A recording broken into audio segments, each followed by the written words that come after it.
1.2.0 was released 2 years ago, 3 years ago, and they achieved a score of 82%, 82% over 100. For all the people was so amazed that because they say, okay, we already solved the problem of how the proteins fold.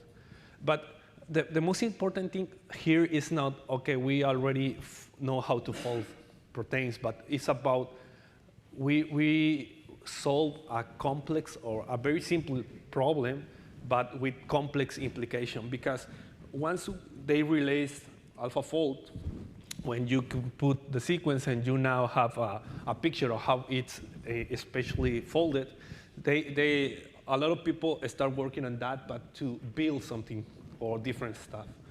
There's a laboratory here in the US, the Baker Labs.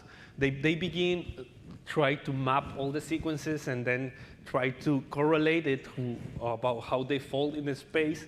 But then start the most relevant thing about this outlining is about, okay, we know how sequence is related to the form now, so why don't we hallucinate proteins?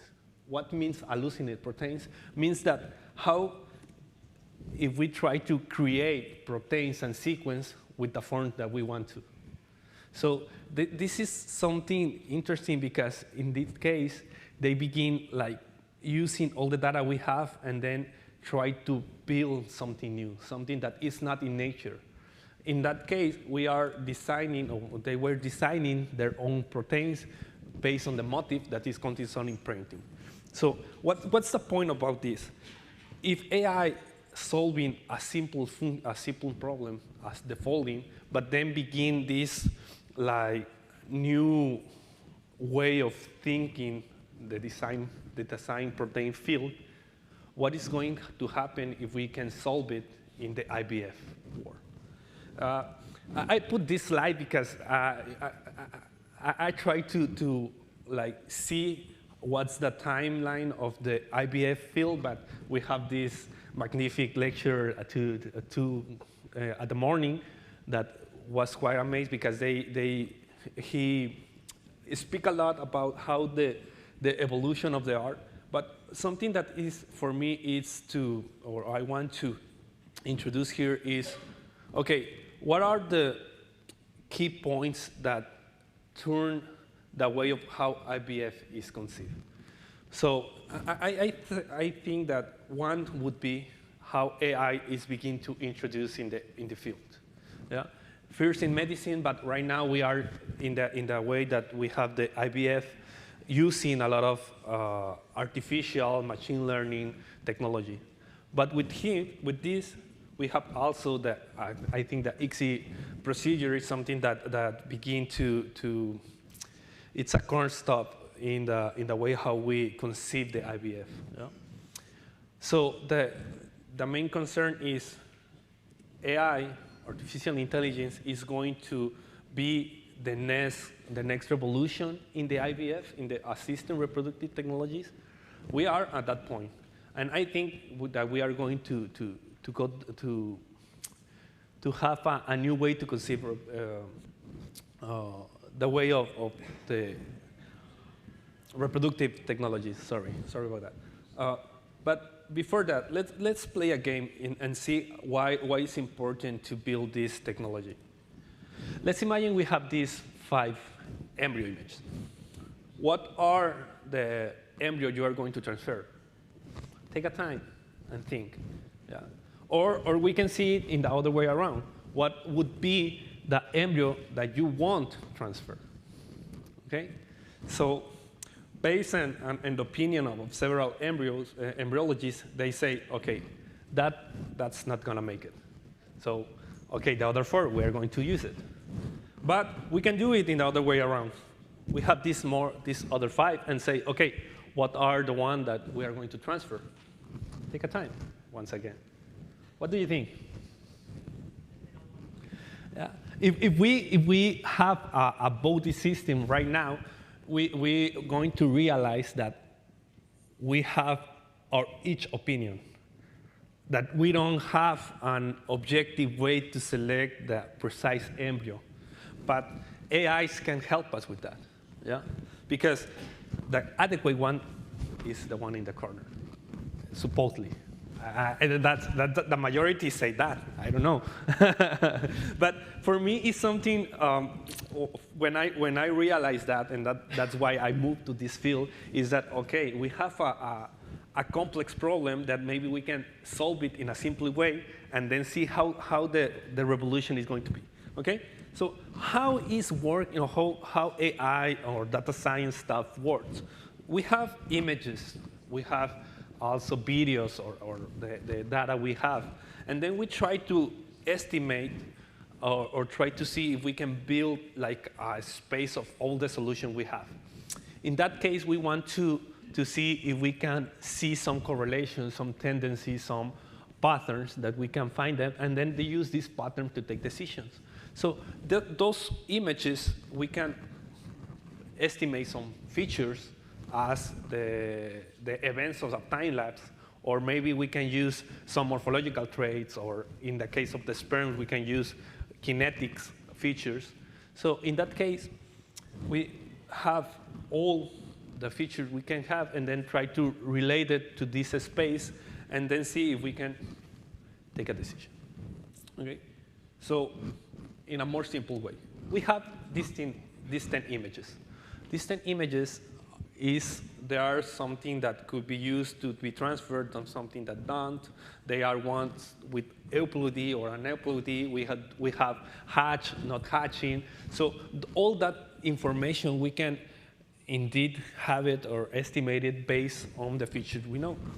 So we have two ways of thinking these problems. The first is if we have a label data, that means that we know which class belongs each image, and that we call supervised learning.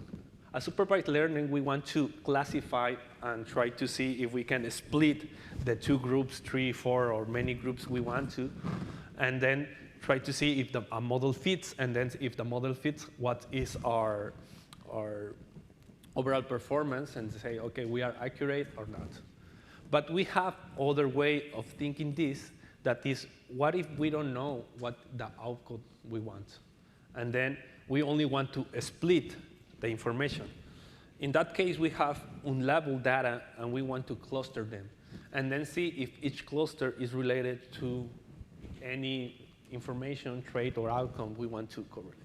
So that's how, in a very basic way, AI works.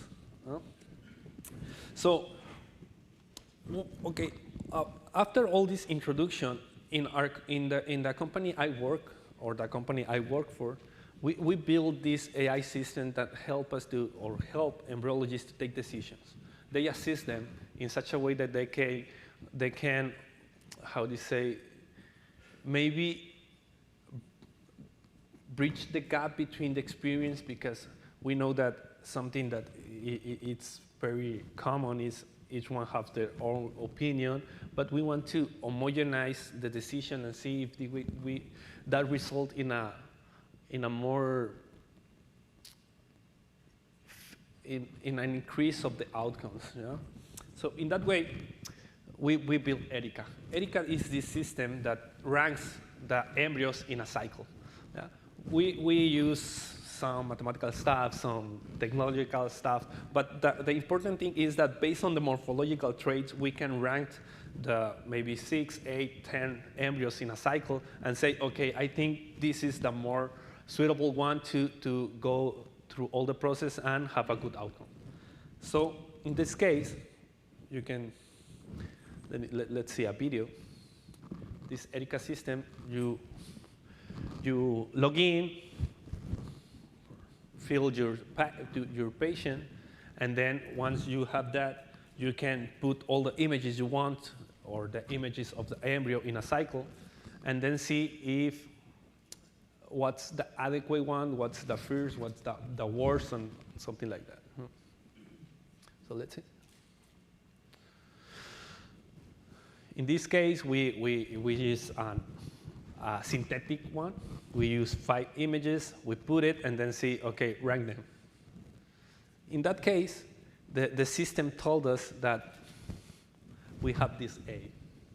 And then we have the E, that is the worst one. So we are preferred to use the A. But in that case, you have the decision to say, okay, maybe I'm going to use it, or maybe not, because as I told you, this is an assistant. It's not a way to say, okay, this is how the thing's going to be. No? Something that I want to mention about this system, it was released in the 2020. At this moment, we are in 44 clinics around the world. We are already analyzed almost 18,000 embryos.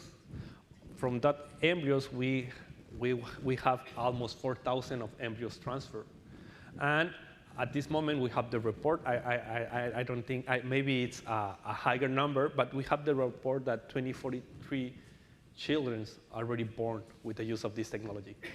So AI is indeed helping, because in this case, it's simpler to only put the images and say, okay, what's that? What's going to happen? But something important in this case is not about only the embryos, because we already know that actually, when you are going to do some fertilization, you need to use the gametes. In that case, we say, okay, why don't we move also to gamete selection? So we are doing some sperm stuff when we release this also software called SEED, when we associate the kinetics of the sperms and how we can choose the adequate one. So let's see another video. In this case, we can, the main problem about sperm selection is that a human only can watch like a few sperms. They can analyze all of them.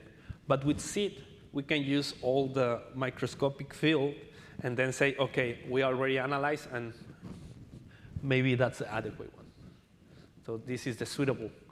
And if we have proof that based on these kinetics parameters, we can increase the outcome of the fertilization. Yeah?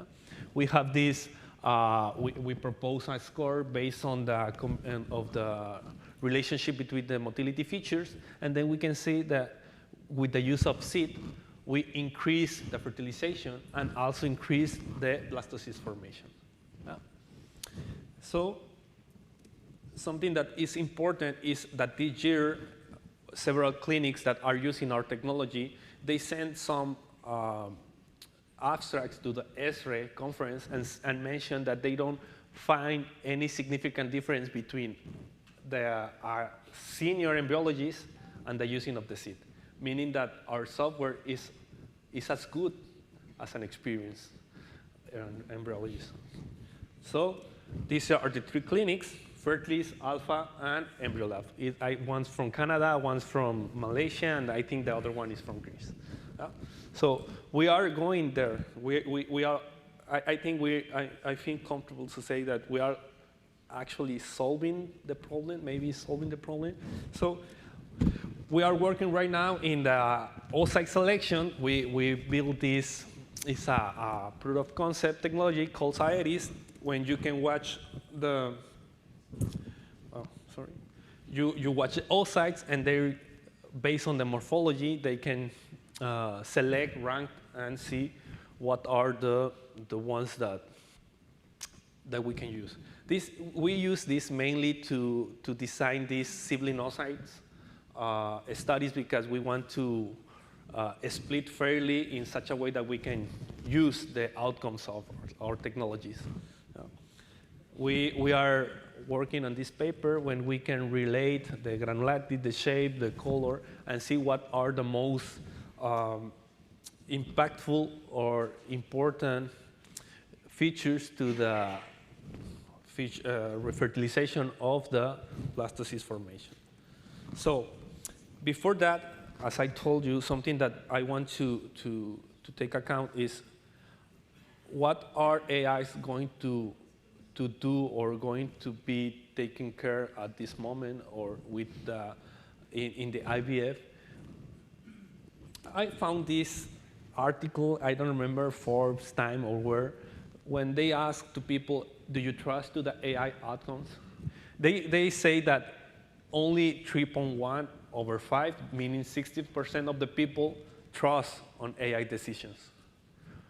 When they want to know why, they see that the mainly thing is they don't know what AIs are doing or how are basing their decisions. So in a way to use the outcome of an AI, they want to know how are working, and they want to know that there are a regulation behind them. So if we want to have a trustworthy AI, we have to have an explainable AI. We have to have a robust and a reliable and a responsible and accountable one. Yeah. We are working on that. We want to build these AI systems that help to embryologists, andrologists, and all the clinic staff involved in the IVF know how they work, but also try to say, okay, you don't have to be afraid, because AIs won't steal your jobs, but people using AI will be. Yeah? We know that we have a lot of ways of using AI. We have this autonomous vehicle. We have Tesla. We have, I think in Texas, an Uber without drivers. So we have known that there are people working on the automatization of IVF, and we have working on AI. So let's hope that maybe in a near future, we are going to have this technology involved in all the clinics. But I say that by combining the analytical capabilities of AI with the nuanced understanding of our experts, we can achieve breakthrough that were once impossible. Thanks.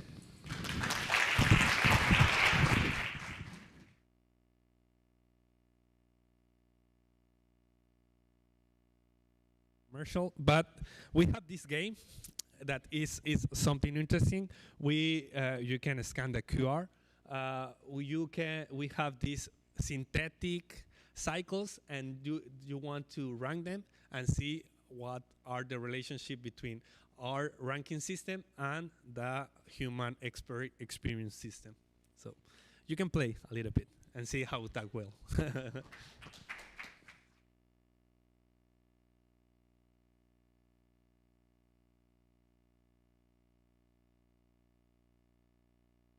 That was terrific, thank you. Okay, the last but not least speaker of this session. Up next we have Dr., and I apologize in advance for butchering any of the names with my pronunciation, Dr. Jose Horquejadas. Dr. Horquejadas earned his university degree in molecular biology and biochemistry from the Universidad Autónoma de Madrid in 1993 and his PhD in the same university in 2000.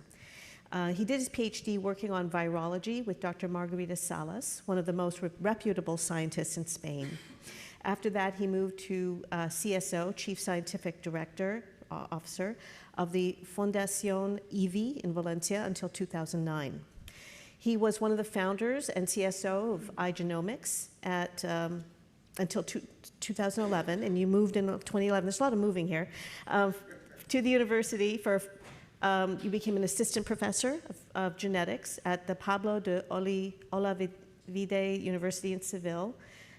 You're on leave of absence now, and since 2011, he's been a founder of several companies of a technological base. So I can name a few of them: Recombine in Europe, IGLS, Sinai, Full Genomics, Overture Life, oh my goodness, Homu Health Ventures. He has studied the molecular basis of endometrial receptivity and other aspects in reproductive medicine. He's published 60 scientific publications. He has 6 patents and more than 15 books and book chapters. And he's worked again in Seville, in Munich, Cambridge, Brazil, Valencia, UCSD, and EVMS, my goodness. So Dr. Horquejadas will discuss automation versus dehumanization in the IVF lab. Please give a warm welcome to Dr. Jose Horquejadas.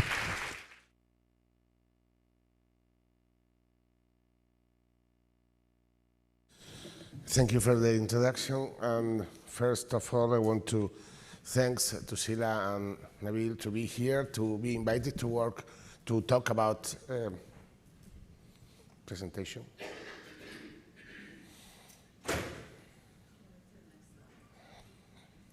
Okay. Okay, now. To talk about automation and humanization, dehumanization in the IVF lab.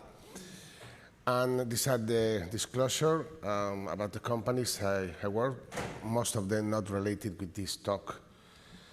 And first is to talk about robots. Robots are in our life every day, and there is a conflict or not with robots and humans, because at the end we have to survive and live with them. There are some processes in every part of our life that are completely automated, but I think we have to distinguish between those processes that are automated and they don't need, mainly, they almost don't need the supervision of humans, like in the industry of cars and others, but in many others, it's totally necessary the supervision of one person. So I don't think that in IVF, embryology lab, and also in the office of the gynecologist, that the robots or automation is going to really to be a conflict to work every day. In fact, we are not concerned about where we fly every week, every month, who actually pilots the plane, and the answer is who cares. So you feel really safe when you are in the plane, and you feel really safe when you are landing with fog, when it is completely automated in many airports. So this is happening every day, and nobody is concerned about that. About Tesla that was mentioned before, even this automation requires the supervision of the man, of the driver. And in fact, when you drive the Tesla, they say that you have to have your hands on the wheel while the conduction is completely automated. So, but in the IVF lab,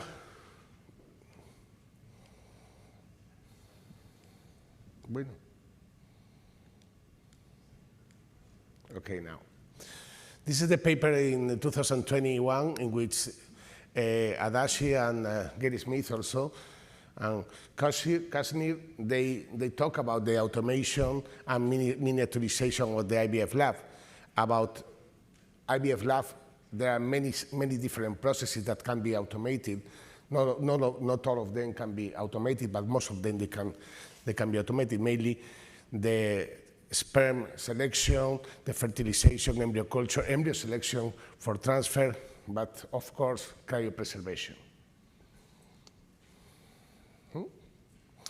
So why automation? First, because the increase in infertility worldwide, the increased demand, not enough supply.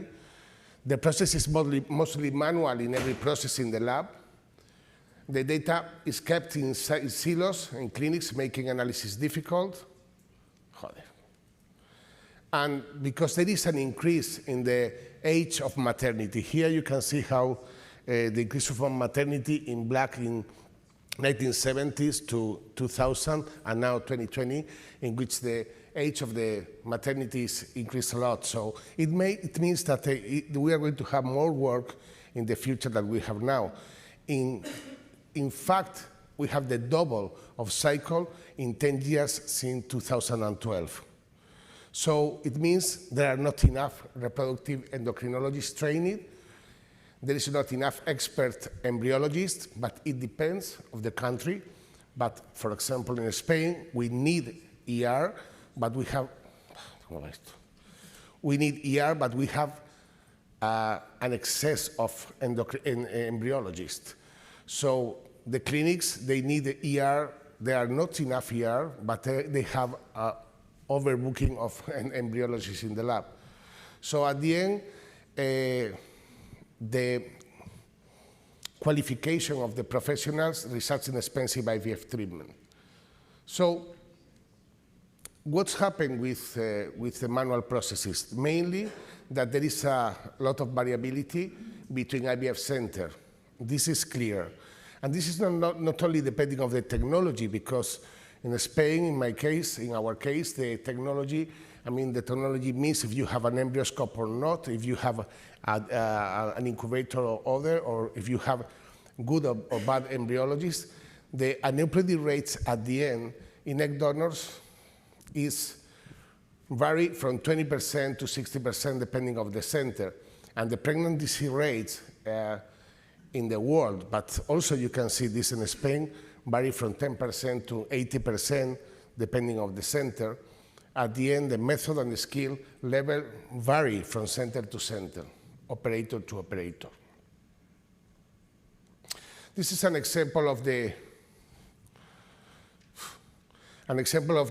differences in PGT published by Santiago Munet a few years ago, over thousands of embryos, in which there are 42 centers with an aneuploidy average of 30% in donors, but with a variation, a range of aneuploidy since 18% to 60%, depending on the center.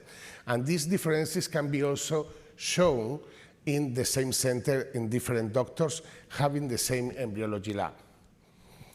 This is a graphic that they give the Ovo Bank in Spain. They produce and sell thousands of oocytes to many clinics, and this is the differences between the warming and the survival of oocytes in different centers. The same oocytes from same donors in different centers.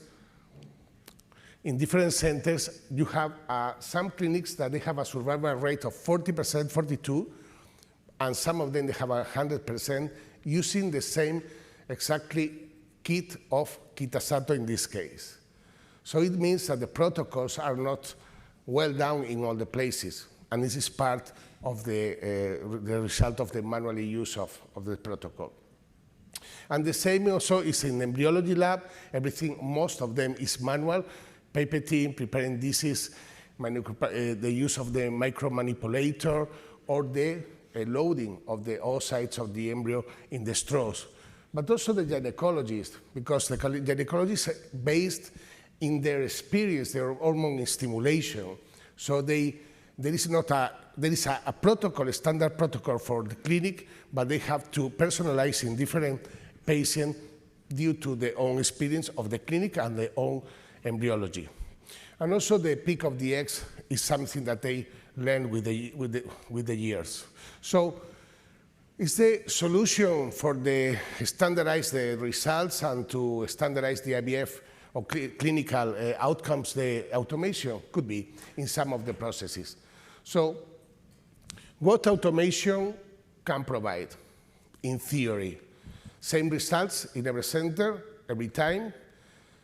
In the labor is a major cost of the IVF center, so there is a worldwide shortage of expert embryologists. Convenience, monitor at home or perform in the OB/GYN office. Infinite data, machines will share information versus one team experience.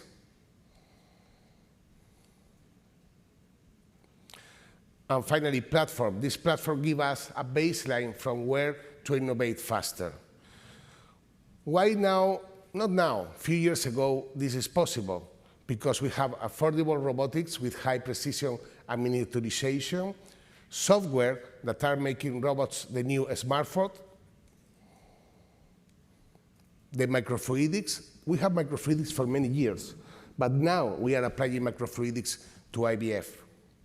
Artificial intelligence is one of the topics that is also in this conference, and the IoT.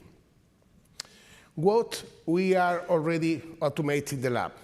Hormone dosing, there are several software programs that determine the hormones and the dosage and to have the best clinical outcomes. sperm selection by microfluidics, witness systems, time-lapse incubator. Probably this is the point in which we have developed the best machines to automate the embryo development. I think that you, 20 years ago, couldn't consider that you can leave the embryo for a lot of time without watching every day to have a picture and to detect the morphology and to evaluate the embryo. Embryo beautification, even that some of them are not working now, but they have been developed to help the embryologists at the lab in embryo beautification. And the automate sample storage, and you know, everybody knows tomorrow. What is being now automated? I'm going to mention all of them, but I'm going to talk about a few of them. Automate ultrasound reading, oocyte retrieval, automate disc preparation, automate denudation, egg and embryo vitrification and warming, ICSI, embryo selection by AI, and artificial uterus. AI for follicular scanning, cycle clarity. This is the way how it measures the number of follicles and the size of the follicles in an automated way. So in few seconds, you have all the follicles measured, and the difference with the manual or the human work is a reduction in time more than 96%. So from 10 minutes to 0.3 minutes. And not only is a question of time, it's a question of quality, because there are less differences among the different operators. Here you have the differences from 2.3 millimeters to 0.2 millimeters, depending in an automated way. And you can do at home. The second is the oocyte retrieval by uterine lavage without surgery or anesthesia. This is something still is developing, is in the process of being developed by Butterfly here in US, here in California. And mainly they have developed an intrauterine lavage system with the idea of facilitate to the doctor the collection of the oocytes with less invasive intervention. So in less than 10 minutes, you can obtain or get all the oocytes that are already that are in the tubal with minimal discomfort without anesthesia. And it was proved first to collect embryos that were conceived, were fertilized in vivo to do the PGD, collecting the embryos in the tubal and then in the uterus, and after to be transferred to the embryo, to the uterus. So the idea of this device, of this new methodology of the end is not totally automated, but is facilitating the automation of oocyte retrieval, is to collect without any, without using any punction by the cervix, collect all the oocytes from the uterus and the tubal to do whatever you are going to do, to freeze or to do genetic testing or to freeze. This has a lot of advantage. Mainly, there is no surgery. You don't need the operation room. It's cheaper per egg. And you can use also fever drugs. You have less discomfort. And mainly, you don't need anesthesia. The next is automate egg denudation. There are several developments in processes. One of them, we are involved. The third one of Guerrero is being developing Overture Life with also Santiago Munet. And mainly, probably this is one of the processes more manual that exists in embryology. It's really hard to see how you are pushing the pipetting until you get the oocytes completely denuded. So it's exposed to changes of temperature. You can expose to an excessive time of chemical by hyaluronidase, and also the fluidic and to share stress. So there are several developments in the market or in the development. First is by microchannels. There are other by ultrasonic microfluidic devices and robotic devices with good results in mice, similar post-denudation, survival, fertilization, blastulation in mice, and also with the robotic device, good results in denudation, a blastocyst rate. In Overture, we are working with an open well egg denudation device or robotic by microfluidics, in which what we do is pull and push liquid until we get all the cumulus cells out of the oocyte. This is one well. This is the first prototype in one well, but we can do this also in a bigger machine doing all the oocytes at the same time. Here you can see how from one well to the other at the same time. This had been done with mice, but also with human oocytes. Here you can see the same device. You can load until 16 eggs at the same time to do the denudation.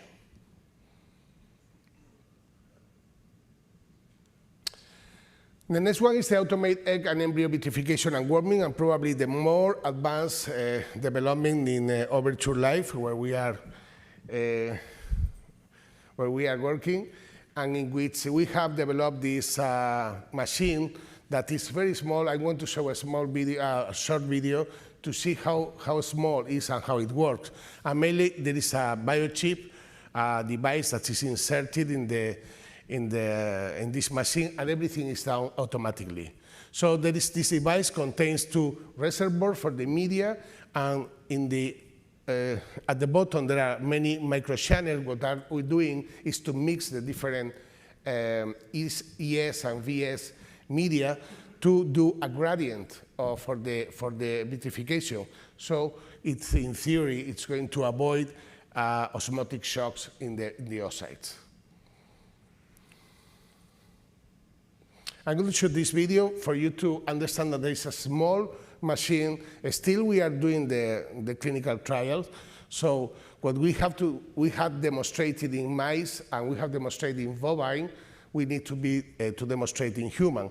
So mainly what we are doing is clinical trials in Argentina and Mexico to have at the end results of blastocyst rate that are similar, should be similar to the manually. So after you do you fill first with the 2 reservoirs with the media, the system, what it's doing is to fill all the microfluidics and to fill the pool. And after the priming, you can take 3 minutes in total. You can put the oocytes or the embryos, and the system is mixing the media. So you can load the embryo. This machine is using also for warming and for freezing, for both. The only thing that you have to do manually, of course, is to load the embryos or to load the oocytes under microscope. So the machine is really very, very small.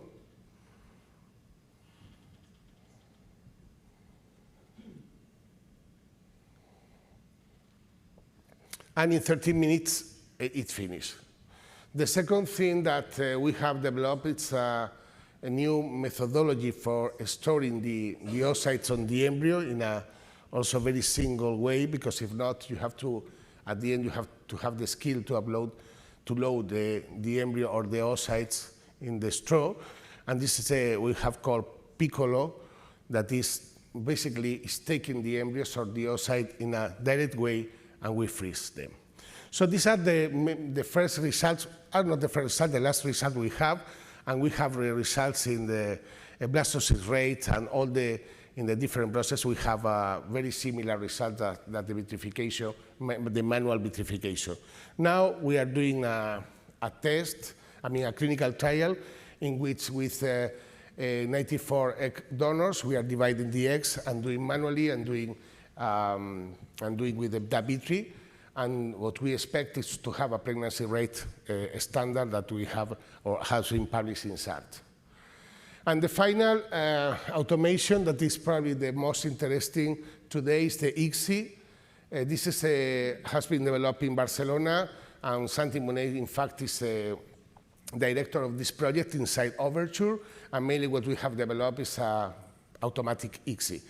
I'm not going to show the video because it's too long, but mainly what it's doing is a person that is not expert in embryology can manage the ICSI automate, and to do the ICSI in an automated way.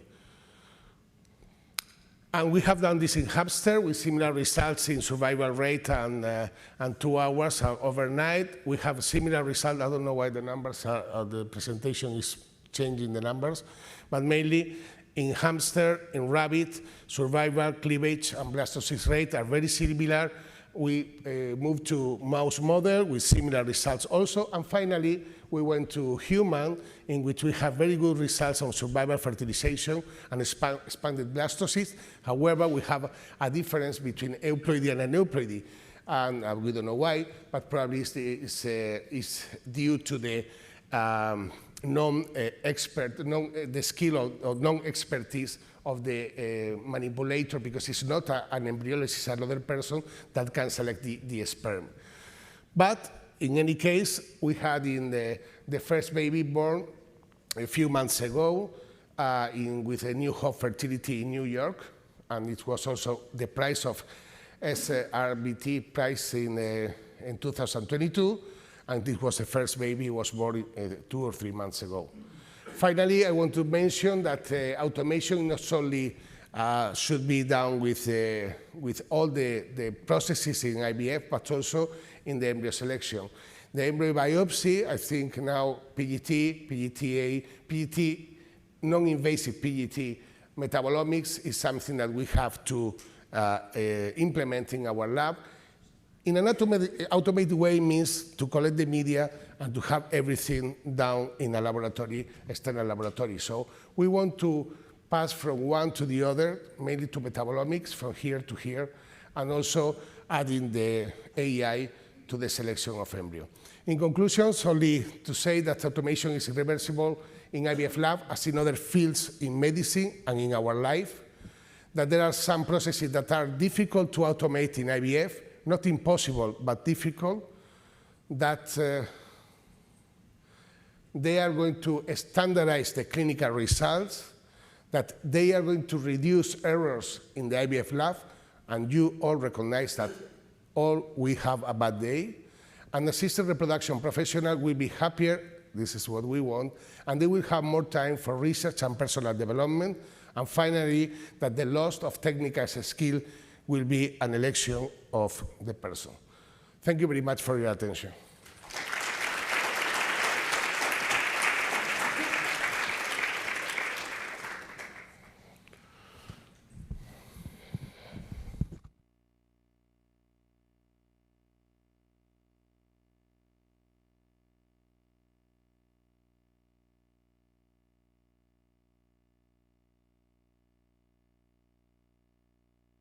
We'll talk about that in just a minute. I'd like to invite the speakers of this amazing session back up to the stage. Mina and Omar. Perfect, thank you. And please have a seat. And Jürgen is going to lead us. We invite the audience, please, to ask questions. Please state your name, your affiliation, and then address whichever speaker you'd like to with your question.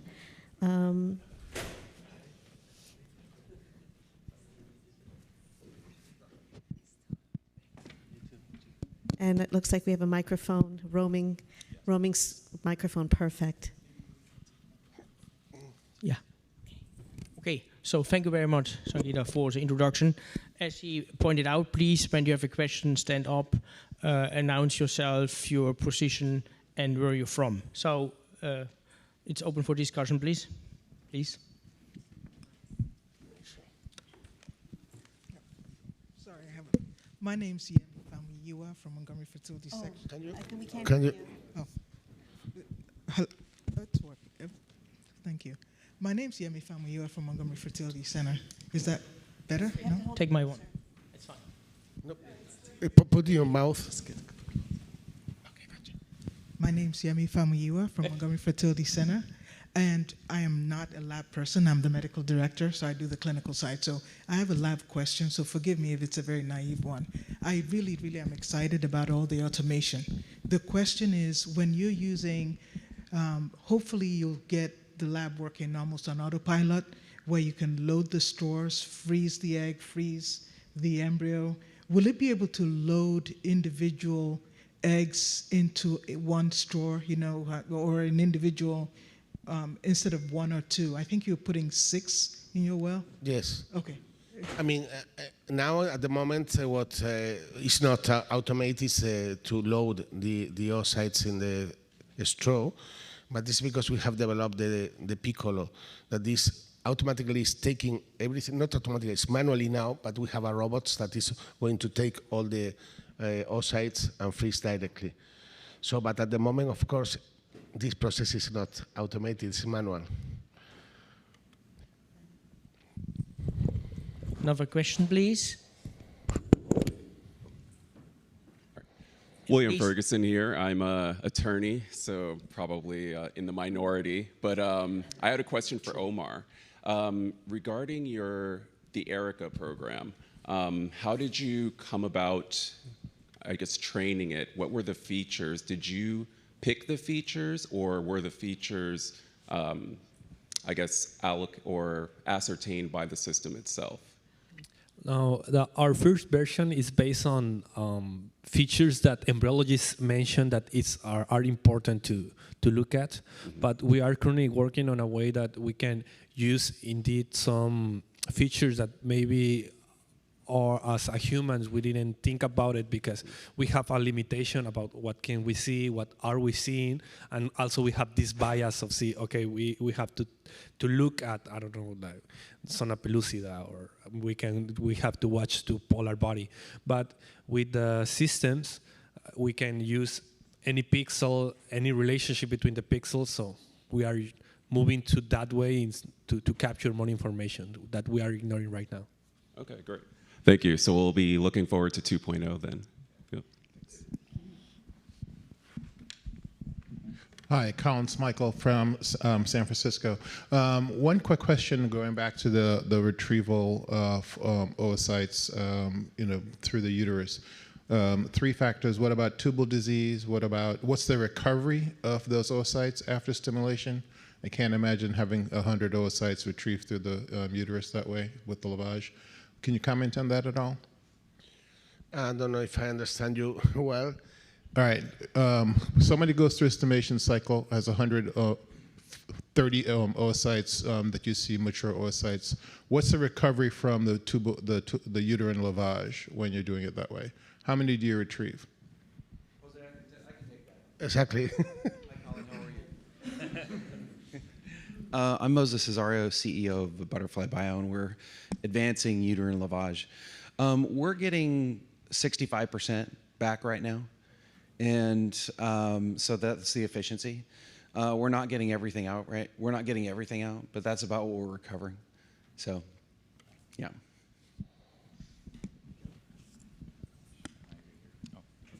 Hi, I'm Paul Magarelli from Kindbody. Much like the Tesla and much like the automation of many things, and it's not to throw a wet blanket on it, but the legal implication of the automation, that has to be number one in your corporation's concerns. And I'm just curious if you guys would like to comment on the liability associated with having the machines do this for you. I mean, if it is approved by a regulatory like FDA, I mean, why not? This is, I think that automation in many of the cases are more safe than manually. And in fact, the results of the manually work in the IVF lab are giving differences in results, very clear in every aspect of the IVF lab, in vitrification and haploidy, we have seen before. So I don't think this is going to be, this is something you have to solve, but once it's solved, I don't think it's any problem. Who's going to be sued? Sorry? Who's going to be sued? Is it the manufacturers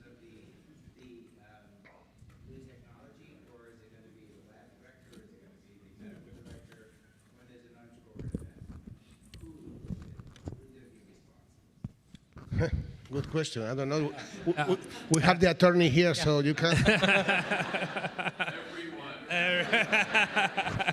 That's exactly right. Everyone. You know, the rules are very different. The rules are completely different in different countries. So really, I don't know here, but of course, the clinics is responsible at the end in all the aspects, as he said. But really, it's not, I don't have the answer. I want to follow that question too. It's interesting because it's something that we, as I told you, is a hot topic. Right now with ChatGPT, we have a lot of stuff to think about the ethics of the stuff. But something that is crucial is that I remember 2 years ago read this paper that mentioned that I think there are like 36 people in the world working on cyber ethics and robotic ethics and AI ethics. So we need more people working on that field because we know how to do things, but we are doing it in a way to help people, but we know that there are many people that don't look at it that way. So it's something that it's important is to know who is going to be responsible, the developer, the guy that is using it, or the company. I don't know. That because it's a question that we don't know the answer. It's like the egg and the chicken question. So is the one that build it, is the one that using it, or is the one that are selling it? So I think we don't have an answer right now, but we have to work on that. Yes, I have a question. Lucho Walcaba from Guadalajara, Mexico. I congratulate you, all of you, for an amazing talk. Regarding the vitrification that V3 has on, I have one question. Last February, Masako Oyama launched in Mexico, ready to use. So cheap, so quick, and so you spend at least 5 minutes to do vitrification in a good way. I wonder what is going to be the advantage to use this device in a future, I mean, automated side, this procedure. What is going to be the advantage? Cost, effectiveness? Well, I think cost is one, and if not with time, the time of consuming for the vitrification or the vitrification, the graphic I showed with the differences in warming in the different clinics is real. So there are 54 clinics, and 50% of them, they have very bad warming or survival rate. Why? Because probably they are not performing the protocol in the right way, for sure. What is going to avoid this? To standardize that.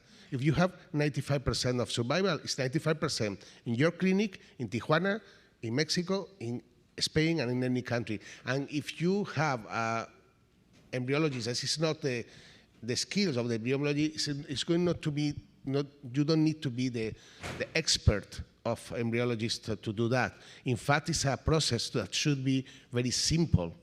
And it's simple, but now it requires skills. So this is because the last conclusion was the loss of skills of the embryologist is going to depend on the person. But you have to maintain your skills even if you have something automated. What I mean, a pilot, even with the automatic pilots in the plane, they know how to land. And they need to know. So the embryologist has to know to freeze and warm. But if you have a machine helping to you every day, your life is going to be better. And probably if you have a bad day, you have a hangover, for example, you don't do mistakes. This is something that I want to, so it's going to be more safe and standardized and democratize IVF. If you take 3-4 minutes more, I think it's not important if you have really the same results with all the patients or all the women. Oh, I'm so sorry. Go ahead, Millie. Yeah, Millie Thakur. I'm a REI and a geneticist. Excellent talks. To all the experts on the table and everybody, every clinic is doing different things. We don't have a standardized way. Different techniques are being validated in different places. For the experts, I want to know, when do you predict this will become mainstream? So mainly for Dr.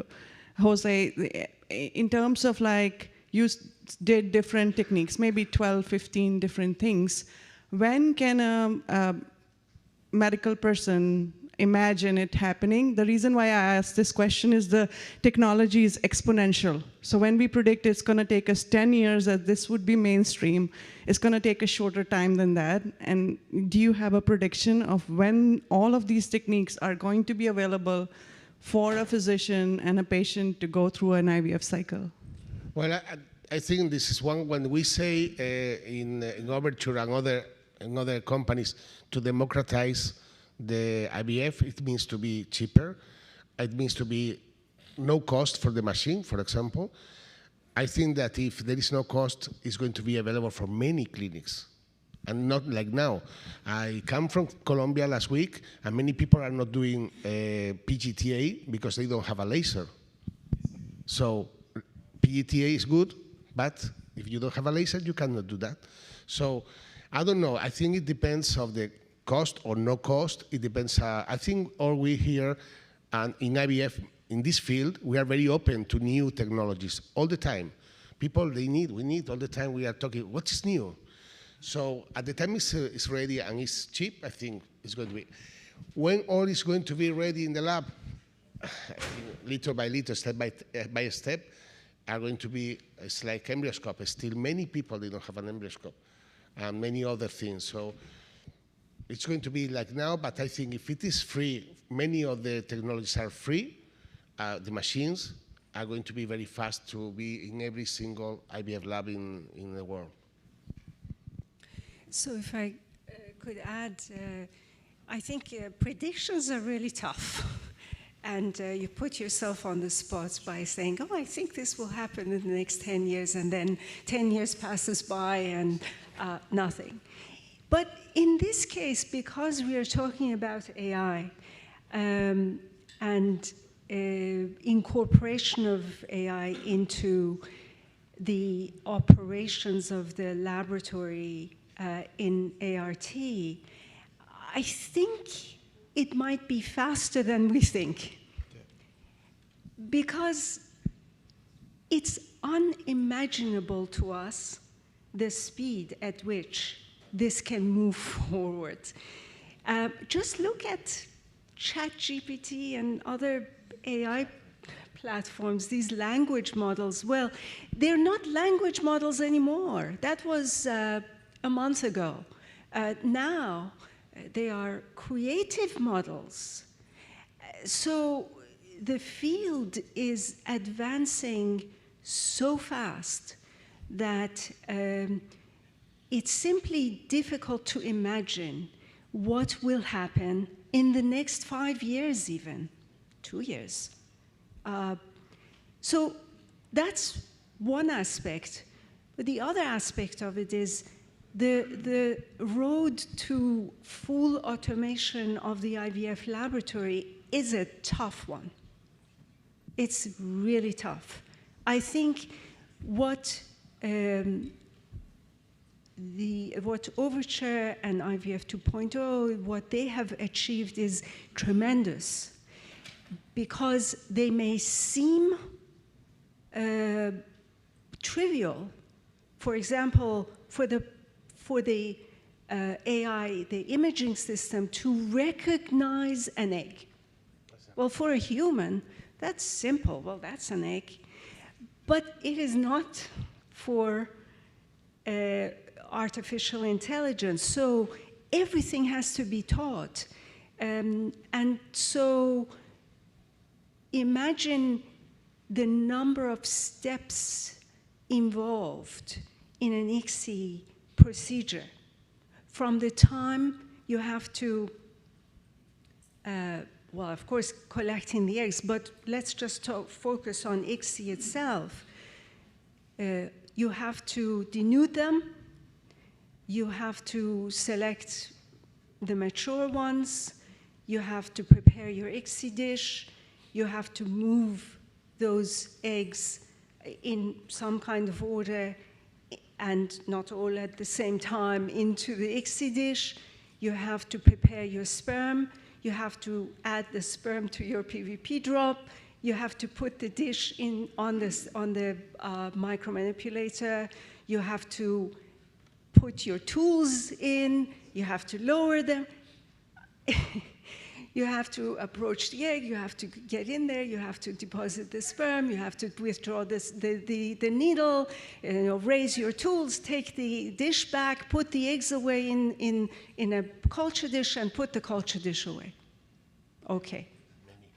That's all we have to do. and so automation, it's an interesting word because ICSI was automated in the case of this beautiful paper that, by the way, we will be publishing or has been published by RBMO. You'll be able to read what beautiful work they did on this. It's a major achievement to get that needle to automatically approach the oocyte, recognize the zona pellucida, drill with the piezo through the zona pellucida just to the right point, withdraw, let the zona material out, go back in, bring the sperm down, and break the oolemma by pressing against it, enter the egg, and deposit the sperm. That is quite an achievement, but you can also imagine how difficult it is to fully automate this process. So sorry for the long answer, but I wanted to bring in this publication. It's a plug for you, but also a plug for RBMO. That's what I think. Thank you so much. That was terrific. Nabil, yes. Yeah, thank you so much. Thanks for the presentation. Very, very interesting. The topic of automation, lab automation, and AI, which I think both of them could be combined at some point. So the automation was focused on the IVF lab, and the AI talk was focused on the embryo assessment and egg assessment. Do you see any space for automation and AI in the actual clinical aspects? For example, the simulation, choosing the right protocol, adjusting in real time, and then for the robotics, transferring embryo with some sort of robot or tools that have better efficiency at transferring embryos in the endometrium. Yeah, well, I will take that first. I think yes. Because I remember when I get hired to IBF, I was talking to the CEO, and he mentioned, okay, we are going to start working on some other stuff. They planning to work on robotics and all the stuff, automatization. But he mentioned something that was quite a mess for me. He mentioned, I want you to build the brains of the robotics I want to build. That meaning that we can use, or he was seeing the same that me, that we can build AI systems involved in all the procedures of the IVF. And I think we are going to do it. Right now we are focusing on embryo selection, gamete selection. We are going to move to time lapse also, but there are a lot of opportunities to recognize and then make easier to translate what we are watching on the microscope to what the machines are understanding. So I think yes. And was in fact two of these developments were in oocyte retrieval and in follicle counting and measurement. So I think, of course, there is a space for that. I think that in the 10th Genes Symposium in 10 years, you can focus, due to your question, we can focus on what's happened for the first and the 10th Gene Symposium, what has been implemented in the daily routine in the lab and in the clinical work. So, Jürgen, take us home. Yeah, my personal opinion, we're all scientists, and we would be not good scientists if we would not approach the future with new technology, is it AI or automatic. We still have to be careful. I mean, especially for healthcare system, I think it needs a good ethic framework, because we still feel like we should be responsible for making decisions. And the algorithm we use is basically data we generated from the past, right? So we are open for this, but we also have to move forward in responsible steps to implement that in the future. So I have also one question for Dr. Alicani. You mentioned, because nobody talked about your talk, so you talked about T8 and T9. I always thought that actually the early ones, T1, T2, 3, actually, were you looking for, because they are so important to have finally the right embryo. Is it compaction or early blastocyst? But you didn't mention that in your talk at all.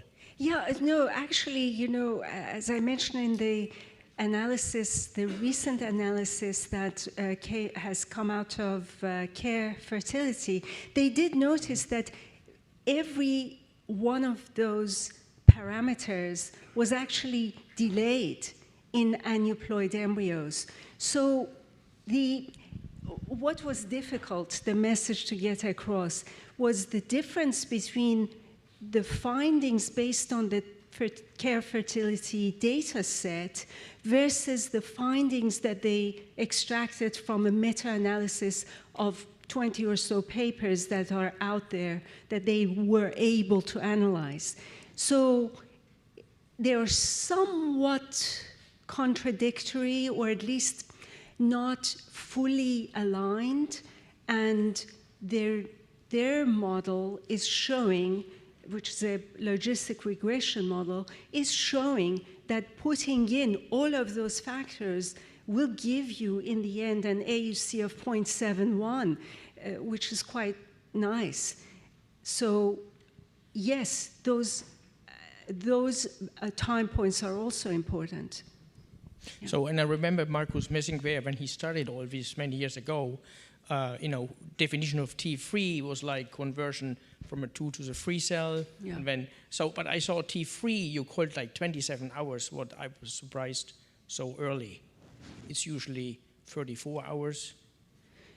I haven't particularly looked at it was based on that Bamford paper. The Bamford paper, yeah. So they're seeing definitely that that the delay is much more prevalent in aneuploid embryos, and it could be that on average they see an earlier division in that time point, but I don't recall the details. I could not answer that directly. Okay. Any other questions? Yeah, I think we're at time. So I wanted to thank all the speakers for your time and for sharing your knowledge. These presentations were amazing. And I believe if you have questions, please feel free to approach the speakers after this session. I'm not sure if I should hand this over to Progenesis leadership. Yep.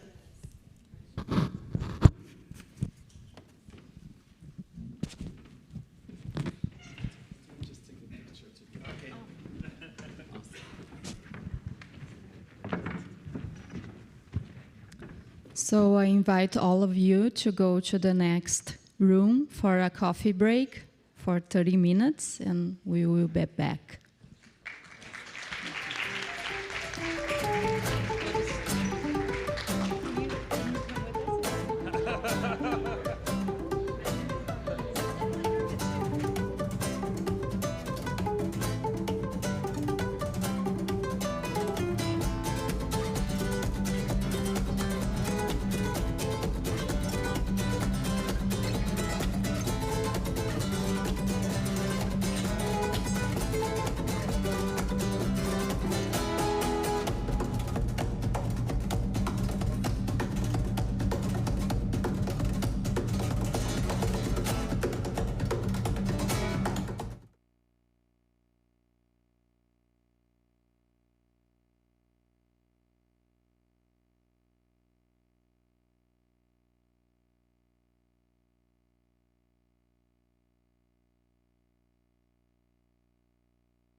course,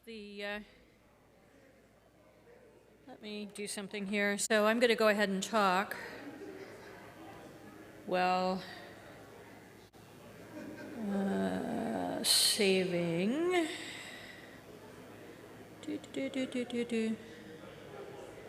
File. Export. Not as a video. Let's change files. Let's see. Create an no, don't want a PDF. So day one. Let's try that again. And do you want me mumbling or actually speaking correctly? And do we want 2 microphones for when they turn away and look at their slides? Or should we just pop it on the other side, maybe?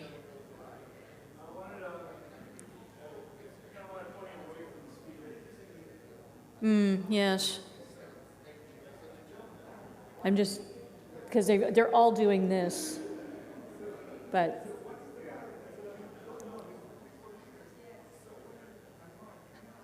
I'm thinking the same angle, only on the other side of the podium.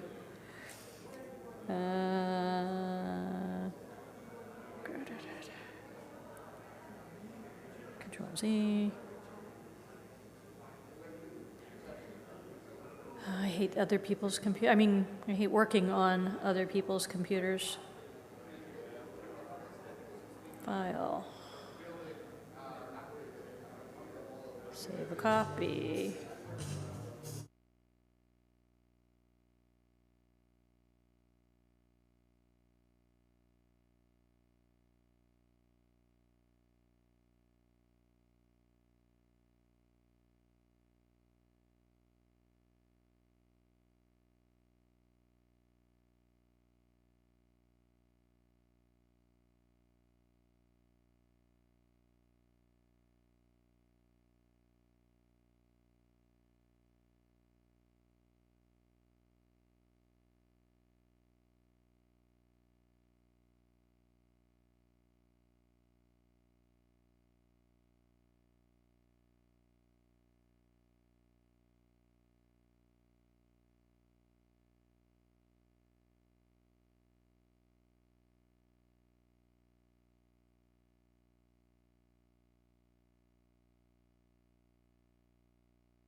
Ben, could you cycle through the lights real quick? Bring them all down on the slider, and then just bump through.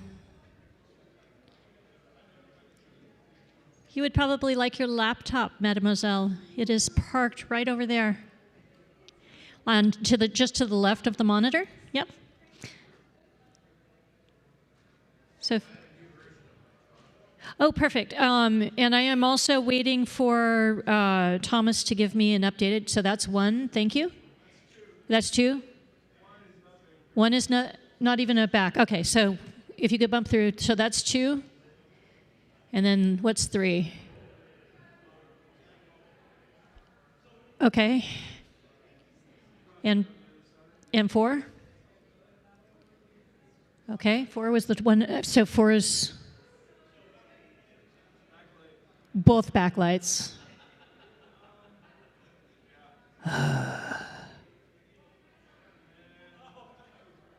Okay, that answers that question. Thank you. There is not. Yeah, I'm okay with having it at 2. It's 4 that's the issue because it's both backlights and the side wash. But let me tip that to where we at least get a little more of a, see, both of them in that. And, okay.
Hi, everyone. If you're in the break room, please make your way back over to the speaker room.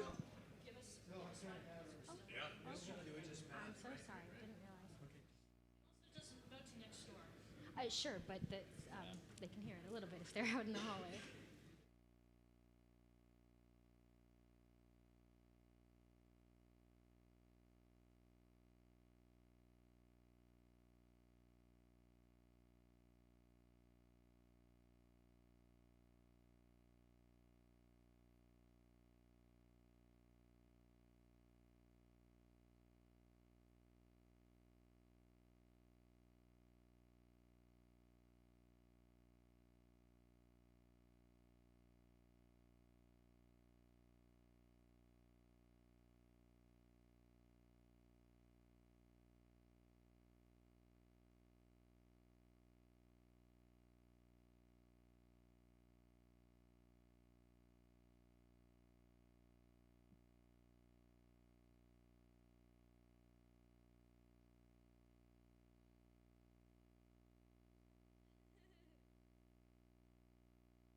Test. Thank you.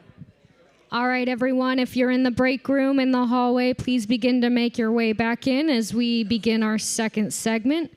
We are looking forward to our next set of talks. Thank you.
The microphone is this, no? Hello? Yeah.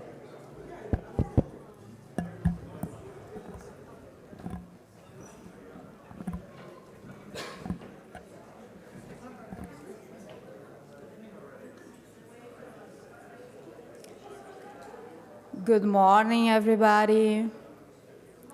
Welcome back.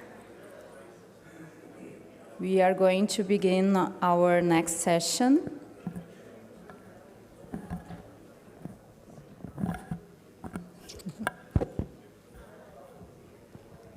I'm just waiting people come back.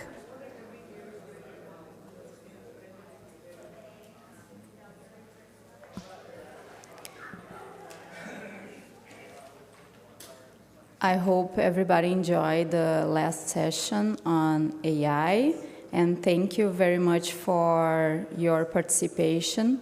We really appreciate that the audience can participate, make questions on the discussions.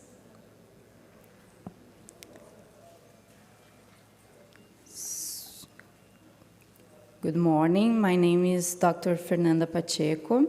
I'm going to be the moderator of this session with Dr. Mili Thakur. This session is about endocrinology and the art of ovarian stimulation. We know that every patient is unique, so we need to individualize the plan of treatment for each patient. And the IVF is a comprehensive field, and the clinical set is an important piece of IVF for the outcomes that we want. So I'm very honored to present our first speaker, Dr. Richard Paulson. Dr. Richard Paulson holds the Alaya Tutor Chair in Reproductive Medicine, is professor and vice chair of the Department of OBGYN and Chief of the Division of Reproductive Endocrinology and Infertility at Keck School of Medicine of the University of Southern California. He's past president of the American Society for Reproductive Medicine, the Pacific Coast Reproductive Society, and the Society for Reproductive Endocrinology and Infertility. He serves as editor-in-chief of Fertility and Sterility. Dr. Paulson has authored over 200 scientific articles and has received numerous research awards. His major research interest is reproductive aging, with a particular emphasis on endometrial receptivity and fertility preservation. Dr. Paulson will be presenting on induction of endometrial receptivity for frozen embryo transfers, a rational approach to estrogen and progesterone administration. Dr. Paulson, welcome.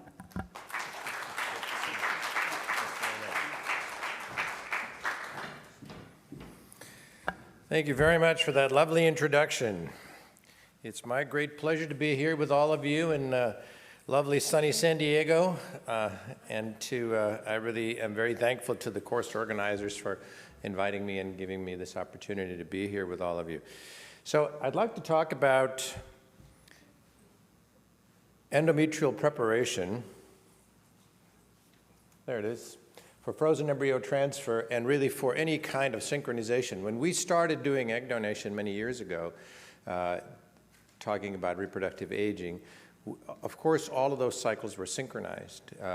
Embryo cryopreservation that you heard about earlier this morning was not a reality. Well, it was kind of a reality, but we lost 20% of the embryos in the freeze, and those that came out had a reduced potential for implantation that was easily 20 or 30% less. So we tried to transfer embryos fresh if possible, and that's how we got involved with all of this concept of estrogen and progesterone. And I will tell you that not much has changed in terms of the way how we prepare and how we administer estrogen and progesterone since the early days. Maybe we have shifted the progesterone start to be a little bit later, and I'll try to show you the data that underlies that particular suggestion. The one thing that I would like to tell you is that we used to use histology, of course, to try to figure out whether we were getting the estrogen-progesterone ratio. There was much to do about estrogen-progesterone ratio, which, by the way, I think is not a reality. But I will tell you that you need adequate estrogen preparation before you start progesterone. One of the things that really bothers me about a lot of the endometrial receptivity studies that are being done now is that they use a surrogate endpoint of an endometrial thickness of 7 millimeters as saying that is adequate estrogen preparation. So that's probably not true. So there's a huge variability, of course, in the endometrial thickness. And the one thing that we found out a long time ago is that if we did not have adequate estrogen preparation, you then had very inadequate luteal progression. So the luteal phase really depends on the endometrial preparation ahead of time. So keep that in the back of your mind, because a lot of the studies that have been done or that have purported to show that, oh, the window is displaced and all that other stuff, yeah, they're just looking at the duration of progesterone. They're not thinking about, did we get adequate progesterone receptors during the priming at the beginning? Okay, enough preamble. I have no relevant disclosures. We're going to talk about hormonal control, about endometrial receptivity. We're going to differentiate between various routes of administration of estrogen and progesterone, and we're going to talk about appropriate timing of the initiation. So, you know, I like to think of endometrial receptivity as being just a component of really the three major classes of factors that are involved in embryo implantation. And really, embryo quality is probably the most important one. That's probably the rate-limiting step of what we do.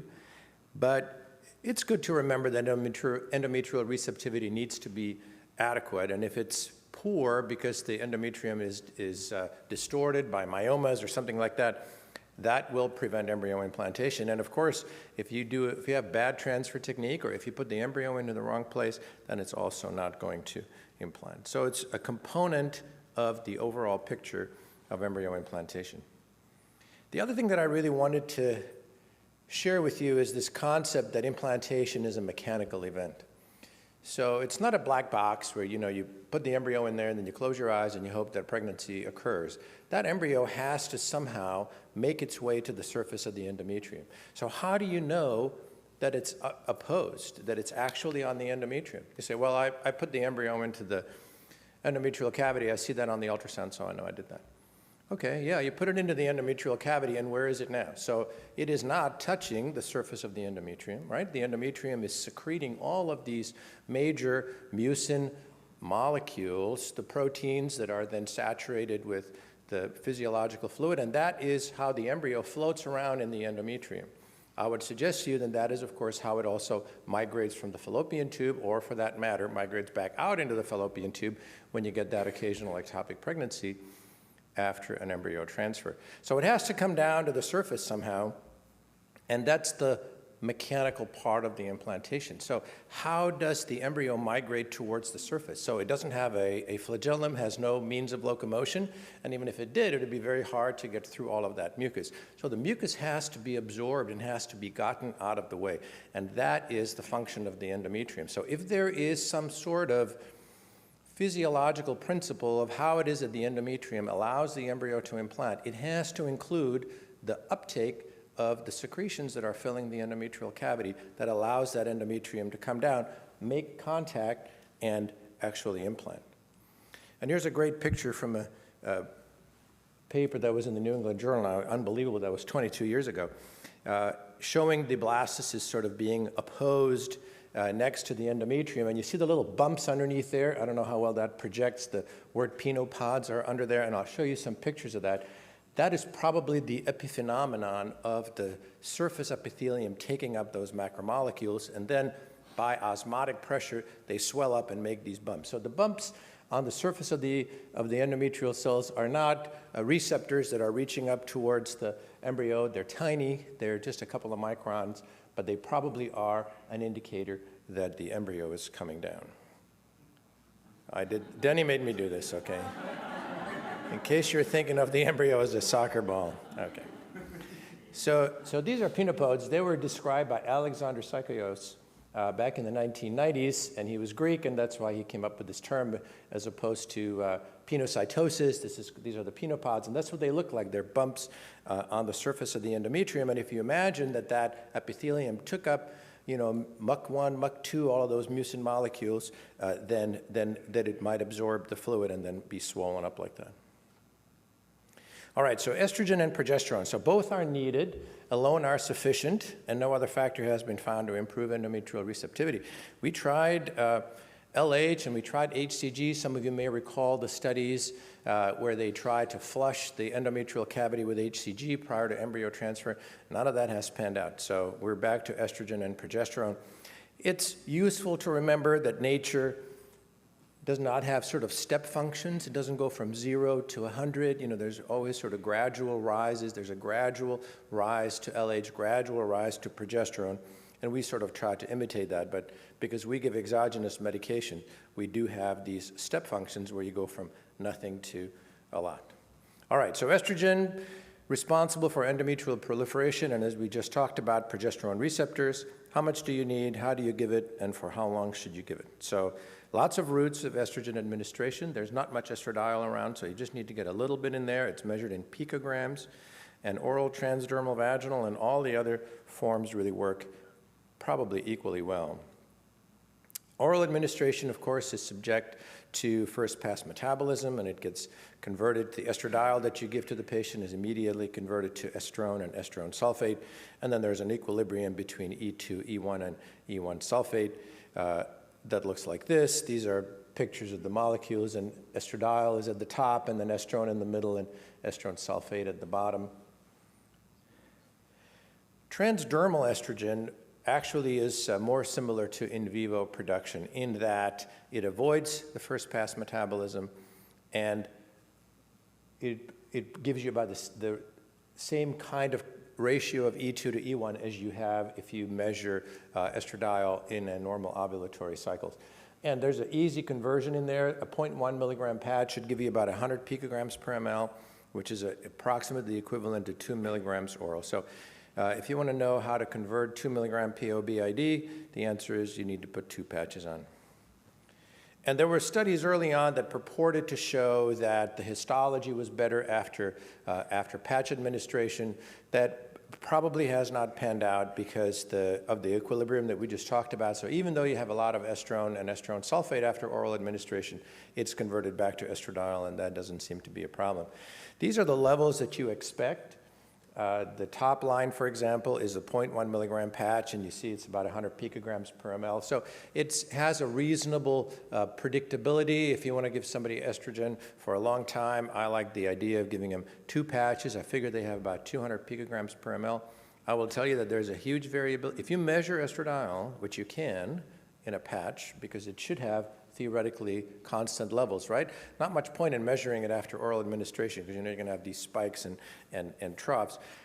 That it varies hugely from person to person and even within the same person from day to day. So this is lovely, but I think that those people would have had to have been locked up someplace. I think if you walk around and your skin gets warm and you have higher circulation or it gets cold, whatever it is, that makes a big difference in terms of the way that the estradiol is absorbed. So there is a lot of fluctuation and a lot of variability, but I do like the ability to at least estimate what levels to expect when I give somebody a patch. So we use about patches and oral estrogen essentially interchangeably.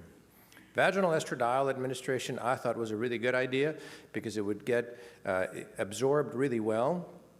And what you're seeing here are the serum estradiol levels when patients took oral estrase, and that's oral micronized estradiol, or if we give it to them vaginally, and these are the same tablets that you buy at the store. There's nothing different about it. And you can see that without the first pass through the liver that you get much higher levels. And in fact, you have serum levels that are 2,000 and 2,300. So those are levels that you normally only see with ovarian hyperstimulation.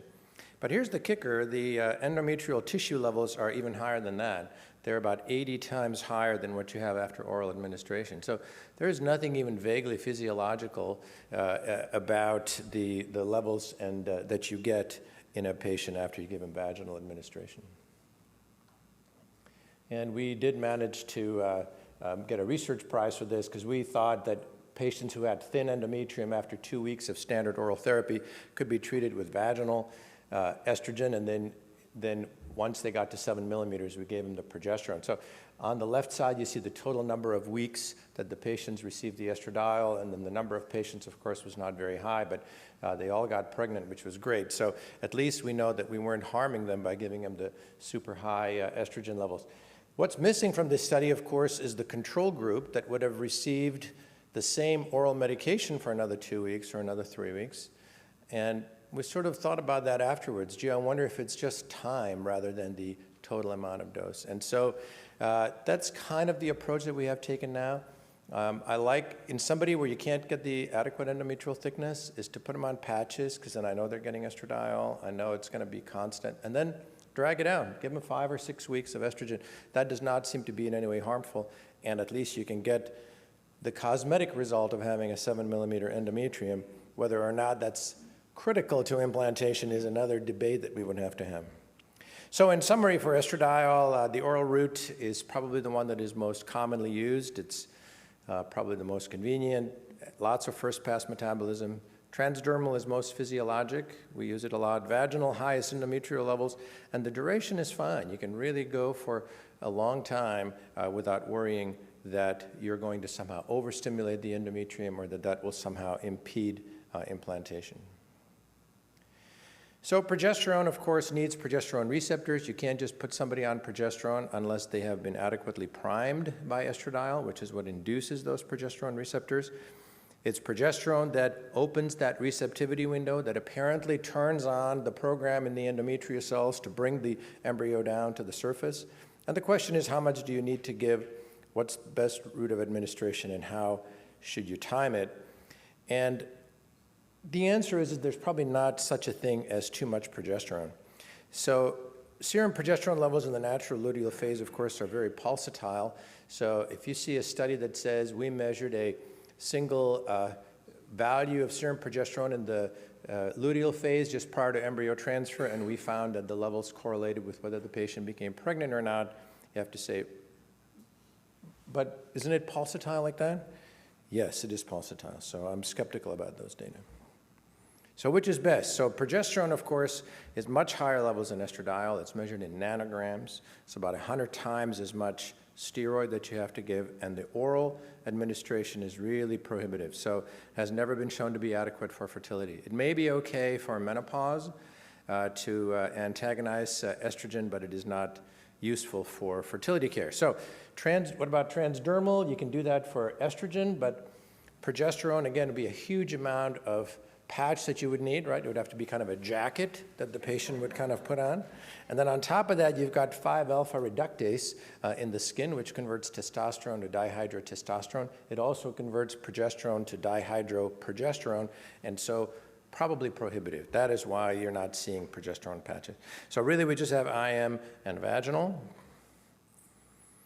And just as with the estrogen that I showed you, the endometrial progesterone levels are much higher after vaginal than even after intramuscular. This was our study from '94, but there's a prettier slide, which is this one, which was Ciccinelli and De Ziegler, where they looked at serum progesterone levels. And these are comparison of vaginal progesterone, which was crenone, the gel, and then intramuscular progesterone was in the other group. And they thought, when they saw our paper, that maybe we had contaminated the endometrium with the pipelle, because that's what we were doing. We were doing a pipelle biopsy and aspirating the endometrium, and that was actually a valid criticism. You're going through the cervix, and guess what? There's a lot of progesterone on the ectocervix, so maybe we were contaminating our specimen. And so what they did is they had the patients take the medication just prior to hysterectomy. They took the uterus, sliced it from the top, and then extracted the endometrium that way. And as you can see, they have the same results. So serum progesterone levels much higher after IM. That's the blue or turquoise bar on the left side, as opposed to the relatively low levels after crenone. Those are about 4.8 nanograms per mil. But the endometrial tissue levels much higher with the vaginal administration than with IM. And so they came up with the very clever term of calling it uterine first pass effect, which I think has kind of stuck. So IM versus vaginal progesterone, I thought was going to all go towards vaginal progesterone administration. And in fact, there were, not only were there any number of studies, but this was a meta-analysis. This is from the Cochrane database. And it's not quite statistically significant. You see the bar down at the bottom. It's skewed over towards the right, which favors vaginal. And then there was one of these that turned out to be statistically significant. I think this was the clinical pregnancy rate at the bottom, again, favoring vaginal progesterone. And so that's where life was, and life was good until, of course, we had the Kate Devine study in fertility and sterility. And that's why we're all still having to use IM. So this was a randomized clinical trial, which you had IM in one group and vaginal in group B, but every third day they got one shot IM, and then group C was vaginal alone. And as most of you know, it didn't go well for the vaginal group. So this is the positive HCG, and you see that it's very similar, 65, 66, and 60. But they had this really extraordinarily high miscarriage rate in the last group there on the right. And so whereas the miscarriage rate or overall pregnancy loss in group A and B were like 22 and then 29, the group that had the vaginal only, we're going to let that go, it had a super high miscarriage rate, which I would argue is not my experience. My experience is not that we have a 48% miscarriage rate. So I'm kind of skeptical about the generalizability of the information, but that doesn't matter. It's all done. P less than 0.0001, and the live birth rate is much lower, and that's it. And my poor patients all had to go back on IM progesterone, because if I gave them vaginal, they would say, hey, didn't you read this study? So there it is. So when should we start progesterone in artificial cycles? Well, First, you have to think about what the luteinization threshold is. So the luteinization threshold, meaning there's always progesterone around, right? Even in the follicular phase, proj is about 0.5, 0.6, and that's not doing anything. And of course, if it's above 10 or 20, then of course you're getting full luteinization. So somewhere in there has to be a threshold that you need to reach in order for luteinization to take place. And without belaboring the data too much, somewhere around 3 nanograms per mil is probably our luteinization threshold. And if you look at what progesterone does in natural cycles, the proj level is about 1 nanogram per mil at the time of ovulation, and it takes 12 to 24 hours after ovulation to get there. If you want to see the data, you have to go all the way back to 1983, which is when people were doing this kind of thing. And the progesterone levels are down at the bottom. It's the lowest graph that starts with the white dots, and it sort of passes through. 0 hours is the beginning of the LH surge. And then you see a little plateau there at about 1,000 picograms. That's 1 nanogram per mil.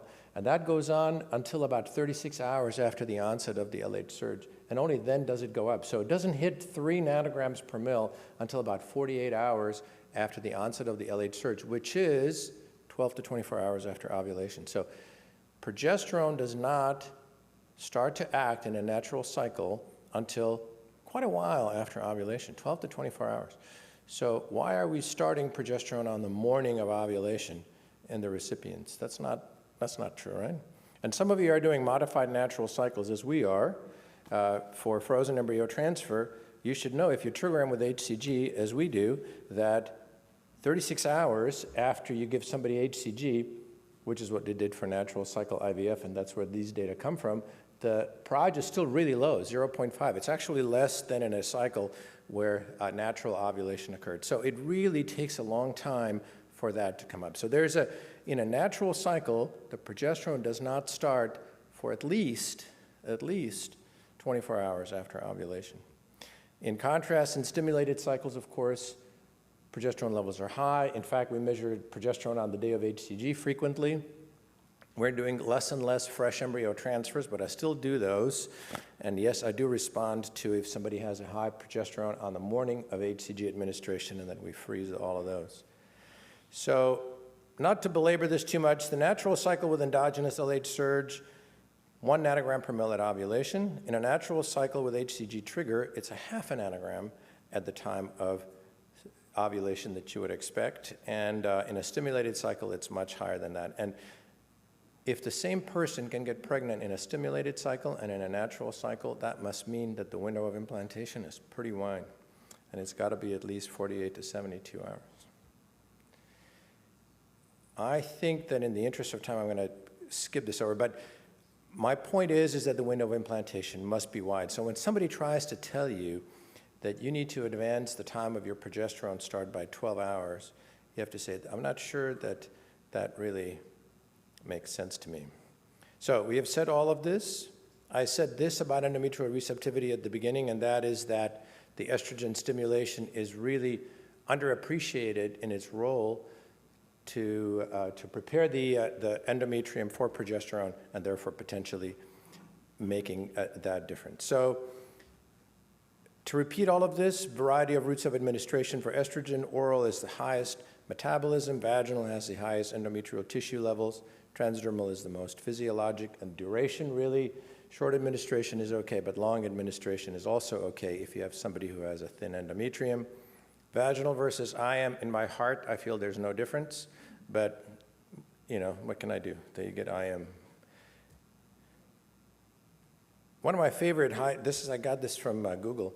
The ERA test finds that 25% of IVF frozen transfers occur on the wrong day. And this was the quote. The ERA test found that on a day 6 embryo transfer would optimize her chances of success. And she credits the ERA and Dr. X for her son Joshua. So if you need the ERA to tell you to transfer blastocysts on day 6, that's a problem. But you don't need to. You can just follow the physiologic rule and transfer blastocysts on day 6, and that'll be correct. So we'll do it. This is how we do artificial cycles. We don't use GnRH agonists. We use estradiol in the most convenient form, oral or transdermal. Try to get the endometrium to 7. Check serum progesterone prior to starting progesterone. Start progesterone on the evening of ovulation, the synchronous time that way. We use IM and vaginal until we establish the pregnancy, and then we go to vaginal. Transfer the blastocysts on day 6. If you do ovulatory cycles, this is how we do it. Letrozole 5 milligrams times 5 days. Once the endometrium is bigger than 7 and you have a large follicle, you trigger with HCG.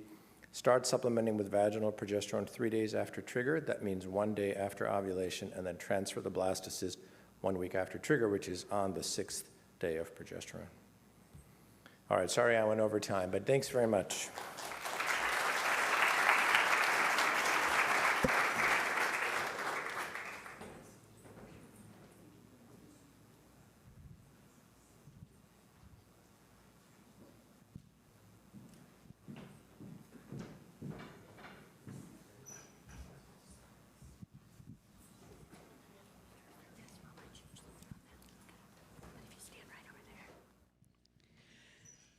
Hello, everybody.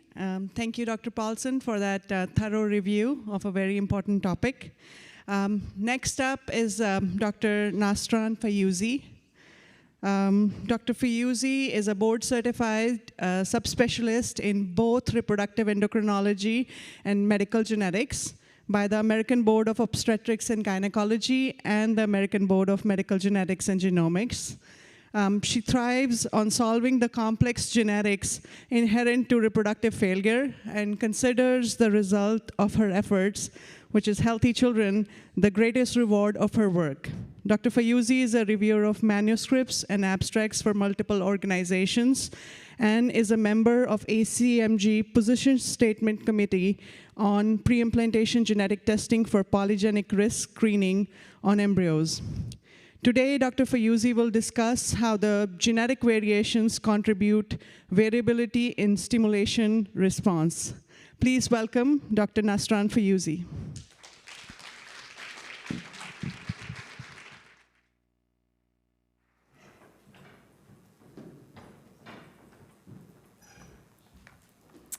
Hi, everyone.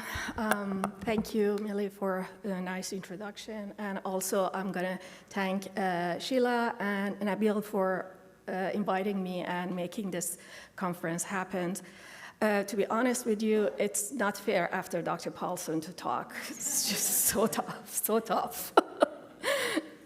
So the I thought to talk about the pharmacogenomic in ovarian stimulation, and it is a very, very new area of science in IVF.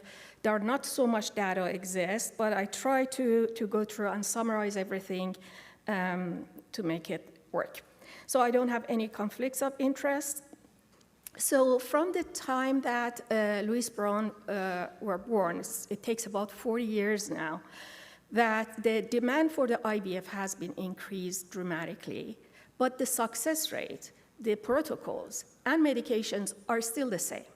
Still, 60 to 50% of the stimulated cycle end up to failure of pregnancy. So it's important in this way that to consider some way to personalize and tailor the treatment according to the patient's characteristics through the genetic variability in patients. So what is the pharmacogenetics or pharmacogenomics? It's a study of the genetic variation in response to the drug treatments. It's a very important example form of the basically precision medicine. And according to the variability, genetic variability, basically it can has some effect and improvement and balance between the side effects and desired effects of the medication. From the history standpoint, it's basically started from 500 BC.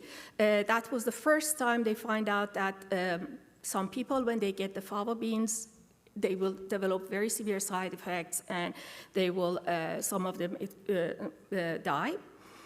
Then around 18th century, then the hereditary form of the disease and pattern were found out at that point. And the name of pharmacogenomic started to go around 1957. And in the 20th century, basically huge improvement and breakthrough findings has happened, like G6PD, and also finding of some association of some genetic abnormality with the patient's characteristic or the disease. The huge revolution was in 2000 to 2003 that they sequenced the human genome. And from that, everything has changed in a way that now we have more information with regards to association between our genome, how the physiology works, how the medications work, and why we have so much variability. The JBOS studies are the cornerstone of pharmacogenomic studies. So how does it work is we divide the patients, one group with the specific phenotype, and compare them to the control. First, these patients, they do the sequencing and go for the SNPs, and then they will find out that some of the SNPs are more common. They can see statistically significant in some region. Then they can sequence the region to find the candidate gene, and if the pathogenic variant is more than 1%, then they call it polymorphism. Is less than, they call it as a mutation.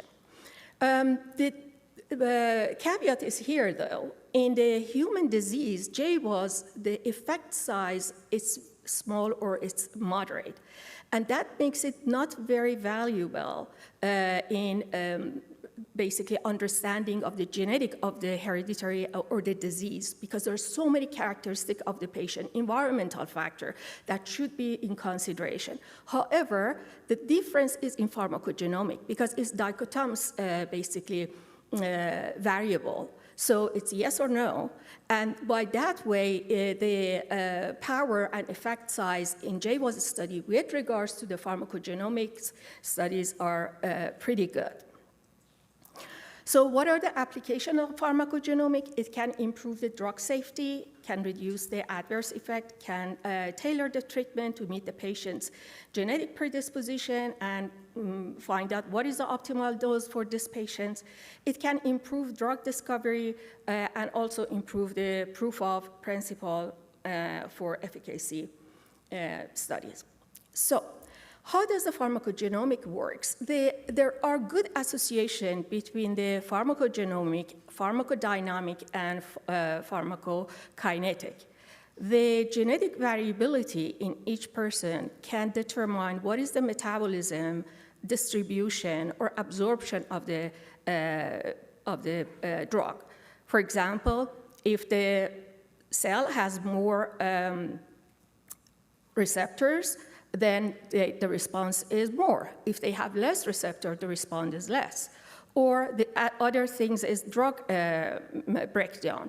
If the enzyme metabolized faster, and they're fast metabolizer, then you need to give the medication either more frequently or you have to increase the dose.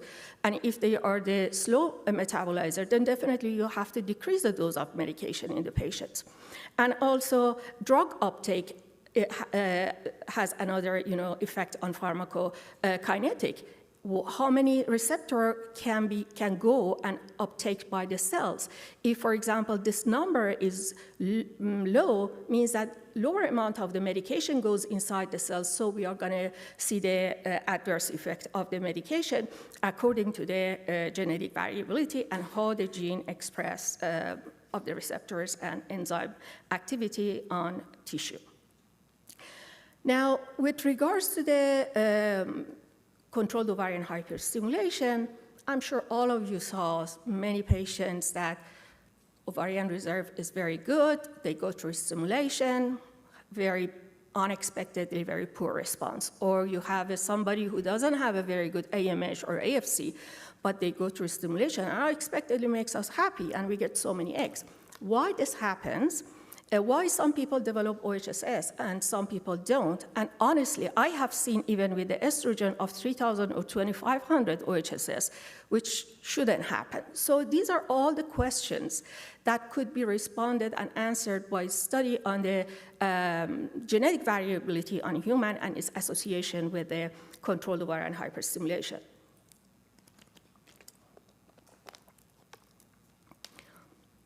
And also it can help us to tailor the medication for each patient. This is the slide that shows the most common polymorphism that has been studied in association with the COH or outcome in IVF treatment. I'm not going to go through all of them. The main one is the FSHR polymorphism. And receptor of FSH, as you know, it's one of them that has been studied most than any other basically polymorphism. And the physiological action of the FSH really depends on activation of the receptor, and usually this expressed by granulosa cells. Now, there are, between all of the studies, there are two variation or polymorphism that constantly, when they studied, hit the target and showed that this polymorphism are associated with the different response or variability. One of them is the position of 307 alanine to threonine, and another one is the aspergine 680 to serine. And both of this polymorphism in patients were associated with the lower response to the treatment. However, if we have for example, a position of 68, we have serine 68 serine, then it will cause OHSS, and the study has shown that these are the patients could be used as a marker to predict who's going to develop the OHSS.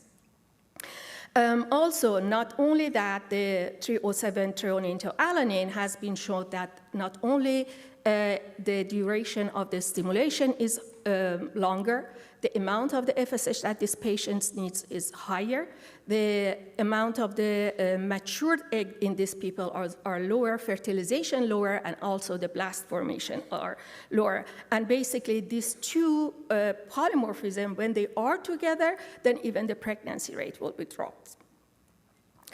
The gain of function mutation usually are the one that makes the, for example, an FSH receptor to work more, right? These are majority of the time happens in the extracellular domain of the receptor. And when this happens, usually they work like a autosomal dominant. However, the poor responders or inactivating or loss of function polymorphism, usually they happen in through all the three parts of the receptor, and therefore they have to be the they are autosomal recessive, means that you have to have two different genetic variants or compound heterozygous to have the phenotype. This slide shows that the most actionable and functional pharmacogenomic variants in FSHRG. Majority of the deletions and loss of functions happens in the exon number 7 and exon number 10. Now, let's look at the different of the changes that could happen in the receptor. For example, if we have the polymorphism in the exon 2 splice site, in the splice site that can delete the exon 2 on the FSH receptor, then we are going to have the poor responder and lower response compared to the wild type. Another one is the leucine-rich region in FSH receptor that affects the extra domain, and therefore it will affect the binding of the ligand to the receptors and affect the response and therefore the availability of the medications. Now, if you look at the these two polymorphism, one is basically in the polymorphism in the region of the 6165 that has the basically substitution of the A to G in position of 919. And they find out that if we have a homozygote of AA in this group, they have much better response, this patient, compared to the any other alternative, and they got the more retrieved oocyte during the stimulation. And another one is in 61, 66 in the close to the 3' region, and they find out that the GG homozygote of this patient had a higher level of FSH than the other forms. But when you look in the PCOS patient, but when you look at this polymorphism in non-PCOS patients, then it will show that the same polymorphism could cause a poor response. Also, another important one is the polymorphism that affects the 29 base before the exon number 1, and it has been shown that it's associated with the low functionality and gene expression. Basically, the amount of the receptor expression on the cell surface will be decreased in these people. Recently, a novel variant of FSHR receptor has been shown, and that's the one that basically changed the isoleucine in a position of 423 to threonine, and this affects the second transmembrane domain and affects the basically membrane expression of the FSHR. Now, the importance of this was that when you have this polymorphism, this affects selectively the CAMP pathways of the FSH receptor, and the two other ERK1 and 2 and arrestin less will be affected. So as you see, the genetic variability and these variations, although they are in infancy, but they can show us that these are going to be the future. Then we can personalize accordingly the dose of medication and also how to manipulate different pathways in order to get the better response in these patients. This all I talked was about receptor. Now let's talk about the ligand. Are they going to affect as well or not? I'm going to touch very quickly on natural FSH or human FSH. All of you know it has two alpha subunits and beta subunits. The alpha subunit has the 92 amino acid and also some sugars added to this part. And beta subunit has 111 amino acid, and also it has some sugar parts. On the top of the sugar parts of the alpha and beta subunits, usually sialic acid will be added, that it will change the acidity and also the half-life and effectivity of the medications.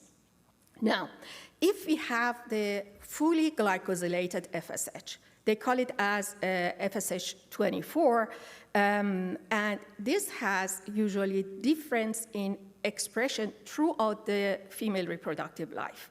The two other forms of the FSH, one FSH18 and the other is FSH21, they have two glycosylation. And then, so they have less acidic form. So these are also our different expression throughout the life. When we are younger, the amount of the ratio of 21 to 24 FSH is higher. As much as we go through the reproductive life, this ratio will change and FSH24 will be added. More glycosylated and more acidic, so different physiology and different action. Means that I said, that means that when we are in menopause, usually we have highly acidic human FSH. The FSH of 21 and 18 diglycosylated, they are much stronger in attachment to the receptor and activation of the receptors.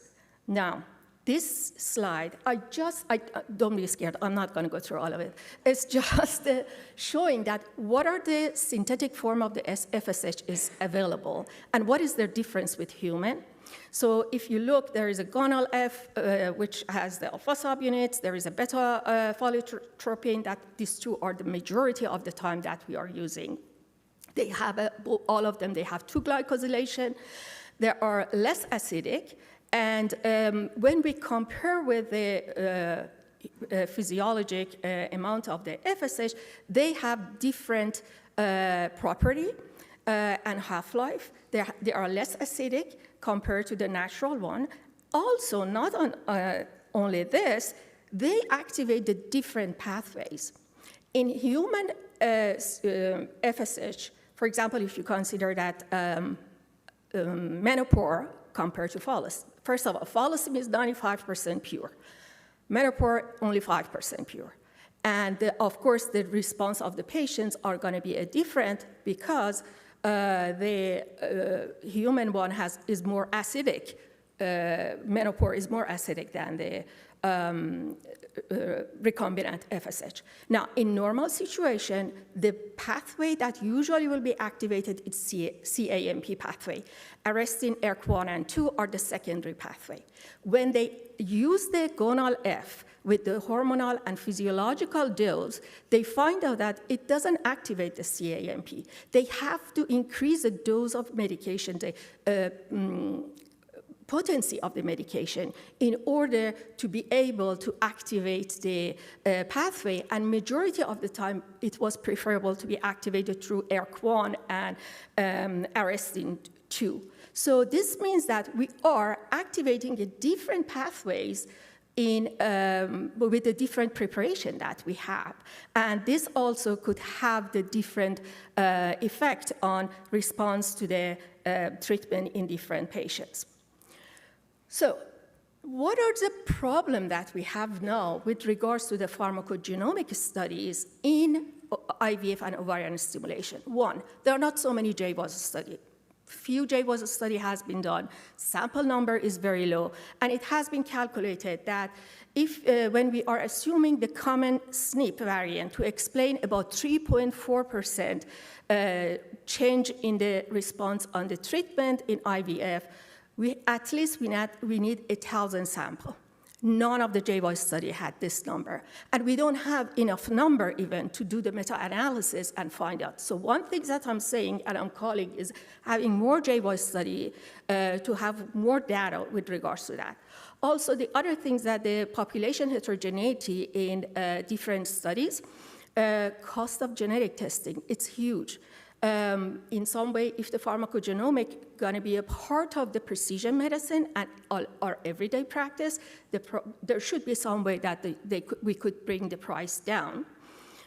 Another part is the difficulty in interpretation of the results because it's early in infancy. There are heterogeneous results that we are seeing. So it means that calling for more research to be done, to have more consistent data to be able to interpret, and also train the physician to know how to interpret these results.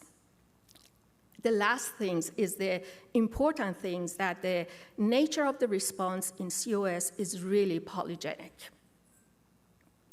At the end, I want to say that the pharmacogenomic studies eventually lead to the era that DNA sequencing of the patients become integral part of the determinant of the drug therapy.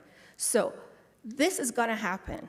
What we need is to call for more specific, more studies and research, and don't focus only to make the FSH that we are all the time using with the same. We have to understand more physiology of the human to understand what each pathways, when they will be activated, what is the results. And the answer is not increasing the dose.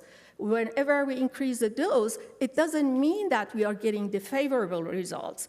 And that means that we need really more study in pharmacogenomic aspects and science of the ART. Thank you.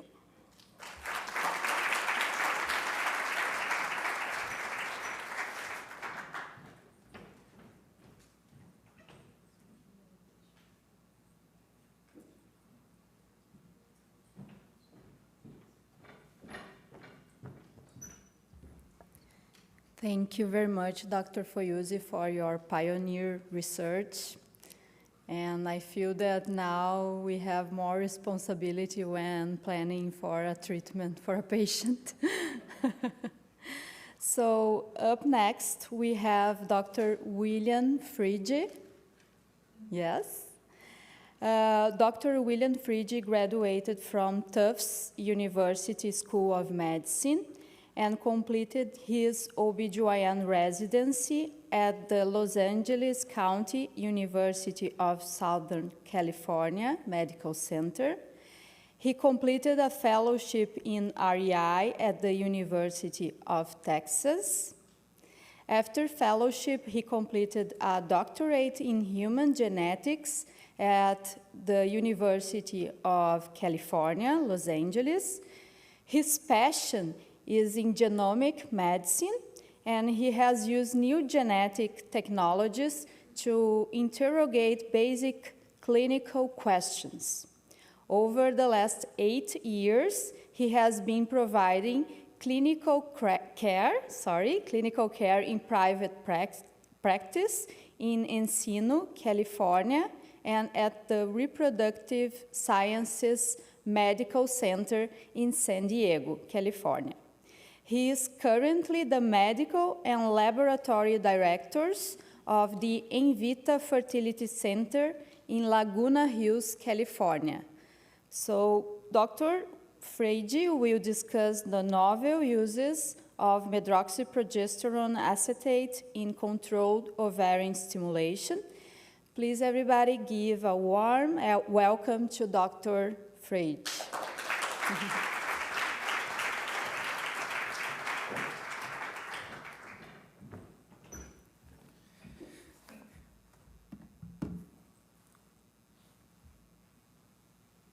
Do I use this microphone here? Can everyone hear me? Or is it the one on the...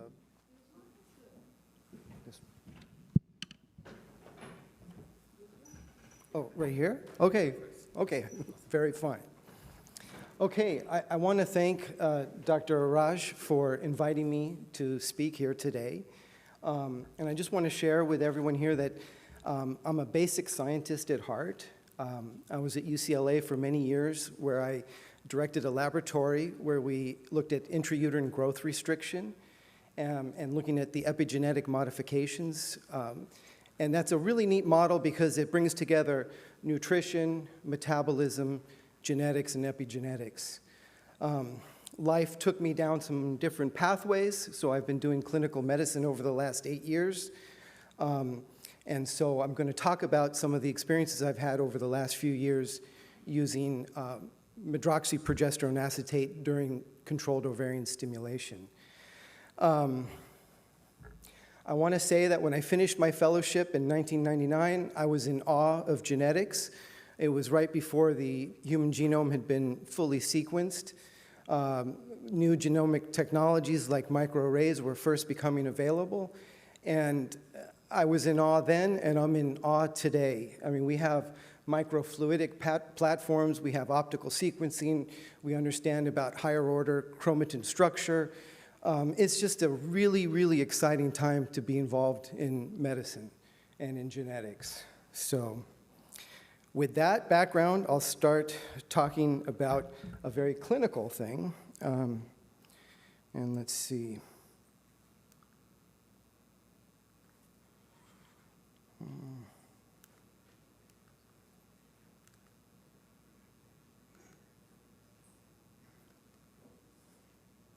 Forgive me. Oh, here we go.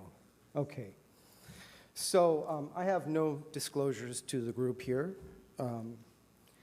Now, it's been long known that progestins suppress gonadotropin release. It's the basic mechanism of oral contraceptive pills. It's also used in progestin-only contraception, which we predominantly give after delivery.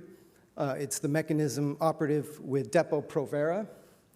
And so it provides a very inexpensive, easy way to suppress gonadotropin secretion. Why we didn't use it before? Before we had vitrification techniques, we had to transfer fresh, and giving a progestin early would certainly derail the whole endeavor. So now that we use vitrification techniques, some forward-thinking researchers out of China and Israel thought to use progestins to to suppress the LH surge.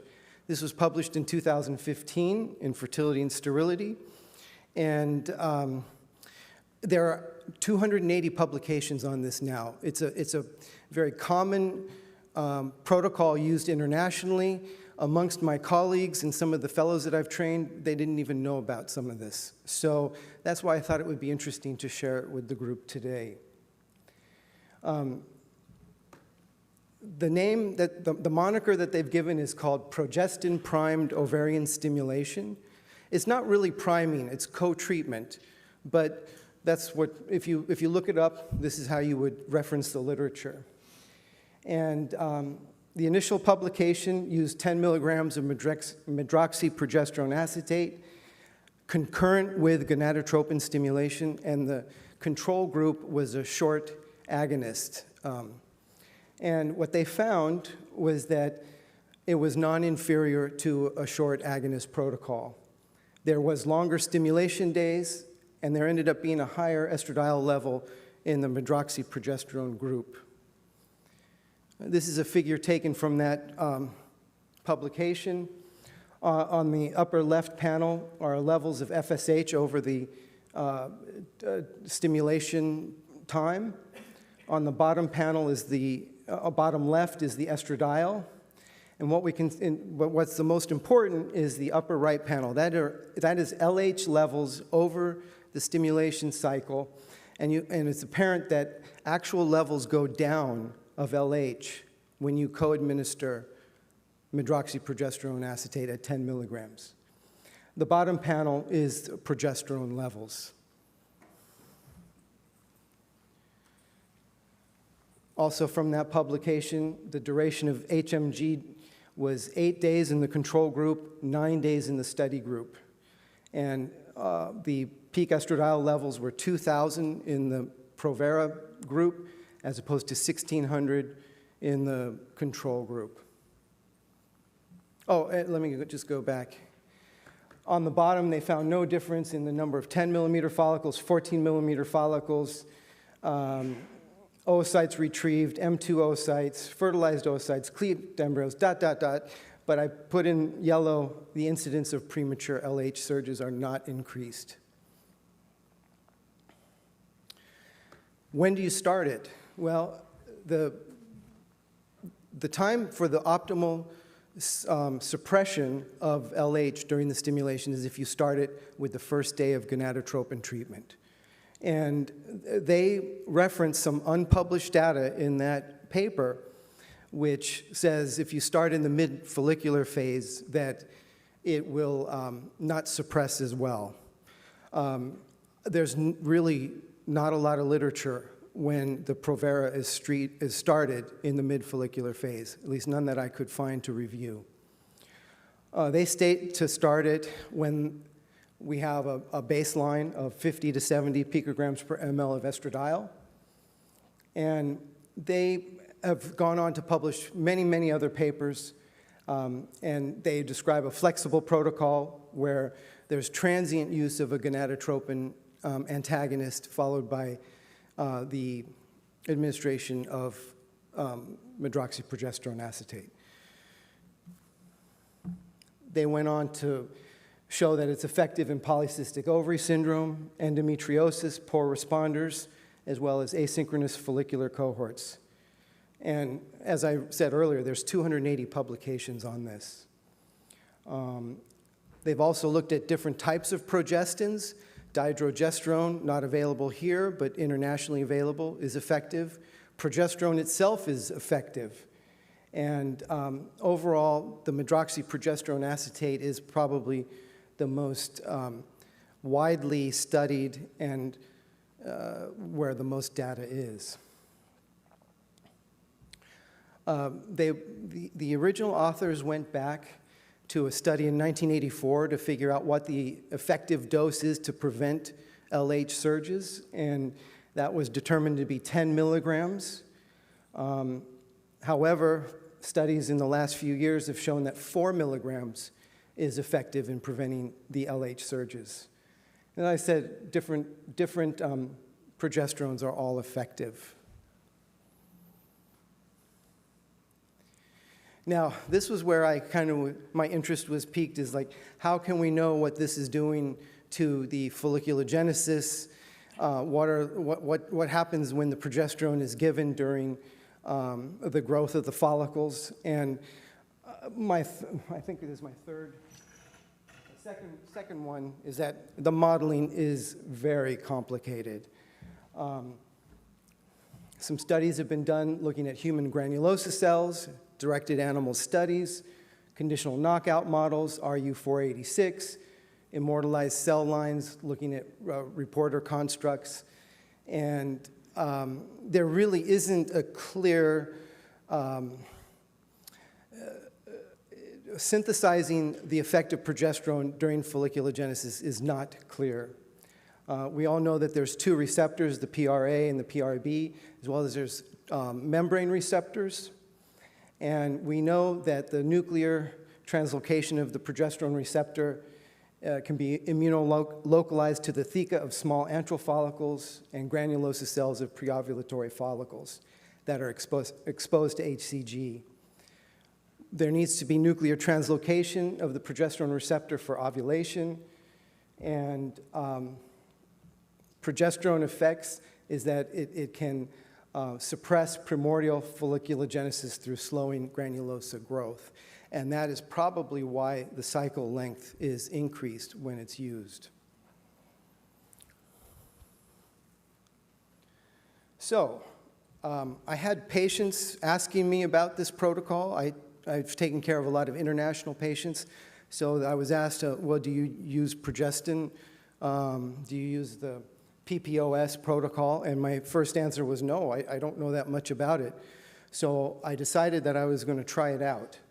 And so between September of 2021 and just last month, I used it in 19 IVF cycles in 16 patients. Now, this is not a randomized study. It is me deciding when I could use it, when I thought that it would be useful for a patient.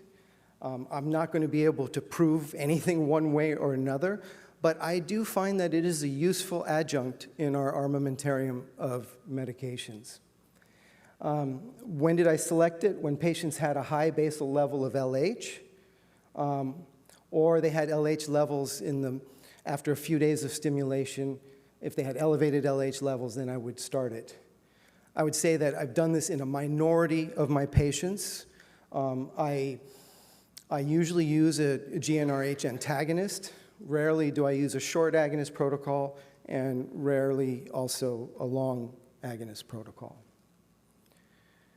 So this begs the question of, when do we start the GnRH antagonist? And the guidelines are somewhat arbitrary.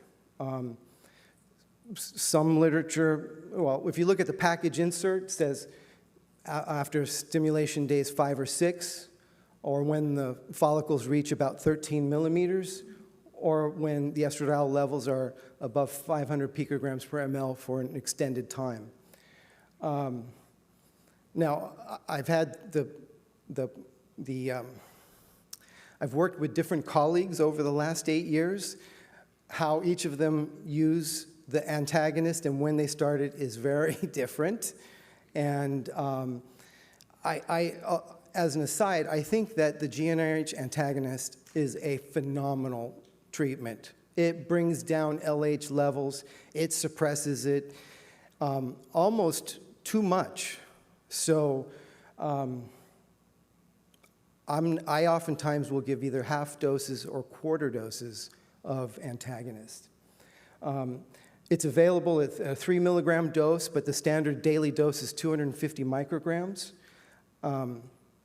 I prefer cetrotide because it's easier to be divided into sub-doses, but both ganirelix and cetrotide are equally effective.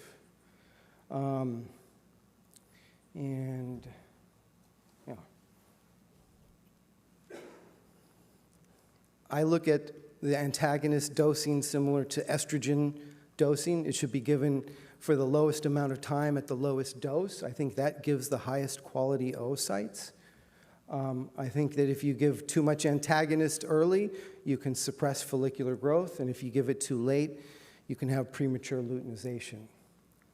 So I went into this thinking, could I balance the dose and duration of the antagonist by the use of medroxyprogesterone acetate? And I always think it's fun to see how other doctors do things, so I've included 3 panels of representative patients.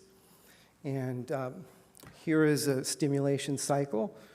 Let me just look at my notes here. This is a 33-year-old woman with secondary infertility. Her AMH was 1.8. She failed an IVF cycle at a prestigious clinic back east. She was obese with a BMI of 32. I put her on a luteal estrase pretreatment, and I put her at 450 units of gonadotropins based on her body weight. She was started concurrently with the medroxyprogesterone acetate on the first day of stimulation. And the reason I put this one up here is I want to show you that it went to 13, 14 days stimulation. It is pretty much unheard of for me to go that long with a cycle. And of course, it irritated my embryologist because this week after week, I was doing Saturday retrievals. So it does, on average, prolong the length of the cycle. Let's see. LH levels range between 1.2 to 4.8 and also 1.5 to 1.8. Peak estradiol was 2,481. I triggered her with a dual trigger, which I don't usually do, but I had ordered her the agonist, thinking that she was going to go higher than 3,000. She got 10,000 units of HCG as well as the agonist. We got 6 M2 oocytes. They grew out 4 blastocysts, of which 3 were euploid. She became pregnant. This was one of the first patients that I did. This was back in June of 2022. Yeah, this is another stimulated cycle that I wanted to share. This is a 32-year-old nulla gravida with an AMH of 13.1. I put her on a pretreatment of 2.5 weeks of birth control pills. Her antral follicle count was 27. Her baseline LH was 9.4. I started her on 325 units of gonadotropins with concurrent medroxyprogesterone acetate, 10 milligrams. She had an unusually short cycle, as you can see. It went to 8-9 days. Peak estradiol was 4,568. I did add a quarter dose of the antagonist for the last 2 days just because I didn't want to take the chance that there might be a premature surge. But I want to just share with you that that you don't need to use a lot of antagonist once again. 18 oocytes were retrieved, 16 M2, 11 blastocysts, 8 euploids. First embryo transfer was an embryonic gestation. Second was an ongoing pregnancy, and she's gone on to deliver. Okay. Last patient, I did this patient just back in April. 34-year-old nulla gravida, failed 2 IVF cycles at a local program. The first that she failed was an antagonist. Second was a microdose Lupron. I put her on luteal estrase. I put her on 500 units of gonadotropins, which is a little bit unusual, but she's 160 pounds. And her LH over the treatment rose to 6 after 2 days of meds. So I started the medroxyprogesterone at that point. LH has remained between 5 and 5.2. She got half-dose antagonist for 4 days. Peak estradiol was 1370. We got 7 oocytes, 7 M2s, 3 blastocysts, 2 of which were euploid. So,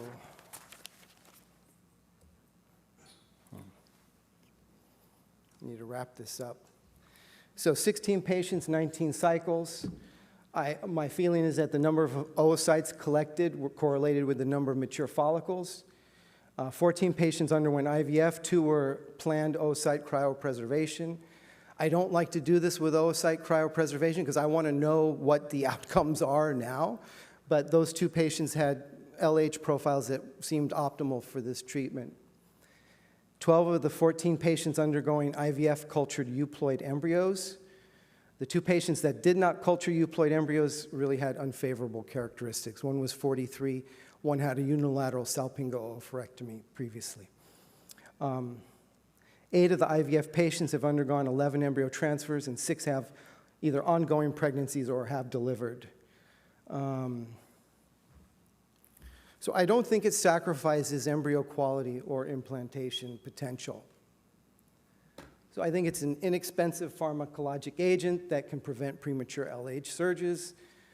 If you want to be most sure of its effectivity, start it on the first day of stimulation.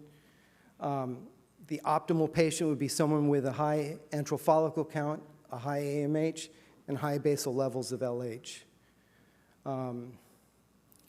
Anticipate that you'll have 1 more day of stimulation before you start.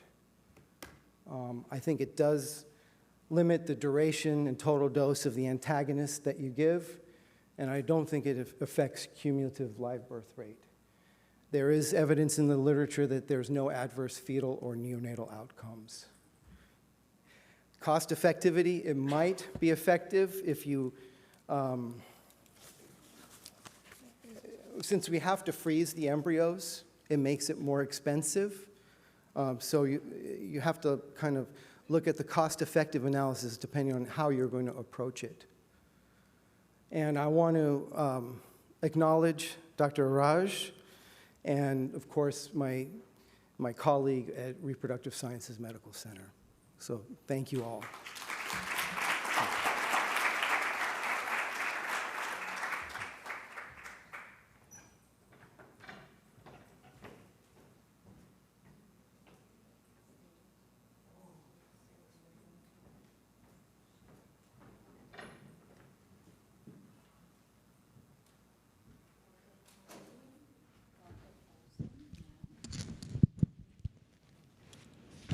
So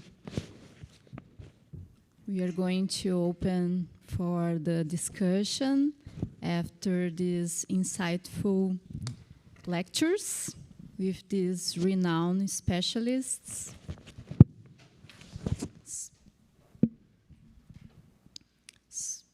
Yes? Sure. Yeah.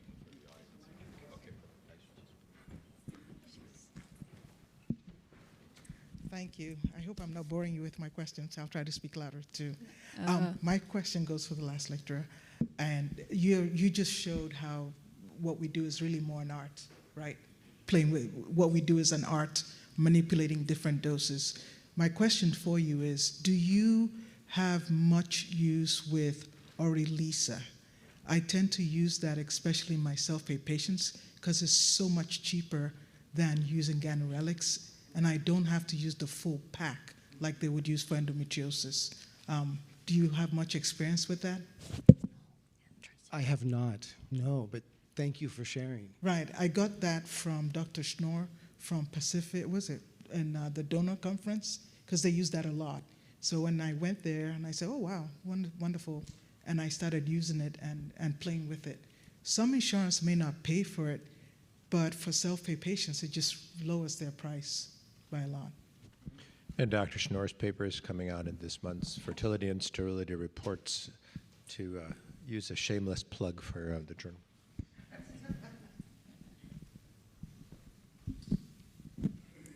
Hi, I'm Legend, working in Kindbody.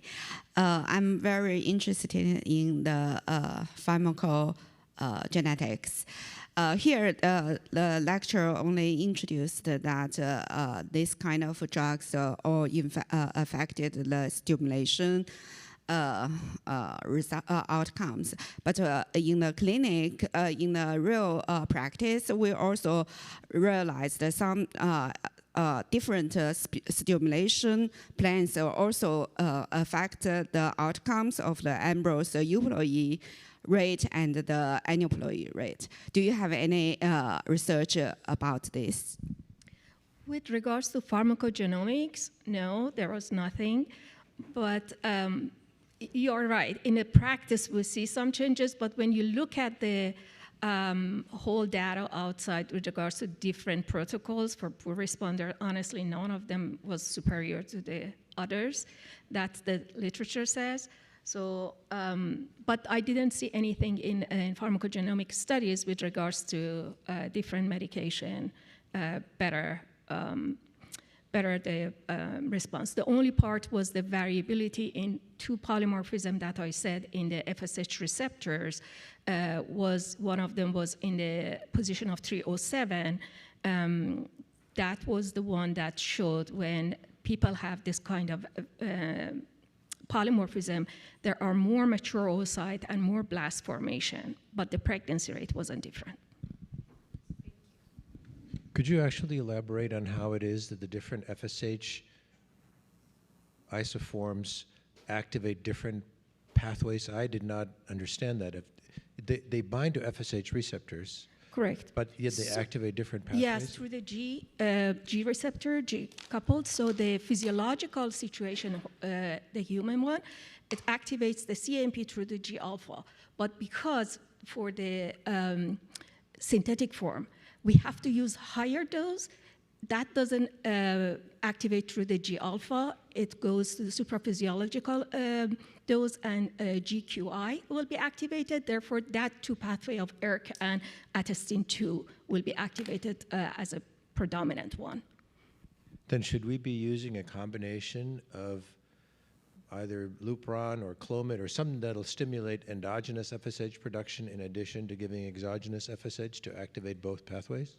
So that's a very good thought. The only things that I'm saying that we are using the higher than physiological dose in order to activate these two pathways, right?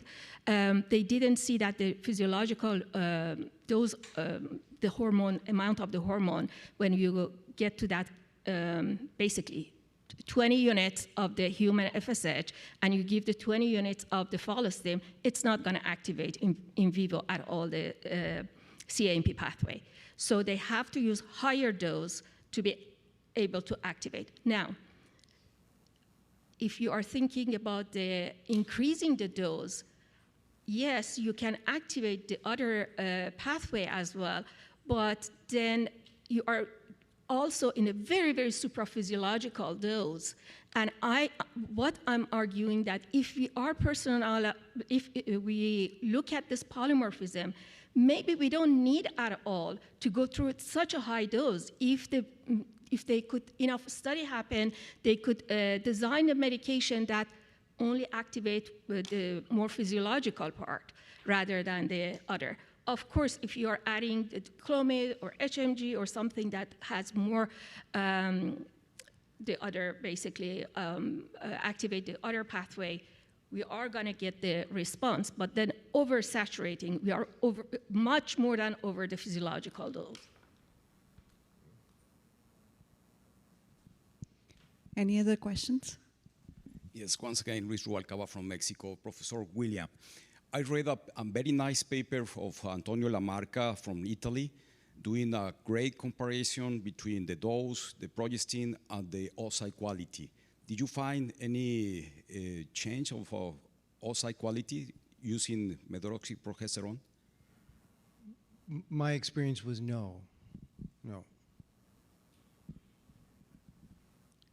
I had a follow-up question to that. Dr. Frigi, did you have any change in like the aneuploidy status of the embryos? Did you see, is it comparable? I have small numbers, okay, but I didn't think that there was any difference. I don't have any statistical studies, it's just a small study. But I shared with the group the ratio of euploid as opposed to how many were biopsied, and they were all within what I would expect. Great. I have another question. How do you see this individualized treatment on reproductive medicine versus this increasing amount of cycles, these huge clinics where companies that are very worried with business are buying these companies, and how do you see this? It's kind of conflicting. Let me see if I understand your question right. So you're saying that if we do the personalized medicine, the patient needs lower cycle, and that's not going to be business savvy. No, I mean sometimes it can be difficult to individualize if you have a huge amount of cycles of patients. Oh, you mean that absolutely, this is right. Still, we are still in infancy of this of the pharmacogenomic in COS. So much should have been done, and it's not going to come in the next 5-6 years, I don't think. But of course, if we know that which polymorphism hit all the time, and also know much better the pathways inside, and association with that polymorphism with the phenotype, then you can at least for the poor responder to have, okay, if like we are checking AMH, before even getting to the STEAM, you can check that polymorphism and see that, oh, she has that, so then maybe I need a higher dose, or maybe I need a different medication for her. Yeah. Dr. Paulson, Dr. Fridge, any comment on this question? Because of course now we are talking specifically about pharmacogenetics, but sometimes also there are other kinds of personalizing the treatment. Well, I think it's fascinating. Honestly, I think it's, my mind reels that we could study all the patients that develop OHSS and see if they demonstrate these polymorphisms or not, and if we could actually eliminate OHSS. Well, we've sort of eliminated it by using Lupron trigger anyway, but there are still patients who develop OHSS, and to know that they all, or a majority of them, have a polymorphism, that would be very interesting. Absolutely. Yeah, there are even case reports of people developing hyperstimulation with fairly minimal stimulation. There are reports, for example, of people having spontaneous ovarian hyperstimulation syndrome without any stimulation. We had a paper on somebody getting OHSS and actually a vertebral artery thrombosis who had Clomid. So there are sort of outliers that I think would be what an interesting way to study them and try to evaluate them. I agree. There are these outlier patients that we rarely come across. I'll never forget when I was a young attending, my chairman left town and I was in charge of his patients, and this woman had full-blown hyperstimulation, was very ill. Her estradiol wasn't that high, 3,000. It took a lot of intensive care. And then when my chairman left to go back east to the NIH, I inherited her. And I said, oh, this time we're going to do it really mild. We're going to keep the estradiol under 2,000. And sure enough, I kept the estradiols under 2,000, but she had hyperstimulation. So, identifying those unique patients and then subjecting them to the GWAS would be a really fascinating thing. And then the other thing that I'm thinking about with hyperstimulation is that really the culprit is HCG. Back in November, there was a shortage of Menopur. So I was giving patients some exogenous low-dose HCG, and I very rarely get hyperstimulation. I had 3 patients right at that time because I'd given them low-dose HCG. So HCG is really, it is the dangerous part of this whole equation. I just wanted to add quickly before your question, Dr. Ali. I think the way I envision it is that all of these polygenic diseases that we take care of in reproductive medicine are going to be very quickly addressed. So endometriosis, PCOS, male factor, unexplained infertility, and ovarian reserve are all in the same category of polygenic diseases. And with the advent of or easy availability of these genetic technologies, with the desire of industry and some pioneers in clinical setting who will test those out, I envision that we would have a patient come in for evaluation. The doctor will do the history, physical exam, their testing for fertility, and then also a chip. They will do a blood draw, get the report out, and it will also involve artificial intelligence that will be learning as all of that is happening, and then you will be presenting the patient in a scaled way with ovulation stimulation, their trigger, so everything will be streamlined in such a fascinating way that you could do a high throughput, scaled treatment of a lot of patients in a very personalized way. And it's coming, like I was asking in the morning, it's coming very quickly. We should be prepared, we should be reading, we should be testing. I think as people in the field that are here right now, this is an exciting time. That's exactly where my question was leading. So you hit the nail right on the head. We do need, we just had a segment on AI, which was incredibly robust. So to continue with that conversation, how AI can help now, not only in the lab, not only in our screening and diagnostic testing, but also in reproductive medicine, really in every department of reproductive medicine. Now, I think we're in a very unique space where we're combating high volume and low staffing. And so AI is very much needed and desired at this point. How do you envision standardizing and making more efficient stimulation cycles? So for example, gonadotropin doses, the days of stimulation, because all of that factors into a financial burden for the patient, but also an emotional burden. So there was a presentation, Dr. Frigi, you had up that you had different dosages for patients based on their characteristics, which made appropriate sense for the patient. But as far as the emotional burden on the patient, do you think that that's variable when patients are on supraphysiological doses that are much higher than the next patient? Sometimes even in the same patient, total dose gonadotropins may be so much higher in the second cycle compared to the first cycle based on the response of her first cycle if it was negative. So can you just comment on if these genetic testings become available?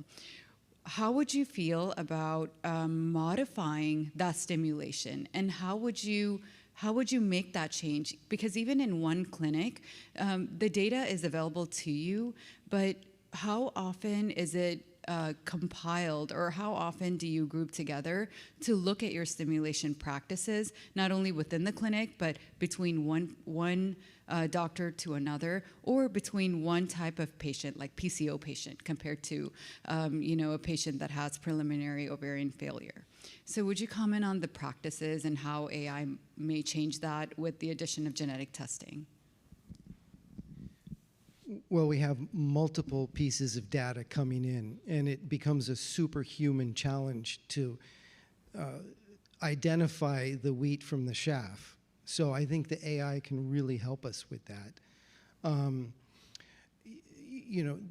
At the end of the day, though, there's no substitute for a human being crunching the data.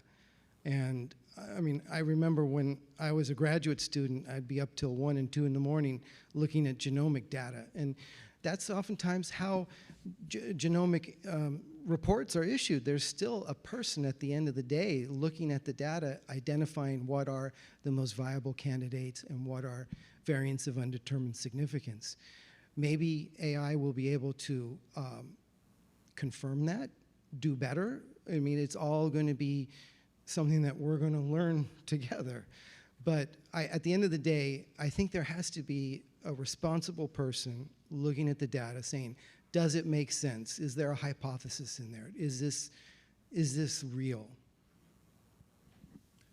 Just to add one comment, when you look at pharmacogenomic studies, typically they are done on a population, most likely the biobanks are a European population, and then they're looking at general population, trying to solve a problem that is very specific to fertility. So what happens is that, I think the solution to getting enough data to run all these algorithms and have some sort of prediction model is that the fertility clinics themselves have to participate. So if you have patients that have struggled with the infertility, and the treatment did not solve that problem, the best thing to do is to have them participate in providing their DNA for a biobank participation. So if you have a scenario, we have a large, because we're talking about studies where you pull 100,000 patients is not a lot in whole genome association study. And so imagine, I think that's where the bottleneck is, because figuring out the genomic or genetic variation that correlates with certain infertility traits, that is just a matter of bioinformatics combined with AI.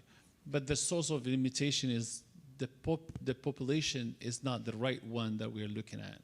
I completely agree with you. And that was exactly the point of my talk, to call for all of the geneticists, all of the REI to work together and make this kind of study happen, and remove the mentality, oh, okay, I'm going to increase the dose and increase the cycle, I'm going to get to this, to that. That's not an answer, just increasing the dose. I think we have to understand what is the problem in this, or what is the polymorphism that this patient has, that the response is not the way that we want it, and resolve that. And absolutely, I agree with you, Nabil, that it's important that all of the REI and clinics take part to tailor and make the protocols basically in a better way.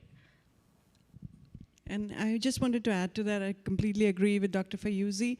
Recently, the Pan-Genome Project was completed. So 47 different individuals were sequenced end-to-end for their SNPs. It's available, it's free for all. So I think it's exponential increase is coming. We just have to participate from the IVF field. So we are at a cusp of where the corporations are moving high amounts of IVF, which their focus is to take a lot of cycles together.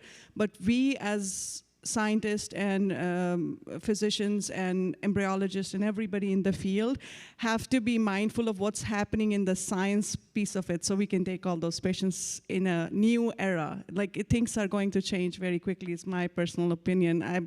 We'll see in the next few meetings how it pans out. So I learned that time is over. So I really want to thank you all for your participation. It was an insightful discussion, very wonderful section. And thank you, the audience, for your presence and your participation. We really appreciate. And now we have a happy moment. It's lunchtime.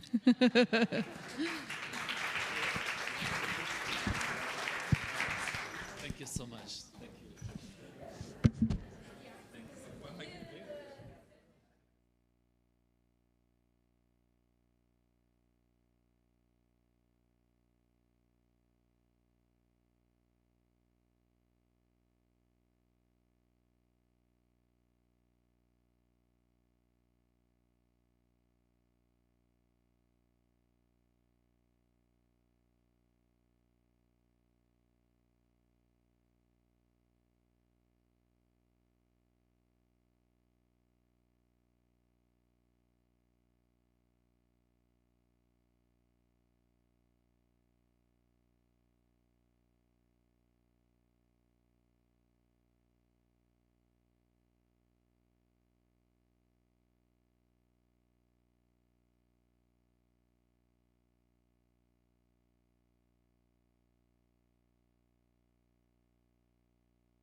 get things started for the afternoon session. So we've heard a little bit about AI automation, endocrinology. We're going to focus a bit more here on the lab and hear about some best practices and other aspects. And we've got the pleasure of having three very well-respected, very accomplished lab directors. So lots of opportunity here to ask some good questions and learn.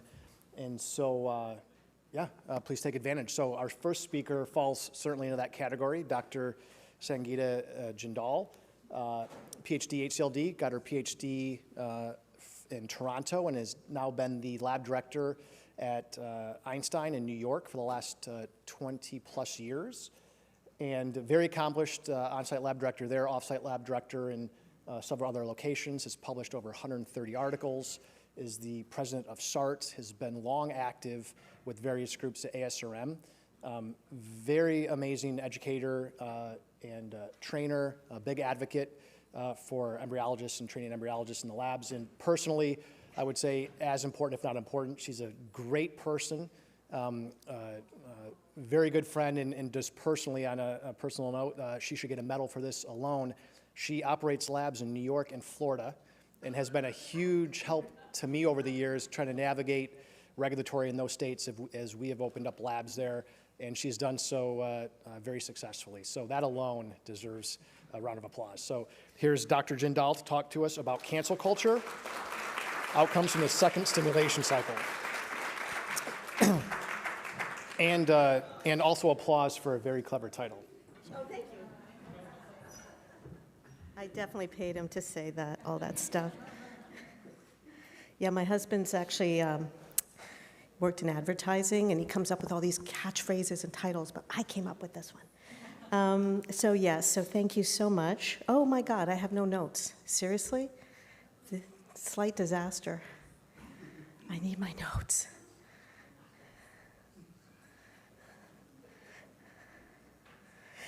So thank you so much to Sheila and Nabil and all the organizers and sponsors of this meeting, these regional meetings.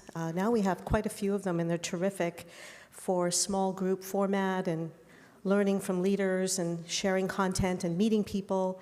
I think it's really great, so I encourage you all to participate as much as you can. So the title of my talk, obviously, Cancel Culture, IVF Outcomes from Second Stimulation Cycles Following First Cycle Cancellation. And this was a topic I was given, and I really didn't know what I was going to talk about. And it turns out I actually have some original data to show you, which I'll share with you today. And this is my disclosure. So the learning objectives today are to predict, predictors of live birth or recurrent cycle cancellation in a cycle following an IVF cycle cancellation. So I'll describe all of that in a minute.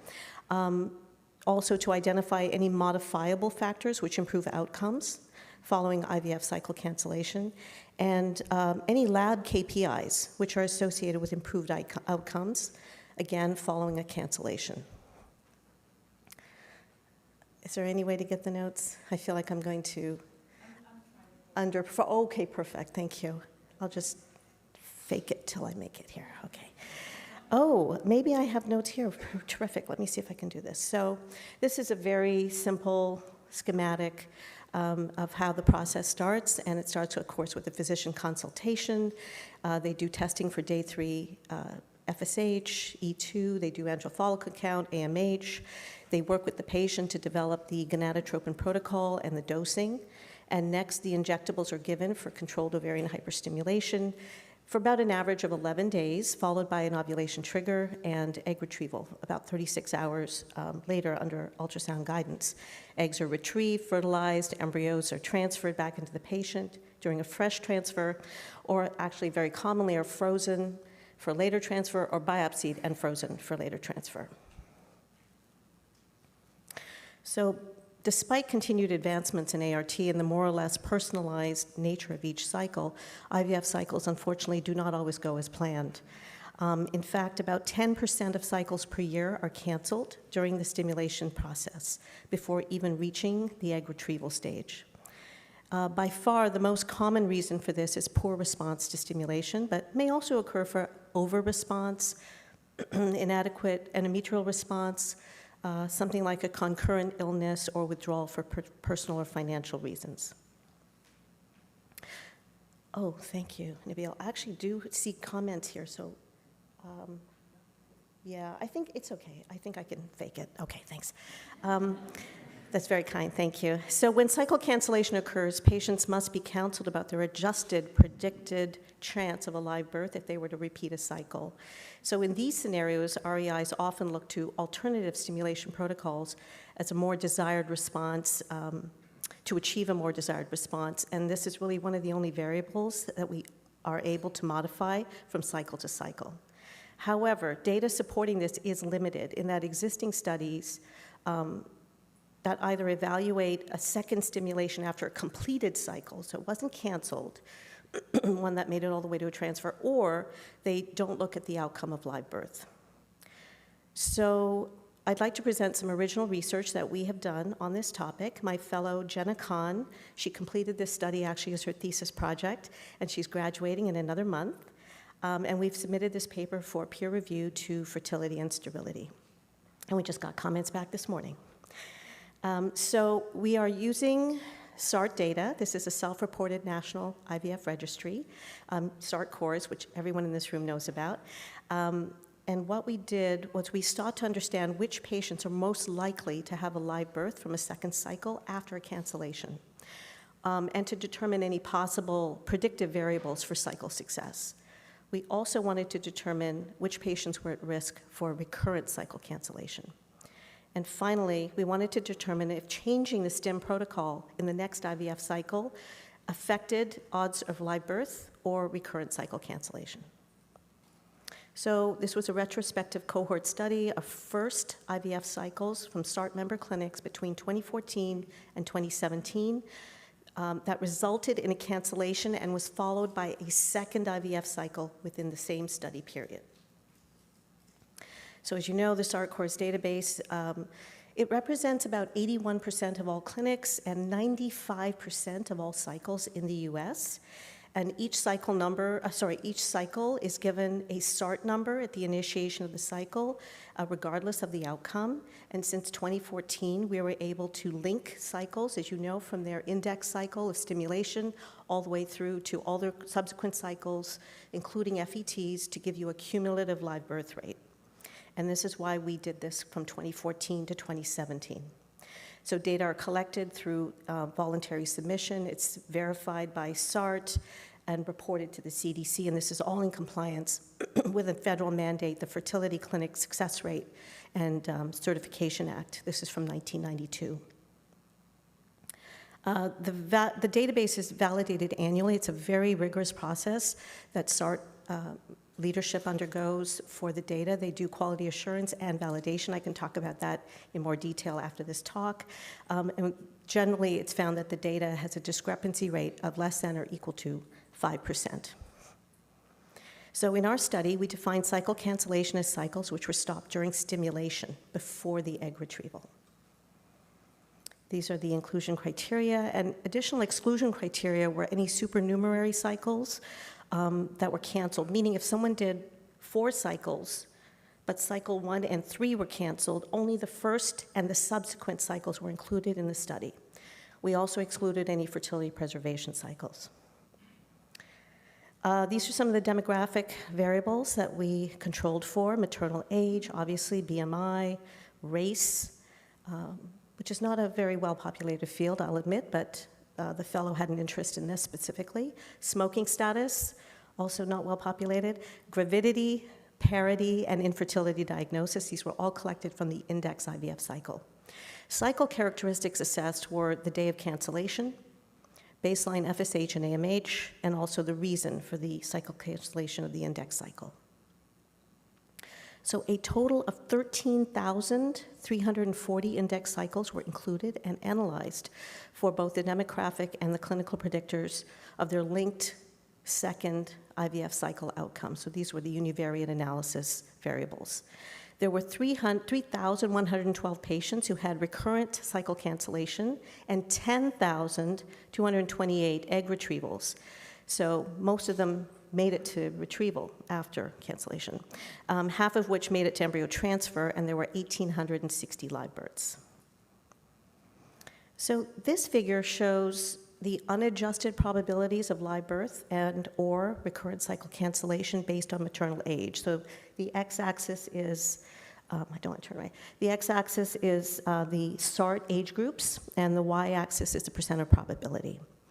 So we know that maternal age is strongly associated with IVF outcomes. So this is just to show you that as the age of the patient increases, the chance of recurrent cancellation increases, and that's in blue. And the chances of live birth decreases, and that's in yellow. So you can see that women 43 years old and older have about a 40% chance of having their cycle canceled for a second time. And this is largely due to poor response to the stimulation. Interestingly, this entire population, the live birth we're seeing here, even in the younger patients, is about half of the age-predicted live birth rate as reported by IVF success calculators from both SART and CDC. So this whole population is considered, a diminished ovarian reserve population, not surprisingly. Okay, I'll take you through this figure. So this figure shows the result of our multivariate logistic regression for odds of recurrent cancellation. The pink dots, you can see them at the top, represent statistically significant results with p-value of less than 0.05. Confounders that we adjusted for are listed on the right. So the odds of recurrent cycle cancellation increased, okay? So patients who went through and then got canceled again were of higher maternal age, higher BMI, actually in the category known as obesity, a diagnosis of DOR with the clinical metrics that you would expect, a high FSH and a low AMH, less than or equal to 1.0 nanograms per ml, and the index cycle cancellation was due to poor ovarian stimulation. Those with PCOS or unexplained infertility and an index cycle cancellation or withdrawal from treatment due to concurrent illness had less chance of cancellation. Now, these are the odds of live birth. So this shows the multivariate logistic regression for odds of live birth. Again, the pink dots represent statistically significant results, and confounders we adjusted for are listed on the right. So again, live birth is associated, interesting, with a diagnosis of male factor and an index cycle cancellation indication of withdrawal from treatment for any other reason besides DOR. Odds of live birth, however, decreased in the second cycle if the maternal age was greater than or equal to 35, associated with smoking, Asian race, Black race, diagnosis of DOR, and again, a high FSH and a low AMH.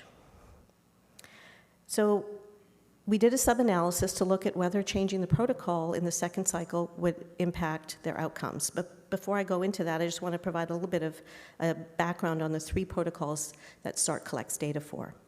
So there's 3 of them. Let me go through this here. This is why I wanted my notes. So the agonist flare protocol utilizes an initial flare of the effect of the agonist to increase endogenous FSH, which is bolstered by the addition of exogenous gonadotropin, and the agonist also blocks an endogenous LH surge by prolonged saturation of the receptor.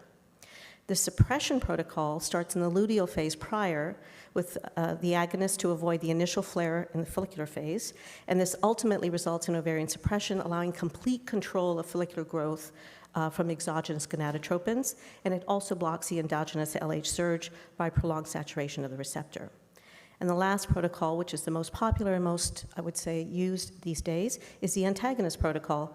It is using only exogenous gonadotropins to stimulate the ovaries, and once the follicular growth begins, the antagonist is added to prevent the LH surge until you are ready to trigger for ovulation. So again, these were the 3 protocols that were used: agonist flare, agonist suppression, and agonist. And we were measuring this in the first cycle, and in the second cycle, exclusive use of these protocols. We used the same inclusion-exclusion criteria as the initial analysis, and additionally excluded any cycles that had more than 1 STIM protocol listed, because that's not really possible, and that must have been a self-reported error with the data. And after applying this new exclusion criteria, there were 13,135 patients in our population. So patients who received the same protocol compared to those who changed. So here we go. So we use regression models to estimate the association of changes with the odds of recurrence of cancellation or live birth. And again, we adjusted for age, race, BMI, smoking status, AMH, infertility diagnosis. All the cycles were included for the outcome of recurrent cancellation, and we did a sub-analysis of just fresh cycles, about 12,000 of them for live birth. And secondary outcomes were lab KPIs, number of eggs retrieved, and number of 2PNs. So there were 434 patients in the same protocol group and 6,701 patients in the change protocol group. The demographic characteristics were similar between two groups. 78% of all patients who had their first cycle canceled for poor response went through for the second cycle. So the mean AMH in the same protocol group was 1.49 compared to 0.98 in the change protocol group, and they both had increases in gonadotropin on the second cycle. This was definitely a confounder, so we did the analysis with and without that. There was no difference in the outcome. It was about 400 extra IUs that was given in the change protocol, in the second, stimulation protocol. This was significantly different. So after adjusting for confounders, we found that changing the protocol in the second cycle was associated with 0.36 less eggs retrieved and 0.29 fewer 2PNs created in the second cycle, which is statistically significant but not clinically significant. However, changing the protocol did show a 14% decrease in odds of recurrent cycle cancellation. So there's value in changing the protocol, and a 17% increase in odds of live birth increase, both of which were statistically significant. And this is a sub-analysis of the fresh cycles that were canceled for poor response. And again, a change in protocol associated with a 20% decrease in cancellation and an 18% increase in odds of live birth. So which change matters? And this is the last part of my talk. We then stratified the data by the index protocol type to further understand the drivers of our results. So this table, and I know it's complicated, but I'll go through it. This table depicts a regression model stratified by the type of protocol change, estimating the association of specific change protocols with odds of cancellation or odds of live birth, as well as number of eggs retrieved and the 2PNs. So, oh no, I'm not getting the animations. Oh dear. Okay, so let me try it here. So this is the agonist flare. Here we go. So compared with those who stayed on an agonist flare protocol, those who switched to a suppression had on average 3.25 more eggs retrieved and a 67% decreased odds of cycle cancellation. And this is the specific change that's driving the overall decrease in recurrent cancellation with a protocol change seen in the previous model. So changing to an antagonist protocol did not statistically improve or worsen the outcome, so it's switching away from the flare was the key. And conversely, compared to those who use an agonist or an antagonist in their first cycle, switching to an agonist was much worse. Basically, the flare was the problem. And I don't want to go through all of these. It's a lot of the same data, which is complicated. But the point is that changing the protocol has value. Changing away from the flare has value. And so to summarize, in patients with an agonist suppression or an antagonist cycle cancellation, changing their stim to the second protocol that alternates it results in a higher chance of live birth, independent of egg yield. Changing away from the flare increases your egg yield and decreases odds of cancellation, but doesn't affect the odds of live birth. So the strengths of this study include that it's a large population from the national data. It's very diverse. It speaks to the generalizability of the findings. To our knowledge, though, so this is the largest study that we know addressing the change in protocol and the outcomes of live birth or cancellation. And we actually did the sub-analysis of fresh cycles only to look at the impact on live birth. We've avoided the confounding impact of FETs because of that. We just looked at fresh cycles for live birth outcomes. The limitations, obviously, it's a retrospective study. This is always a limitation with SART data. The variables with significant amount of data that were missing, that included things like race. Age is great, outcomes are great, BMI is pretty good, but race, smoking, these things are of limited value, so I would say that limits the generalizability of those findings. Also, any other protocols besides FLAIR, agonist, and antagonist, they're not tracked by SART. So in conclusion, age, race, and markers of DOR are characteristics that predict recurrent poor cycle outcomes in IVF cycles, and this is consistent with existing IVF literature. Just repeating the second cycle improves outcomes. We saw that 75% of the patients were not canceled for a second cycle. And overall, there seems to be some benefit in changing the protocol after a cancellation. But future studies are needed to assess whether more contemporary protocols, specifically patients with a prior cancellation indication, are needed. And I'd like to acknowledge SART and all the work they do to compile this data, and really, allows us to try and understand how we practice and how it impacts our patients and the way on a population level. And without the efforts of SART, this research would not have been possible. And these are our references. Thank you.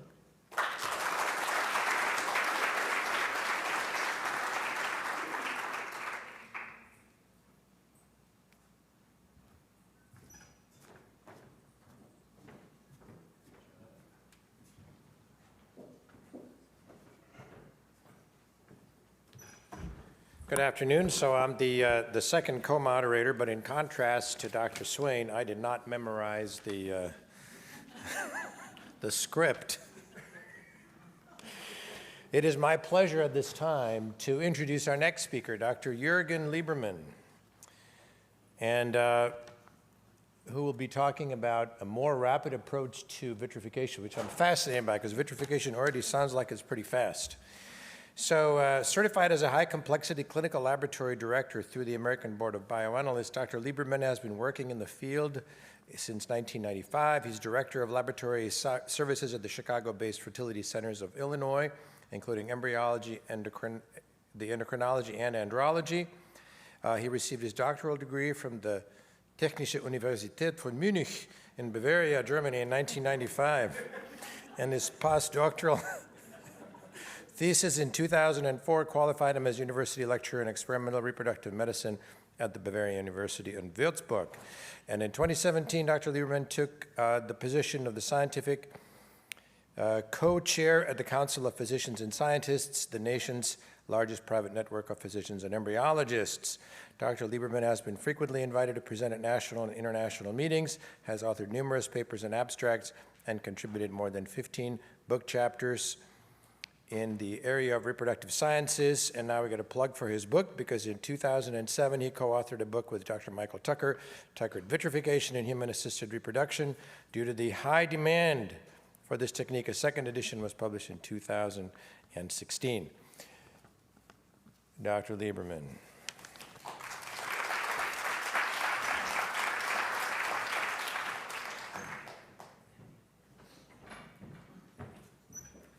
Thank you very much. I know it's a mouthful.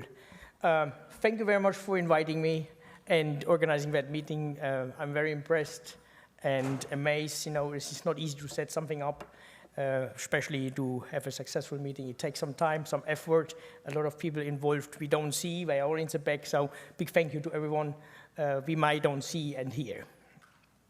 I want to talk about vitrification, and we talked about stimulation protocols, and we talked about automatic ICSI, but we never talked about what's actually coming out of all this, eggs, embryos, and something we have to freeze. Because most of that stuff we generate in a culture dish, we cannot transfer at the same time. So we have to have something in the backyard to preserve these embryos, oocytes, or sperm for a potential later use without compromising their potential to implant and to generate babies. So, my talk today is about vitrification. Vitrification is, that's my disclosure. Vitrification is out there since 1985. It was coming in the field. Of course, most of the stuff we do was coming over the veterinary science field. And so it was Garbo Weider who introduced in 96 open pool straws, vitrifying bovine and pig's embryos. And when it moved slowly to us, we adapted it. And I think we made it more successful than ever the slow freezing protocols were before for many 20 years about. But nothing really changed in terms of cryopreservation. What are the aims? We have to create an intracellular environment that supports the transition from a liquid to a solid glass-like stage. We have to make sure the intracellular compartments must be conditioned to allow the emergency and maintenance of a vitreous state, the arrest of the metabolomics, which could be then reversed, maintain structural and genetic integrity, achieve acceptable and survival rates after warming, and of course, whatever protocol you use and implement, it has to be reliable and repeatable. I apologize that some letters here shifted. That's why I always have my own laptop. This time I don't. What's the steps usually from the culture dish into the nitrogen? It's initial exposure to cryoprotectants because every small oocyte or embryo has the same percentage of water as your body has, about 70%. So we have to get rid of that water. We have to dehydrate the cell to freeze it successfully at a very low temperature. That's the temperature of liquid nitrogen. We store it. When we have to do the opposite, we have to rehydrate, we warm and thaw these oocytes and embryos by removing the cryoprotectant, bring the water back, and then they are ready for a transfer back in a physiological environment where they usually belong. So maybe some of you might remember this time. This is not an embryo culture device. It's not an incubator. Most of you maybe think so. It's not. This is a bunch of slow freezers back in the 90s. And I show them because they were very noisy. Rusty Pool maybe remembers that. They made a lot of noise. It was always a dance to get all the embryos from all the patients loaded at once. It took about 10 to 15 minutes when the machine went to seating temperature, about -6. This took another 10 to 15 minutes after seating. The machine went, and seating, if you don't know what it is, we initially initiated the growth of ice crystals by touching the straw. And then after seating, the machine went about 0.3% Celsius per minute to the temperature of -30 to 40, and then we plunged it to -196. That took about 2.5 hours. I have here a protocol that I implemented 20 years ago for zygotes. Germany was a big zygote freezer because we couldn't freeze embryos because of an embryo protection law. And you see, it took us 98 minutes to get the embryos from a culture dish to the place where they belong when we want to freeze them. And the opposite side, what would be the alternative? Liquid nitrogen bath. And I took that picture in 2000 where, most of us didn't even know what was behind the word vitrification. And, I did a simple demonstration by having a dish sitting in liquid nitrogen, and before I created 2 drops. One is pure saline, DPS, and on the right side was a solution at that time of a combination of ethylene glycol and DMSO, 20%, and 0.4 molar sucrose. And what you see is, I can guarantee you both drops are at an amorphous state. It's solid state, but the left one was created by ice crystals, obviously by the white color you see. And the right is also amorph and solid, but there is no ice crystals. That's a benefit that we can prevent, if we do it right, intracellular ice crystal formation in the eggs and embryos we freeze. And so I mentioned that in 85, 2012, we got a lot of reports, more and more successful. But then, since today, there was not much change in our protocols. We increased the volume of the drops. We moved away from merging the drops to protocols where we went with a time to make it more reliable and consistent between embryologists, but that was not really a dramatic change. We still use the same solutions. You might use slightly some different, but the basics are the same. You have a modified media that contains 20% serum substrate, the protein. You have a solution where you first expose the cells. We call it an equilibration solution. It contains 7.5% ethylene glycol DMSO. If you go with a vitrolife medium, it will be 8% ethylene glycol and propandiol. And the vitrification solution, the final step, where we actually expose cells very short, not more than 60 seconds, it's 15%. In case of vitrification solution from vitrolife, it would be 16%. And these solutions contain 0.5 or 0.65 molar sucrose. That didn't change. And what needs to happen before vitrification? As I mentioned, we have to dehydrate. We have to remove the intracellular water. We can do that with cryoprotectant. They move in. It's a very simple osmosis. And water gets pushed out. What happens because of the water loss, the cell will reduce its volume, it will shrink. And when you incubate it long enough, it will come back actually too close to its original volume, about 80–90%. And if you look at that time at these cells, you don't really believe they were dehydrated, but they are. And that's the simple things we have to consider: the hypertonic, isotonic, or the hypotonic steps. It depends, what you do. In that case, we want to freeze. In that case, we want to do the opposite. We want to reverse and warm them up.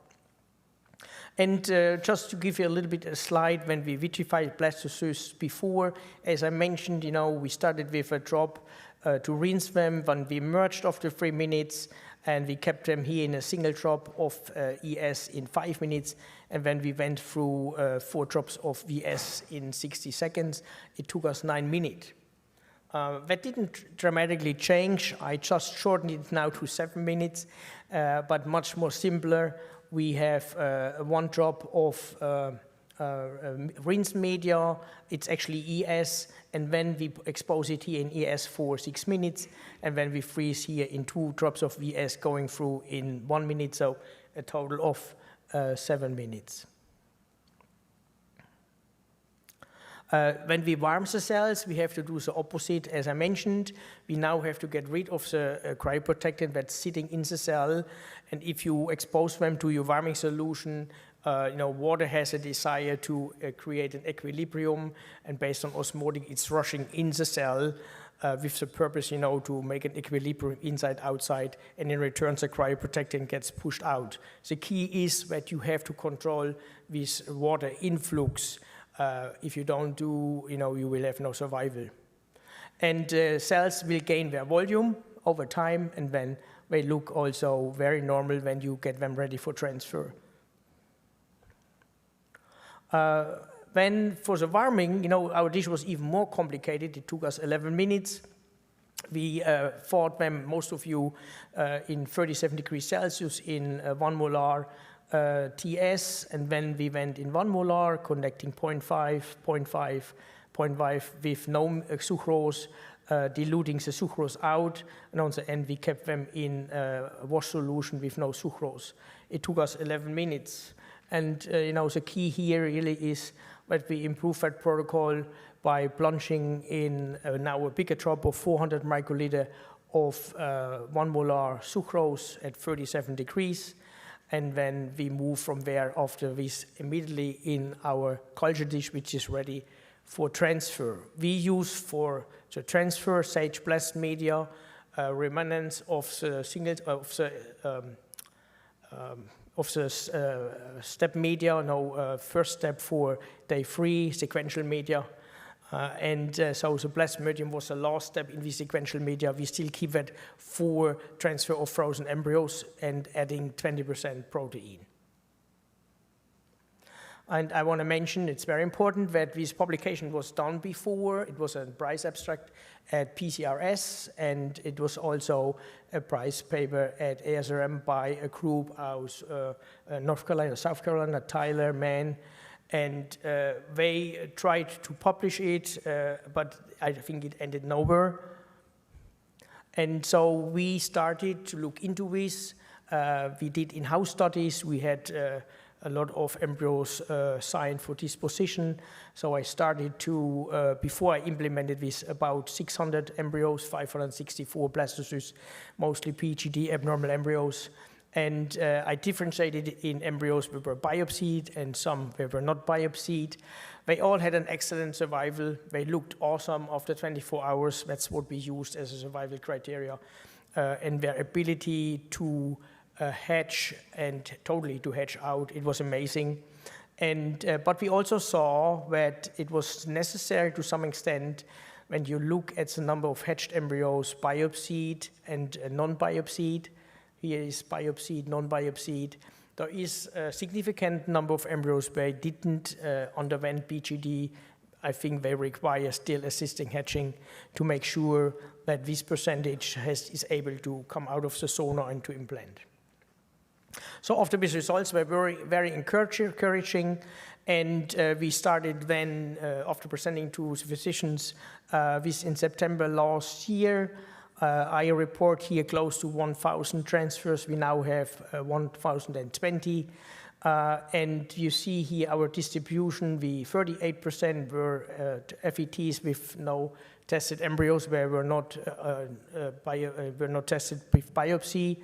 And the majority, 61%, were embryos where we knew they were euploid. I followed up with about 833 FETs in terms of ongoing pregnancy and implantation. This is our study population, 833, ongoing pregnancy and implantation, average age 36.2. We transferred in average 1.6 embryos. 1.06, I'm sorry. This is just a positive beta, but I personally believe in the importance of a positive beta. Depends where you set your positive beta. But you see here, close to 1,000, we get a positive beta of 78%, 79 in 35 to 37, and 75 in 38 to 40, and overall here, over 40, 67.5. So you will argue, I'm sure you have more PGD transfers. That's true, but if I show you more slides, you will see not a significant difference. Anyway, if we look at untested and tested embryos, surprisingly, it is not what you might expect. I'm sorry. Yeah, it doesn't work. But you see here 72% positive beta and 74 for embryos tested. That was not significant. I'm sorry, but that stuff shifted here. When we look at embryos now, with the whole 9 yards of assessment and really true numbers from positive beta to clinical pregnancy, ongoing, and implantation. We have here close to 69% implantation with ongoing pregnancy of close to 66% for patients under 35, 61 for 35 to 37, close to 60 for 38 to 40, and a little bit of drop, but still 53% ongoing for patients over 40. It brings us to an average of 60.4% ongoing pregnancy with an implantation of close to 64%. When we look at untested and tested, you see here for untested embryos, we have 58% ongoing pregnancy. And you see here a benefit of PGD, what you also will see when you look at the age. There is no question.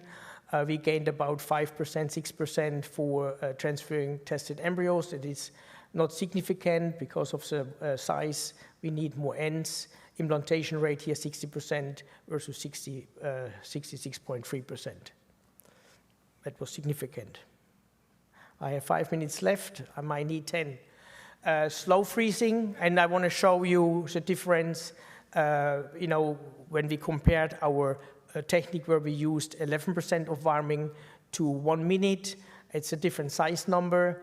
But we will get close there. I took transfer from 22 and 23, so we didn't change anything. It's in a very short time. So only thing changed that we went from 11 to 1 minute, and you see here survival is no difference. We didn't have to form more embryos to get to the same outcome with rapid thawing, because some people think we put a lot of stress on these embryos. It is equivalent. There is also no additional stress factor or filter that can act as a bias for the rapid warming. If we look now comparing traditional warming to rapid warming, just to make it briefly because of the time, we have ongoing pregnancy 55 versus 60 and implantation rate of 56 versus 63. So we gain overall a certain percentage in favor of the rapid warming. Our miscarriage rate is even lower when we go with a rapid warming. So can we lower than 1 molar sucrose for warming? I did, and it works. You can go to 0.5 or even 0.25. I cannot believe I have only 20 minutes already passed. You have a different clock. And so 0.25 molar and 1 molar, there is no difference, right? This is a study from Belgium that was presented at a meeting. So only difference, if you have a lower concentration of sucrose, the time to re-expansion is significant shorter when you form them in 1 molar. Even time to hatching is also significant lower. So they hatch significantly faster, need less time when you form them in 1 molar. And that's our numbers. We also showed when 0.5 or even 0.25 molar is equivalent to 1 molar, and it looks like even the lower concentration of 0.25 molar is beneficial for faster recovery and therefore significant higher hatching rate. So to show you some embryos, embryos blastocysts 1 minute 4 in 0.5 molar, were all for disposition. It's right after warming, quite fast expansion. Overall, you see there is barely one who didn't survive.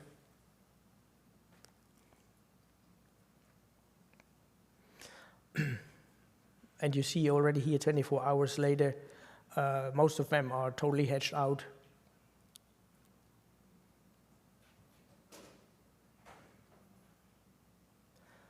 And I think the last slide is also here for totally hatched out. And when we have some embryos we didn't biopsy, and you see a difference in the last slide. Here we go. You see here a lot of embryos were still sitting in the zona and they were not biopsied. So I would still encourage to do assisting hatching on these embryos. First tried also for 0.25 molar, just some slides. It's also 0.25 molar. They all look fine, or some of them just didn't survive.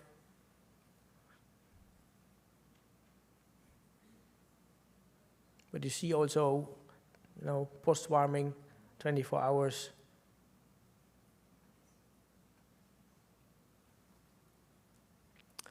Okay, so to summarize to that point, this rapid warming simplifies laboratory technique for warming blastocysts. It reduces unnecessary time blastocysts are exposed to room temperature, and in turn reduces stress to the blastocyst. David Gardner showed that adding antioxidants to the wet warming solution is increasing the cell number in blastocysts. Time-saving and smoother workflow, which reduced the pressure stress of embryologists, especially in big programs with 10 or more FETs per day. Before, we always put like 2 embryologists on thawing in case of 10 FETs. Now they are all done by 1. Future will be vitrifying blastocysts in 2 minutes at room temperature, 37 degrees, I prefer room temperature, and warming will happen at 37 in 1 minute in 0.5 or 0.25 molar. Target is combining rapid vitrification with rapid warming. Having a kit available with 1 vial ES, 1 vial VS, and 1 vial TS is cost-saving and streamlines ordering. Rapid vitrification, I didn't talk about this today, but rapid warming is easy to implement in your daily routine and standardize blastocyst cryopreservation, and its outcome even more successful. And a little bit on the end, also here you see the time saving. When we talk about 11 minutes and you add that up for a day, you need like close to 2 hours to form them. And when we talk 1 minute, you can form them the same number in about 10 minutes. Including paperwork, it takes a little bit longer, but it's a huge time-saving factor. And I was also in Norway. It was my first trip at the beginning of this year. Don't ask me why I went in January, but it was not sunny, it was cold. But people were very warm, and I got a lot of response, and that makes me very happy when I see this response, how people start to implement and are successful. And I want to talk briefly, now time is over, but I still have 1 slide or 2 slides for you that you might be interested. We talk about egg freezing. Is it safe, reliable, repeatable, and successful? Is it entirely true? We have more and more babies born from vitrified eggs, there is no question. But most of you, I'm sure, have the same tendency. We vitrify every day more and more, besides biopsy. So this number gets increasing day by day. And it's very important, that we really have a reliable protocol to make sure we preserve these gametes for later use successfully. And again, what happens during vitrification, I mentioned that briefly. We shrink them, and then we wait for re-expansion, and that's why the protocol takes so long. But this is actually not the right thing. But also for someone who does not lab work, I want to show you when eggs get dehydrated, like in 3 minutes. Next slide would be in 6 minutes. You see what I'm talking about, they regain their volume. It would be after 6 minutes. If you go to the next 10 minutes, you would barely recognize they were dehydrated, like here, right? But then when we go in the final concentration in VS, that's twice the concentration of the ES, you see a dramatic shrink again, like here, right? And so there was some very smart people, they actually figured out that the oocyte osmotic behavior indicates that the dehydration upon exposure to standard cryoprotectant occurs very fast. The point of minimum volume of the shrink bell curve is reached in 60 seconds, right? At this point, intracellular water ejection is complete, which coupled with the penetration of low molecular weight CPA results in similar intra- and extracellular solute concentration. That means that prolonging the exposure to the cryoprotectant solution does not improve the cytosolic class formation tendency and could be avoided. After 2 minutes of exposure to standard cryoprotectant solution, the critical intracellular solute concentration necessary for successful vitrification was attained. And to confirm that with some graphs from their publication, you see here A is 1 minute freezing, and B would be usually 10 to 11 minutes. And what you see here, after 1 minute, you get that shrinkage of the volume, a slight recovery, and then you drop it again after 1 minute in TS, and you get another shrinkage, about 40% of volume. And in the opposite, when your cell is shrinking, the concentration of intracellular solute goes up. And if you look at that curve, that's 1 minute, you get pretty much to the same volume like you get here. And now, it regains volume, it regains to 80%, and then you shrink it again to about 40 to 50, like here. So, here, this long time in the ES has no benefit at all. And so what I did, and you see here again, there is here the 10 seconds, and 60 seconds here, and when you, this is now opposite. The EP here is the 10 minutes, shrinkage, recovery, and then you shrink them again, right? And we wonder why we let them recover and shrink them again. Well, there must be some stress on the oocyte we can prevent. And when you look at 1 minute here, DP, there is your 1 minute here, and then in VS, and we shrink them again. We just don't wait for this, right? Recovery.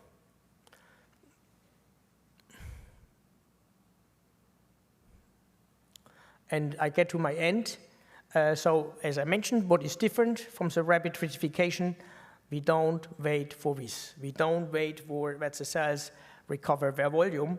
We freeze them because in that short time of 1 minute ES, 1 minute VS, they have no way to recover.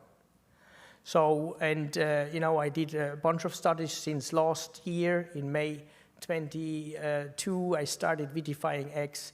And, I can tell you that the future will be, without going into detail, I freeze all these eggs you see here, polar body well preserved. You will see German vesicles, they are well preserved, polar body here again. I can successfully vitrify eggs in 2 minutes and for them in 2 minutes, so it takes me a total of 3 minutes. You see also abnormal fertilized after warming. You see a German vesicle looks totally fine and normal without being compromised during the cryopreservation, especially during this very short time of a total of freezing and thawing of 4 minutes. Future of cryopreservation will be combining rapid vitrification with rapid warming. I mentioned that before. But on the end, I'm always full of joy when I get something like this from a patient back, because that's all about, not so much my talk here, but how we do our homework and how we do our best to make the best out of these embryos to make it possible that patients get pregnant. And this is a little bit a contribute from a patient that made me very exciting, and of course my team included. So I thank you very much. If you have questions, there's my email, shoot me emails. I usually answer them very fast and quite fast. And I'd like to thank you for your attention.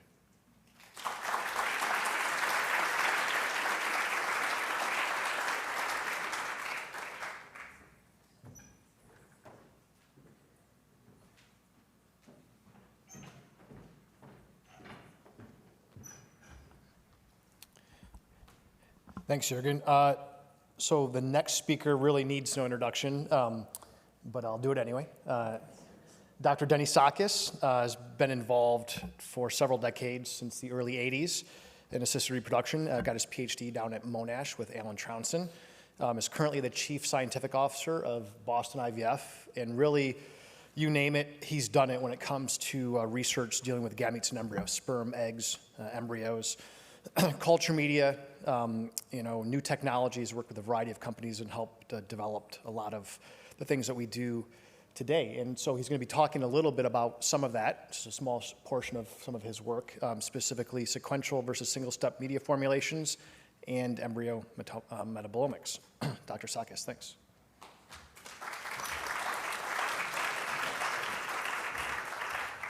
So thank you. So it's a quite complicated lecture title, but I'll try to do my best to explain everything about culture media. First, I'd really like to thank Sheila and Nabil for the invitation and all the people behind the scenes that do this invitation. So a little bit about the first 5 days of everyone here's life, basically. What happens? So a lot happens that we visualize down the microscope. We have these amazing videos that my medical director, Michael Alper, calls pornography for embryologists whenever he sees videos, and I love that. I want to publish a paper saying that, but I might not actually do it.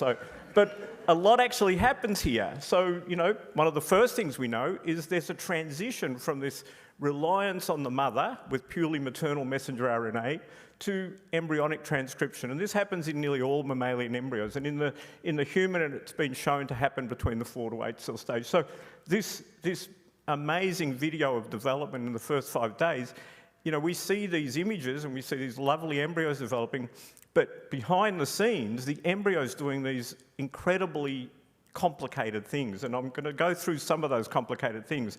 You have to remember that all these complicated things have to be supported by what we grow them in.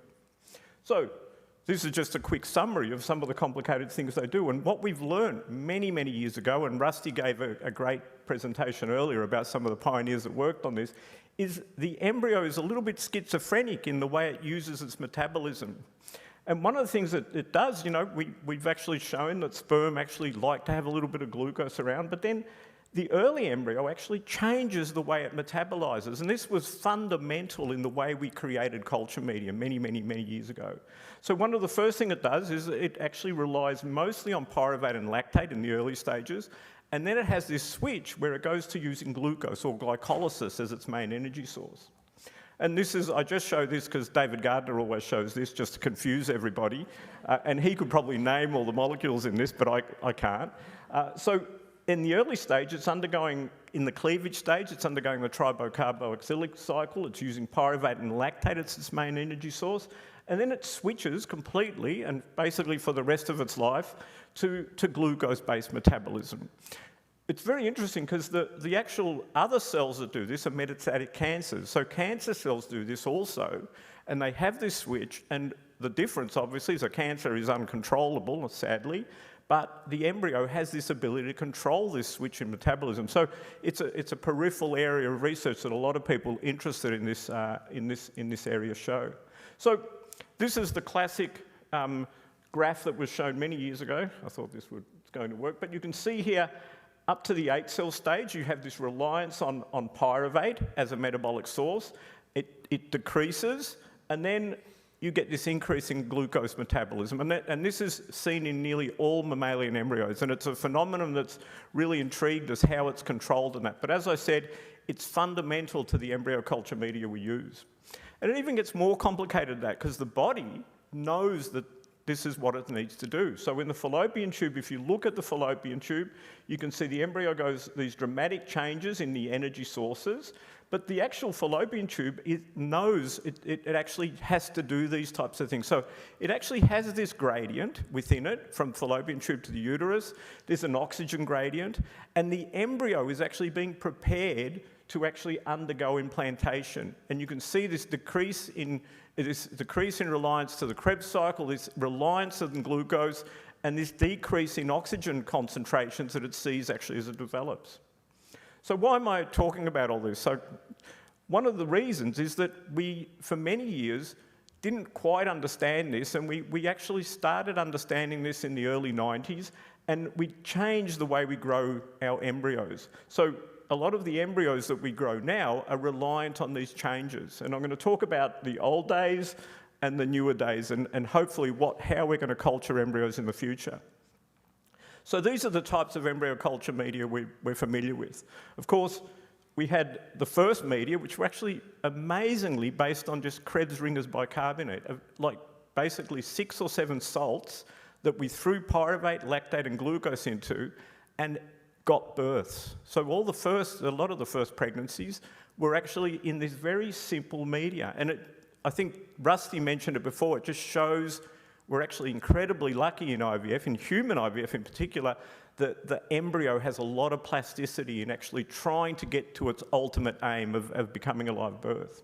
So people also looked at complex tissue culture media, and I was glad Rusty showed a photo of Iz Manizo there, who had the first Manizo's B2 media that was used a lot in Europe. And then we went to this sequential media, which makes a lot of sense because you're catering for this shift that the embryo undergoes. So you're going from the cleavage stage to the blastocyst stage. But then we had the one-step media, which sort of was like a one-thing-fits-all type thing. So it had a mix of pyruvate, lactate, and glucose, but as I said before, the embryo is so plastic that it does really well in it. So what's the basis for the sequential culture media?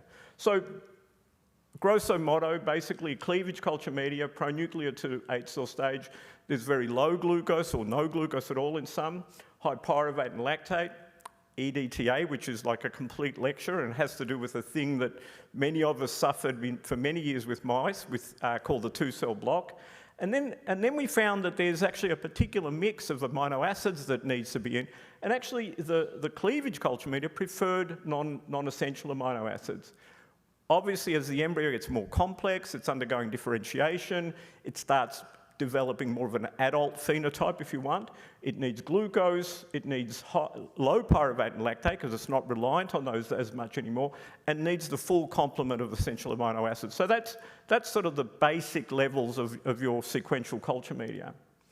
And as I said before, if you actually look at the initial media, basically you can count on nearly one hand, or 1.5 hands, how many components were in there. And what still fascinates me today is how many babies were born from these culture media, how simple they are, and how it seems that the embryo can go into automatic, basically, to survive, even with these simple culture media.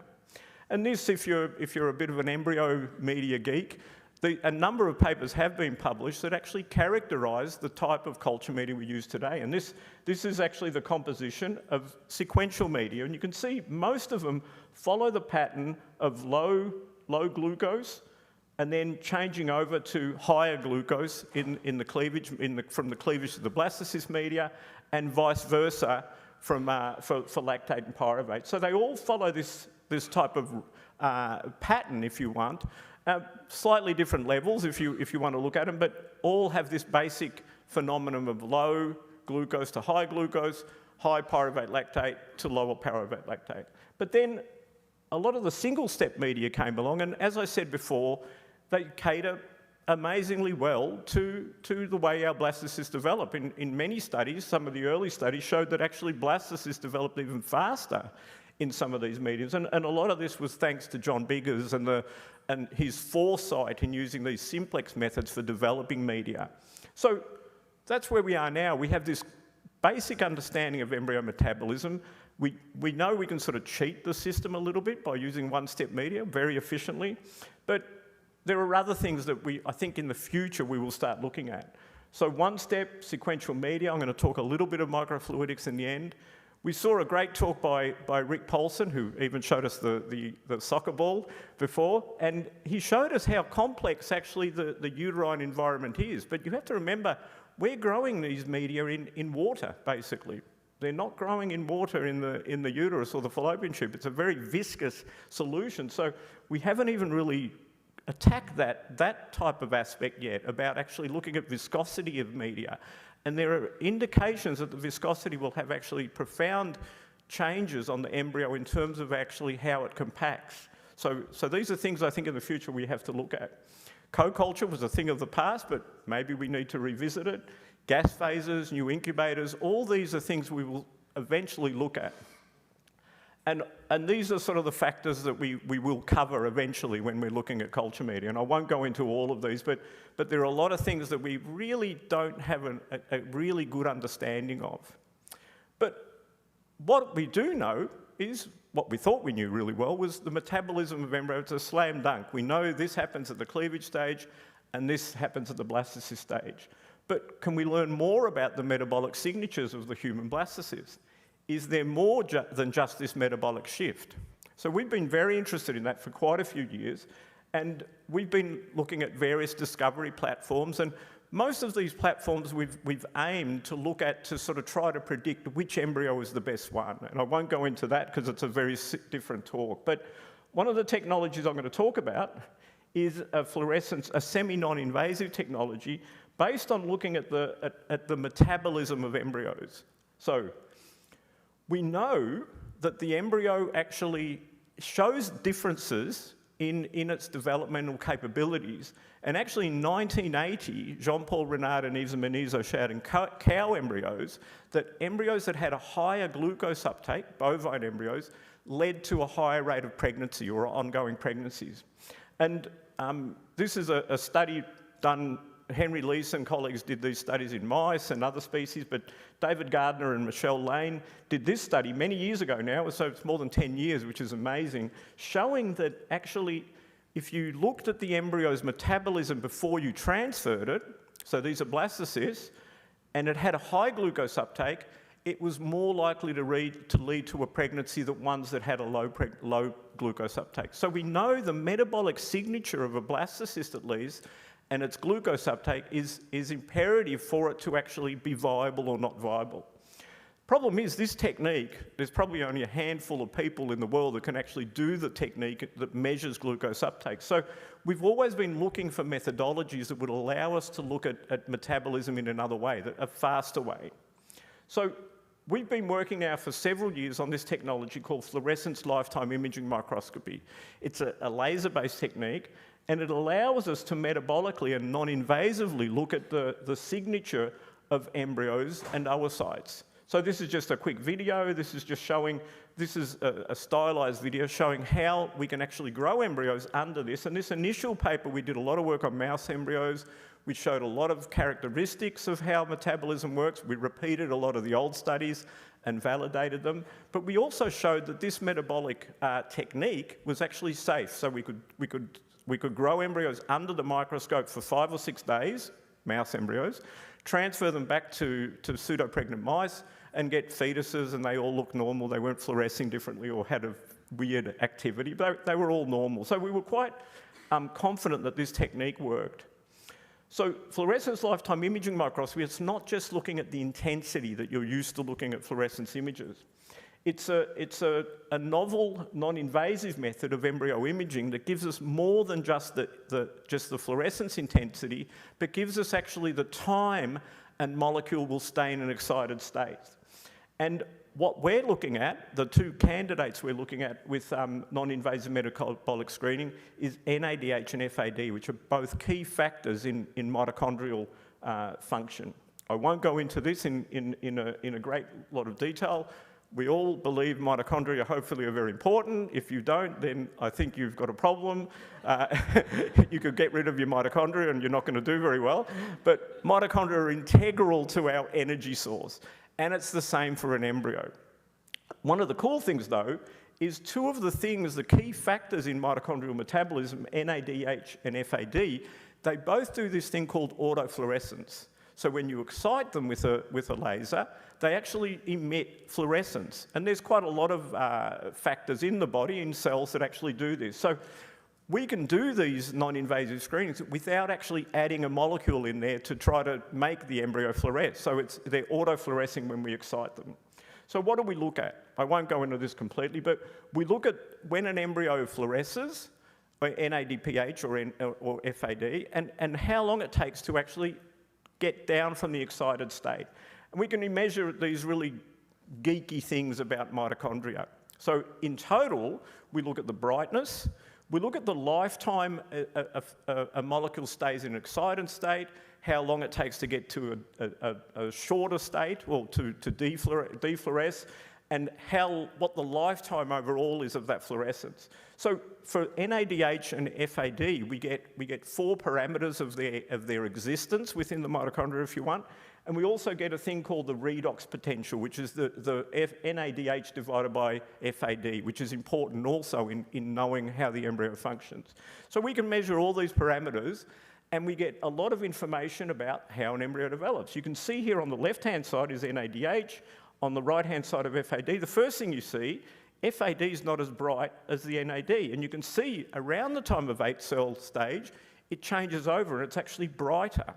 So this is a really cool way of repeating this experiment that was done 30 years ago. So that's exciting, but it just shows us we can do this non-invasively and actually validates a lot of the work that Henry Leese did for many, many years. So that's nice, but we actually get much more information.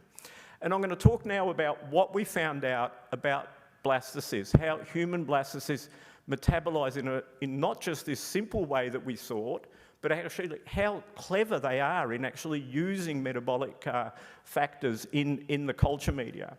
So these are 2 papers that I'm going to talk about. I'm going to be like Jürgen and say I'm not going to look at the clock.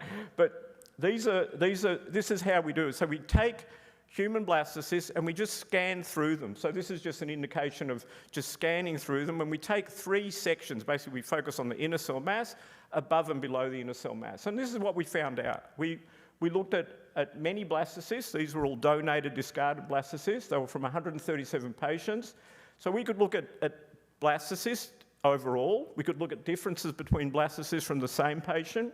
And we could look at variability between like the trophectoderm scans and that we did. And what did we find out?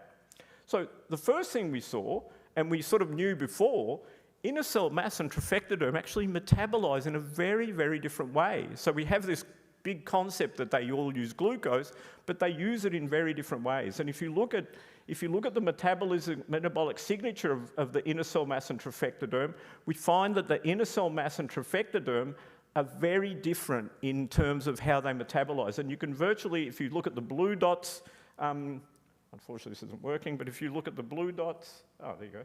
If you look at the blue dots of the inner cell mass and the orange or yellow are trophectoderm, you can virtually draw a line between the combined inner cell mass and trophectoderm. So they are very different in the way they metabolize, and so they have different metabolic states. What about metabolic states of trophectoderm inside and outside? It's the same thing. If you look at the inside and outside of trophectoderm, you can see the energy they need to expend is very different from the ones that are outside of the zona pellucida versus those inside the zona pellucida. We even see we see very different states of the trophectoderm.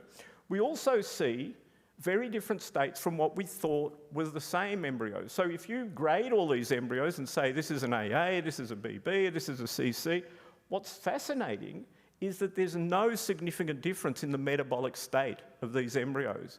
So an AA may have exactly the same metabolic signature as a CC embryo, for those of you that understand the scoring of embryos. So embryo metabolic state and morphology could offer synergistic information for embryo selection. What happens when we grow them? And this is one of the things that really fascinated me. So we see differences in the way embryos expand. So we see that they're obviously changing their energy production as they expand. And the thing that always fascinated me is that regardless if it's an AA on day 5 or a BB or an AA on day 6, it doesn't matter. There's an internal clock in the embryo that tells it it's day 5 and tells us at day 6, regardless of its morphology. So the embryo knows in itself that actually it's going to change from day 5 to day 6. So it's like a clock mechanism that drives metabolism. Oops. For some reason okay.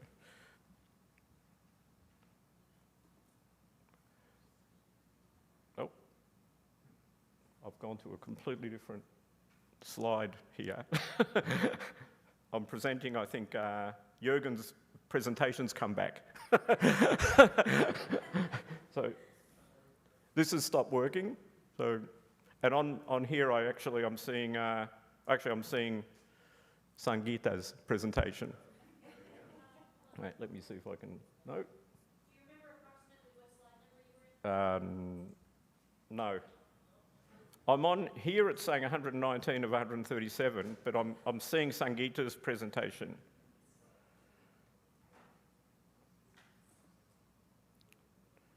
It's frozen on here, so are you able to control the... I'm going to switch to a different laptop and just say next slide. Okay.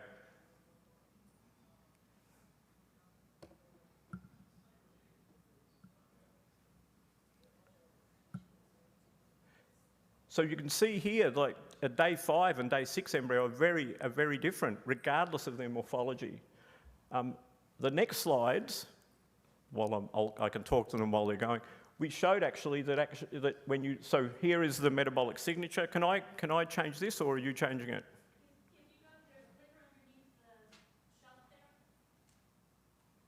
Sorry? I can't see. Oh, here.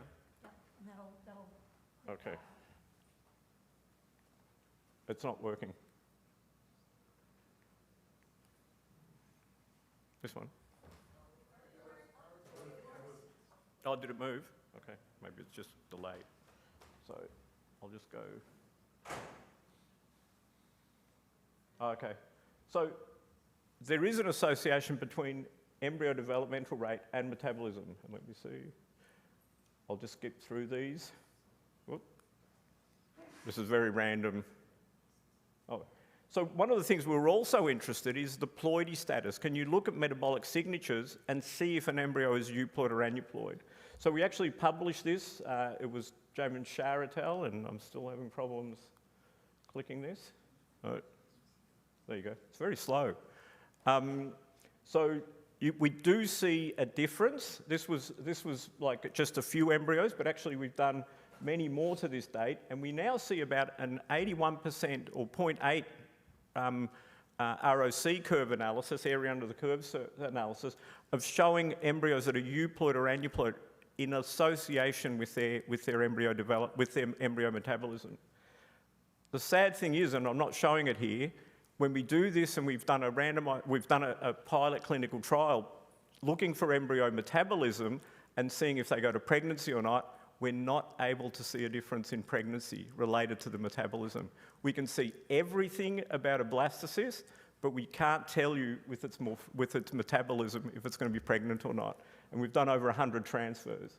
So I won't go through all these techniques, I'll just go right through to the end. I think you can see these. So the metabolic signature of the human blastocyst, it's much more than this switch from glucose or from lactate and pyruvate to glucose.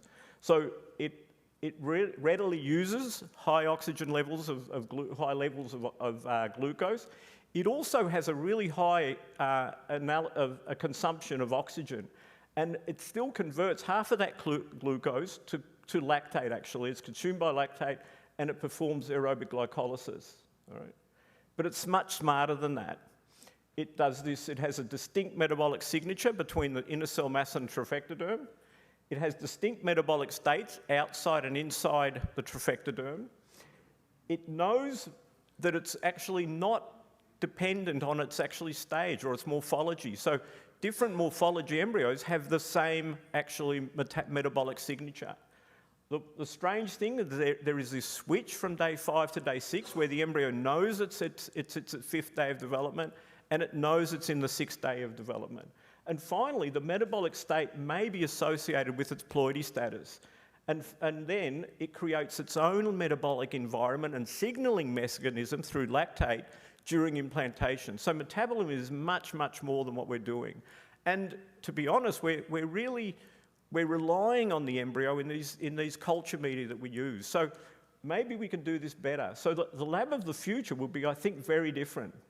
We'll have new technologies. We've spoken about automation, artificial intelligence. We've spoken about microfluidics. All these things will come together to possibly change the way we culture embryos. And we've already seen automation in the lab. And this is a paper published nearly 15 years ago now by David Gardner and a group at MIT, where they looked at the embryo and they actually cultured it in a specific microfluidic chip, and they could measure inside and outside what was going on in the embryo. And Gary Smith has obviously done many, many years of work. In the early 2000s, they looked at these types of systems, but microfluidics may be the answer to some of the way we culture embryos in the future. And we can picture that this future lab is actually going to be reliant on microfluidics, and we will be doing a lot of things with microfluidics, sperm preparation, egg retrievals, as we saw earlier in Jose's talk, embryo culture, freezing, but they'll all be driven by input using metadata of the patient with artificial intelligence. So how do you think we will culture embryos in the future? It's interesting because we had a lot of discussion about personalised patient care earlier, but I think in the future, it'll be actually personalised embryo care.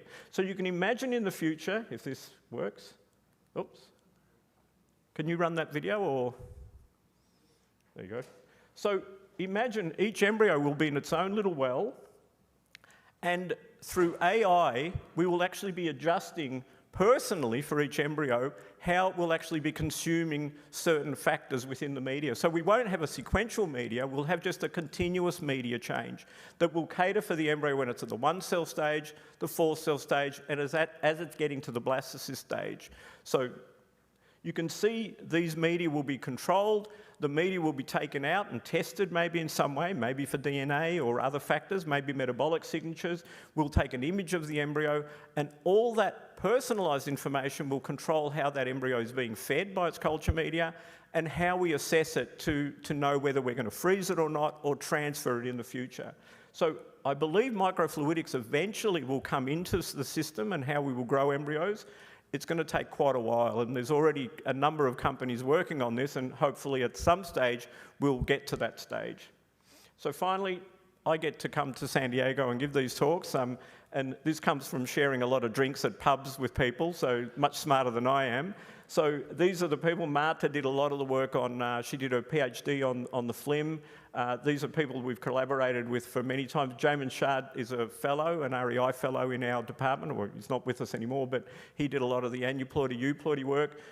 Tim and Dan have done a lot of work on embryo metabolism and the phlegm system, and some long-term collaborators there that are also included. And of course, the IVF lab, who does a lot of the hard work and lets me walk around and travel around. So thank you very much. If you have any questions, feel free to email me.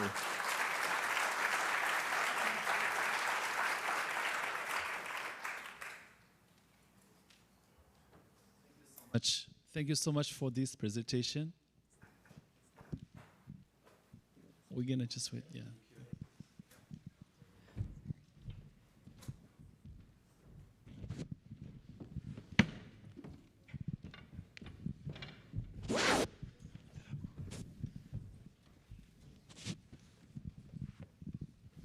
All right, so as usual, this will be we'll have the panel and the Q&A session, if any of you have questions. Yes.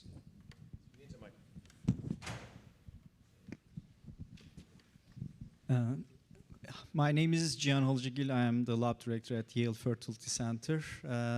Sangeeta, my first question is, in your presentation, I just wonder about what was the time difference between the first cycle and the second cycle. You never mentioned, is there a huge variation or is it, So the entire data set was 2014 to 2017. Yeah. So it was within the 3-year period. I see, but the patients, the variability between the same patients having the first cancellation and making the second, we know that the stimulation, if after the first stimulation, in the first couple of months, the ovaries are more receptive. And then if you give a longer break, it actually takes, goes back to the baseline.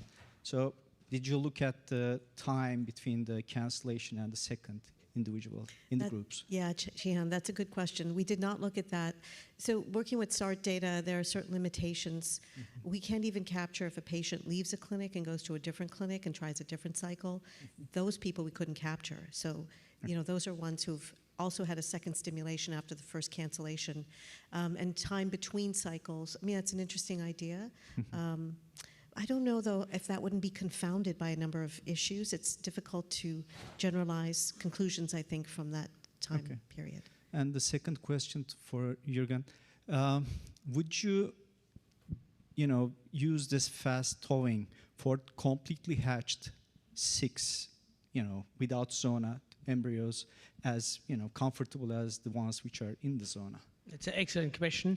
Yes, we have, especially in the time where we started biopsy, and still occasionally we freeze zona-free embryos, so we need, based on the worksheet, this embryo will be zona-free when we're going to thaw them, and we do the same thing with 1-minute approach. Okay, thank you. Jürgen, do you remember why it is we got, it's right over here, why did we do the 11 minutes in the first place? The approach seems so logical with the 1 minute, and you showed a beautiful graph of how the embryo shrinks and then it starts to re-expand. Why on earth did we do 11 or however many minutes in the first place? I think it was for safety reasons, to make sure we sufficient dehydrate. Even for eggs, we do it longer.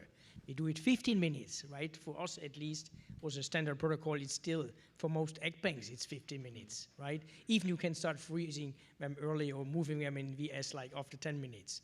I don't know, but that's life, we learn. One day, thanks to Taylor, he made that approach by accident, and then, people will pick it up and try it out and establish it and bring it to the rest of the community. I'm sorry. Yeah, I have no, I think it was just so well established, and for safety reasons. It's the same thing with 1 molar sucrose, right? Our intention was to make sure the embryo survives, because if you use not 1 molar, water is rushing in, you get a dead embryo. But 0.25 molar is sufficient. 0.25 molar is even less sugar than in a Coca-Cola. Sort of zero. Question over there. Not in a diet. Thank you for an amazing presentation for everybody. I'm Millie Thakur, I'm an REI geneticist. Question to Dr. Sakis. In the future, when we are trying to do this personalized care of the embryo and the microfluidic system with all the technologies that we know currently, how do you see them being implemented in stages? Like, what is the first thing would we see? Or a simplified question from a clinician standpoint, if you had to grade the things, in my mind, euploidy right now is our cornerstone, but if we had non-invasive testing and metabolomics and epigenetics and the microfluidics and other things, like how would the embryo move through it on top of the euploidy, if at all? So I think I understood. So there's the concept of that we'll be able to do this all in a little box, basically. And I think we're very, very far from doing that. We've already seen the sperm being prepared by microfluidics. We saw today even vitrification by microfluidics. So I think these will come stepwise. I would see the third one maybe being embryo culture, which is sort of it lends itself to microfluidics, and then I think eventually some of those will marry between them. I think embryo culture and vitrification will probably be linked together. And also, I think it's very easy then, once you're starting to culture an embryo, it's very easy to shuttle that media away and start doing the analysis. So I can see these all coming in as stepwise sort of pieces that will allow us to actually start automating some of these processes. So I see that's how they will come. I think we will probably go to looking at culture media. There are enough techniques now that will allow us to actually analyse culture media, and I think they will actually eventually, hopefully, surpass biopsy. So we won't have to do that. So I can see these, in stepwise coming through. The proviso being that there are startup companies out there, companies that are supported. It takes a lot of money to do these things. It takes a lot of time to do these things. And even today we spoke about some of the things, how long they take to actually come in. So it takes time, it takes money. It's not easy to do these. So I don't see this happening within even the next 5 years, to be honest, some of these. All right, quick question. Alicia, embryologist out of Denver, Kindbody. So my question, you briefly mentioned that the metabolic demands are different versus hatching and non-hatching embryos. Were these embryos assisted hatched, or did they hatch on their own? We did it with both. We did it with embryos that had not been biopsied, and we did it with embryos that were actually just hatching by themselves. So we see consistent sort of changes that embryos are sort of programmed to undergo as they hatch, as they go from day 5 to day 6, as the inner cell mass develops, as the trifectoderm. So it's very multifactorial the way the embryo uses the media or the components in the media. And again, with the current media we have them in one step. And I'm sure that I think maybe Rusty can comment on better that the uterus itself is changing. We know that the fallopian tube to the uterus is very different. And even though we tried to do that with sequential media, we sort of got taken over by the one-step media, which has its benefits logistically. But I think eventually, if we can cater for these changes, we may actually improve embryo development, and maybe hopefully that would translate to live birth rates also. Awesome. Thank you.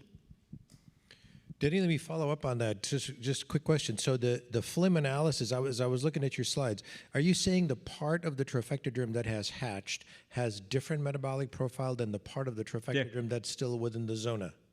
So it knows that it's still within the zona because it's pushing up against it, trying to expand? Yeah, and it's a chicken or the egg thing. Has it hatched because it's expending more energy, or does it just know it's in a different part? It's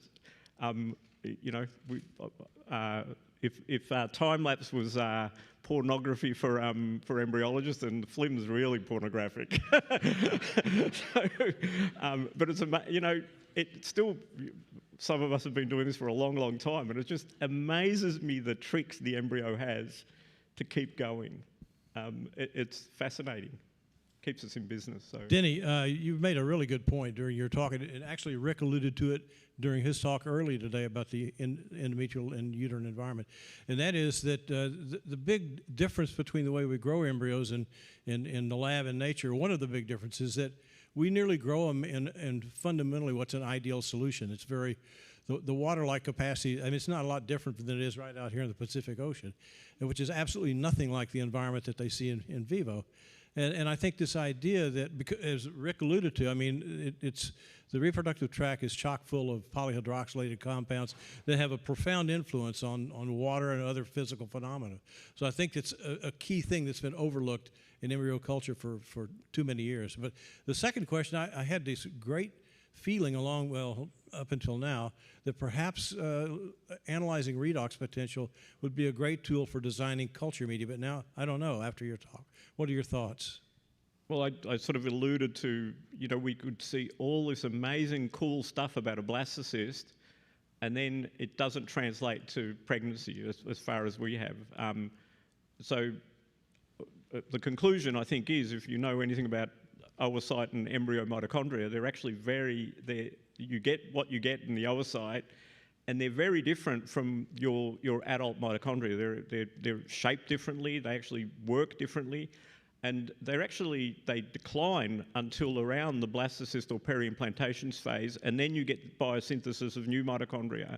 So we've sort of come to the conclusion, maybe to appease ourselves, you know, in a drunken stupor that it didn't work, that maybe the mitochondria are just different. You know, maybe what we see to get you to blastocyst is very different from the mitochondria that you need to actually continue implantation and etc. So, but maybe other metabolic factors are more important. Maybe glucose is a better way of measuring it than looking at mitochondrial function. Well, thank you so much. I really enjoyed the presentations. I have a question for you, Dr. Sakas, regarding the metabolic profiling of the embryos.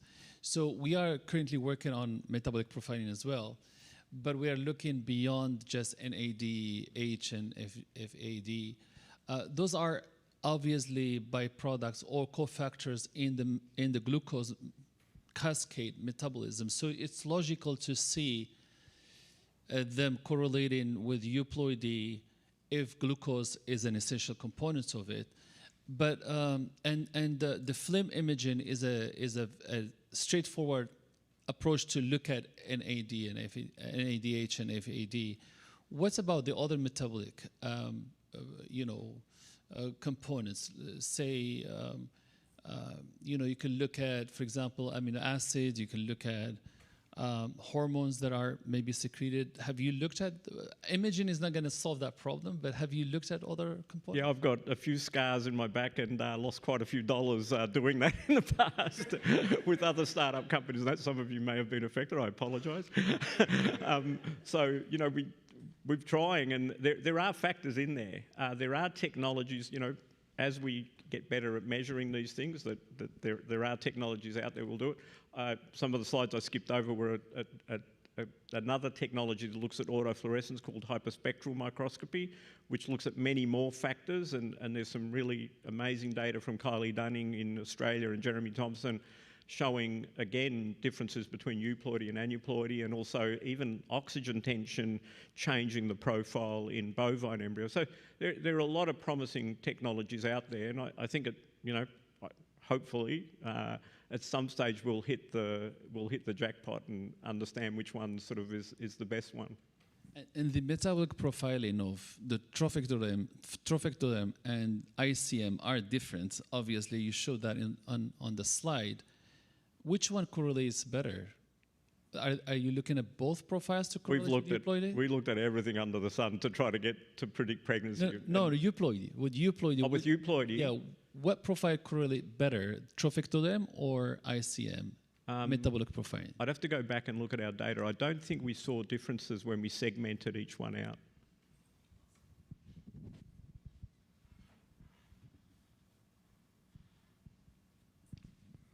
No other questions?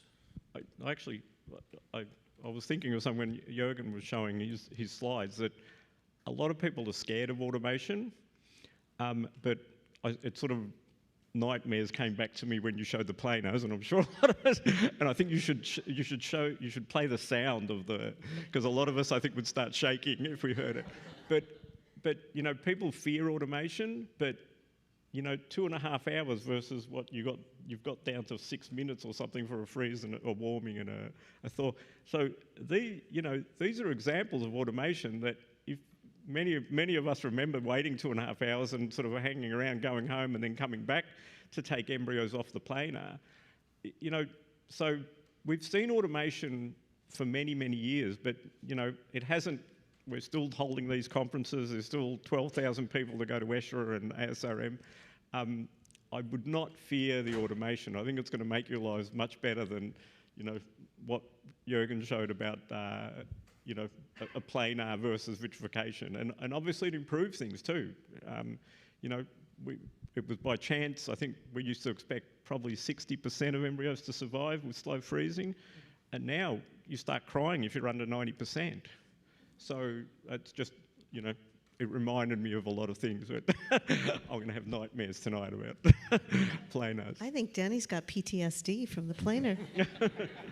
Used to have hair before you used a planar. That's true. Yes. No, he's right. And I think you're right. That's a good point. Your talks were amazing. And so, yeah, I think the automation, semi-automation is, I don't know, the chip, lab on a chip sounds great, but I think it's a time away.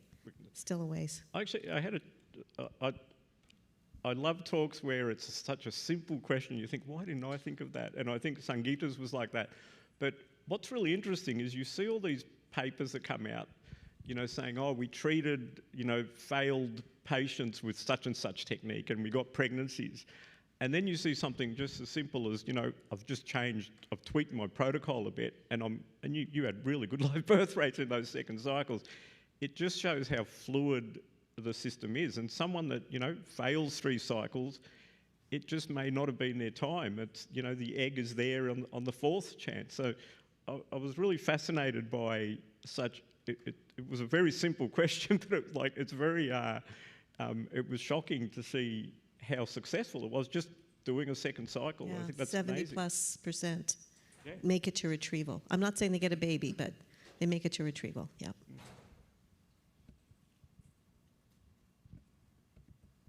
On that, did the cancellation criteria change at all? I mean, are you less likely to cancel a suboptimal stim because they've already failed?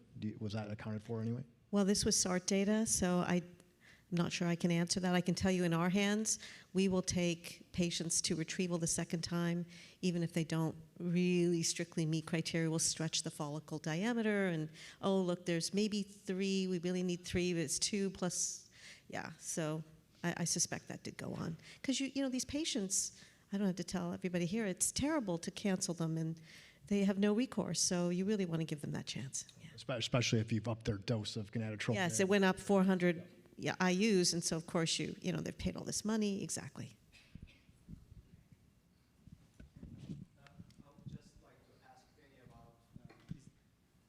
Did you see any difference between IVF and ICSI fertilized embryos in terms of embryo metabolism? No, we didn't.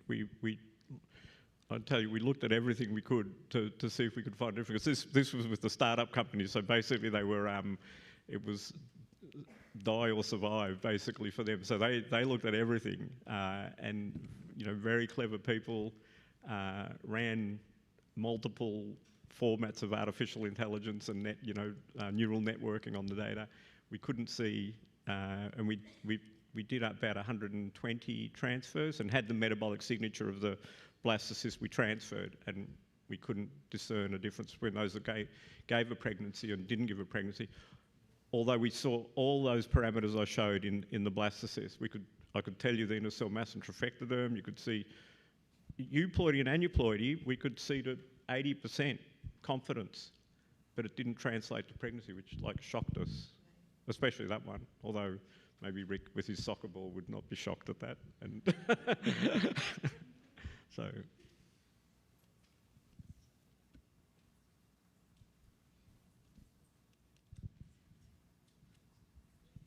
All right. Well, thank you all very much. What time should we be back? Is there a break?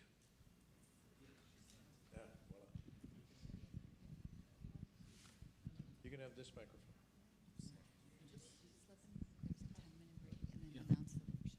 Okay, very good. So we have a 10-minute break, and then after that, we're going to do, for those who are interested in the embryology workshop, it's going to start after that, after 10 minutes. And then we have, we're going to be meeting at the reception at 6:30 or 6:25, so that we can, the buses will be coming, and then we can head to the cruise. So you have about 2 hours, but if you're attending the workshop, you can go about 15 minutes. Yep, that's it. Let me just quickly, thank you. I'm going to quickly just explain the workshops. So workshops, if you are interested in CEUs, are required. They will earn you CEUs. And if you look on your badges that you've received, there should be a color-coded sticker on your badge. So we're going to divide you up by your color code. And we have 4 workshops today. One of them is by embryo director. The next one is RI witnessing. And then followed by biopsy, rinsing, and loading techniques by Progenesis. And then the last one is RSI. They're showing how to efficiently use their brand new sperm separating device. So we really encourage rotating through this because the goal of this entire conference today is to show you the newest technologies, to show you technologies you otherwise wouldn't use in your clinics and your laboratories. So even if you're not wanting to do this for CEUs, we really encourage you go into that room and at least rotate through. So it's 20-minute rotations. You'll divide it by your color code, and then we'll sound a bell. You'll know to rotate, and it'll be a very useful and a very efficient manner of learning new techniques quickly. So I encourage that. But thank you very much for our speakers. We really enjoyed the day today. Yes, and we're looking forward to tonight. So we'll see you downstairs at 6 after that. Thank you.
Testing, testing. Hi, everyone. Just wanted to say thank you once again. If we could have all of our speakers from today join us back up on the stage once more so we can take a group photo, we would greatly appreciate it. So again, if all speakers from today could join us back on the stage.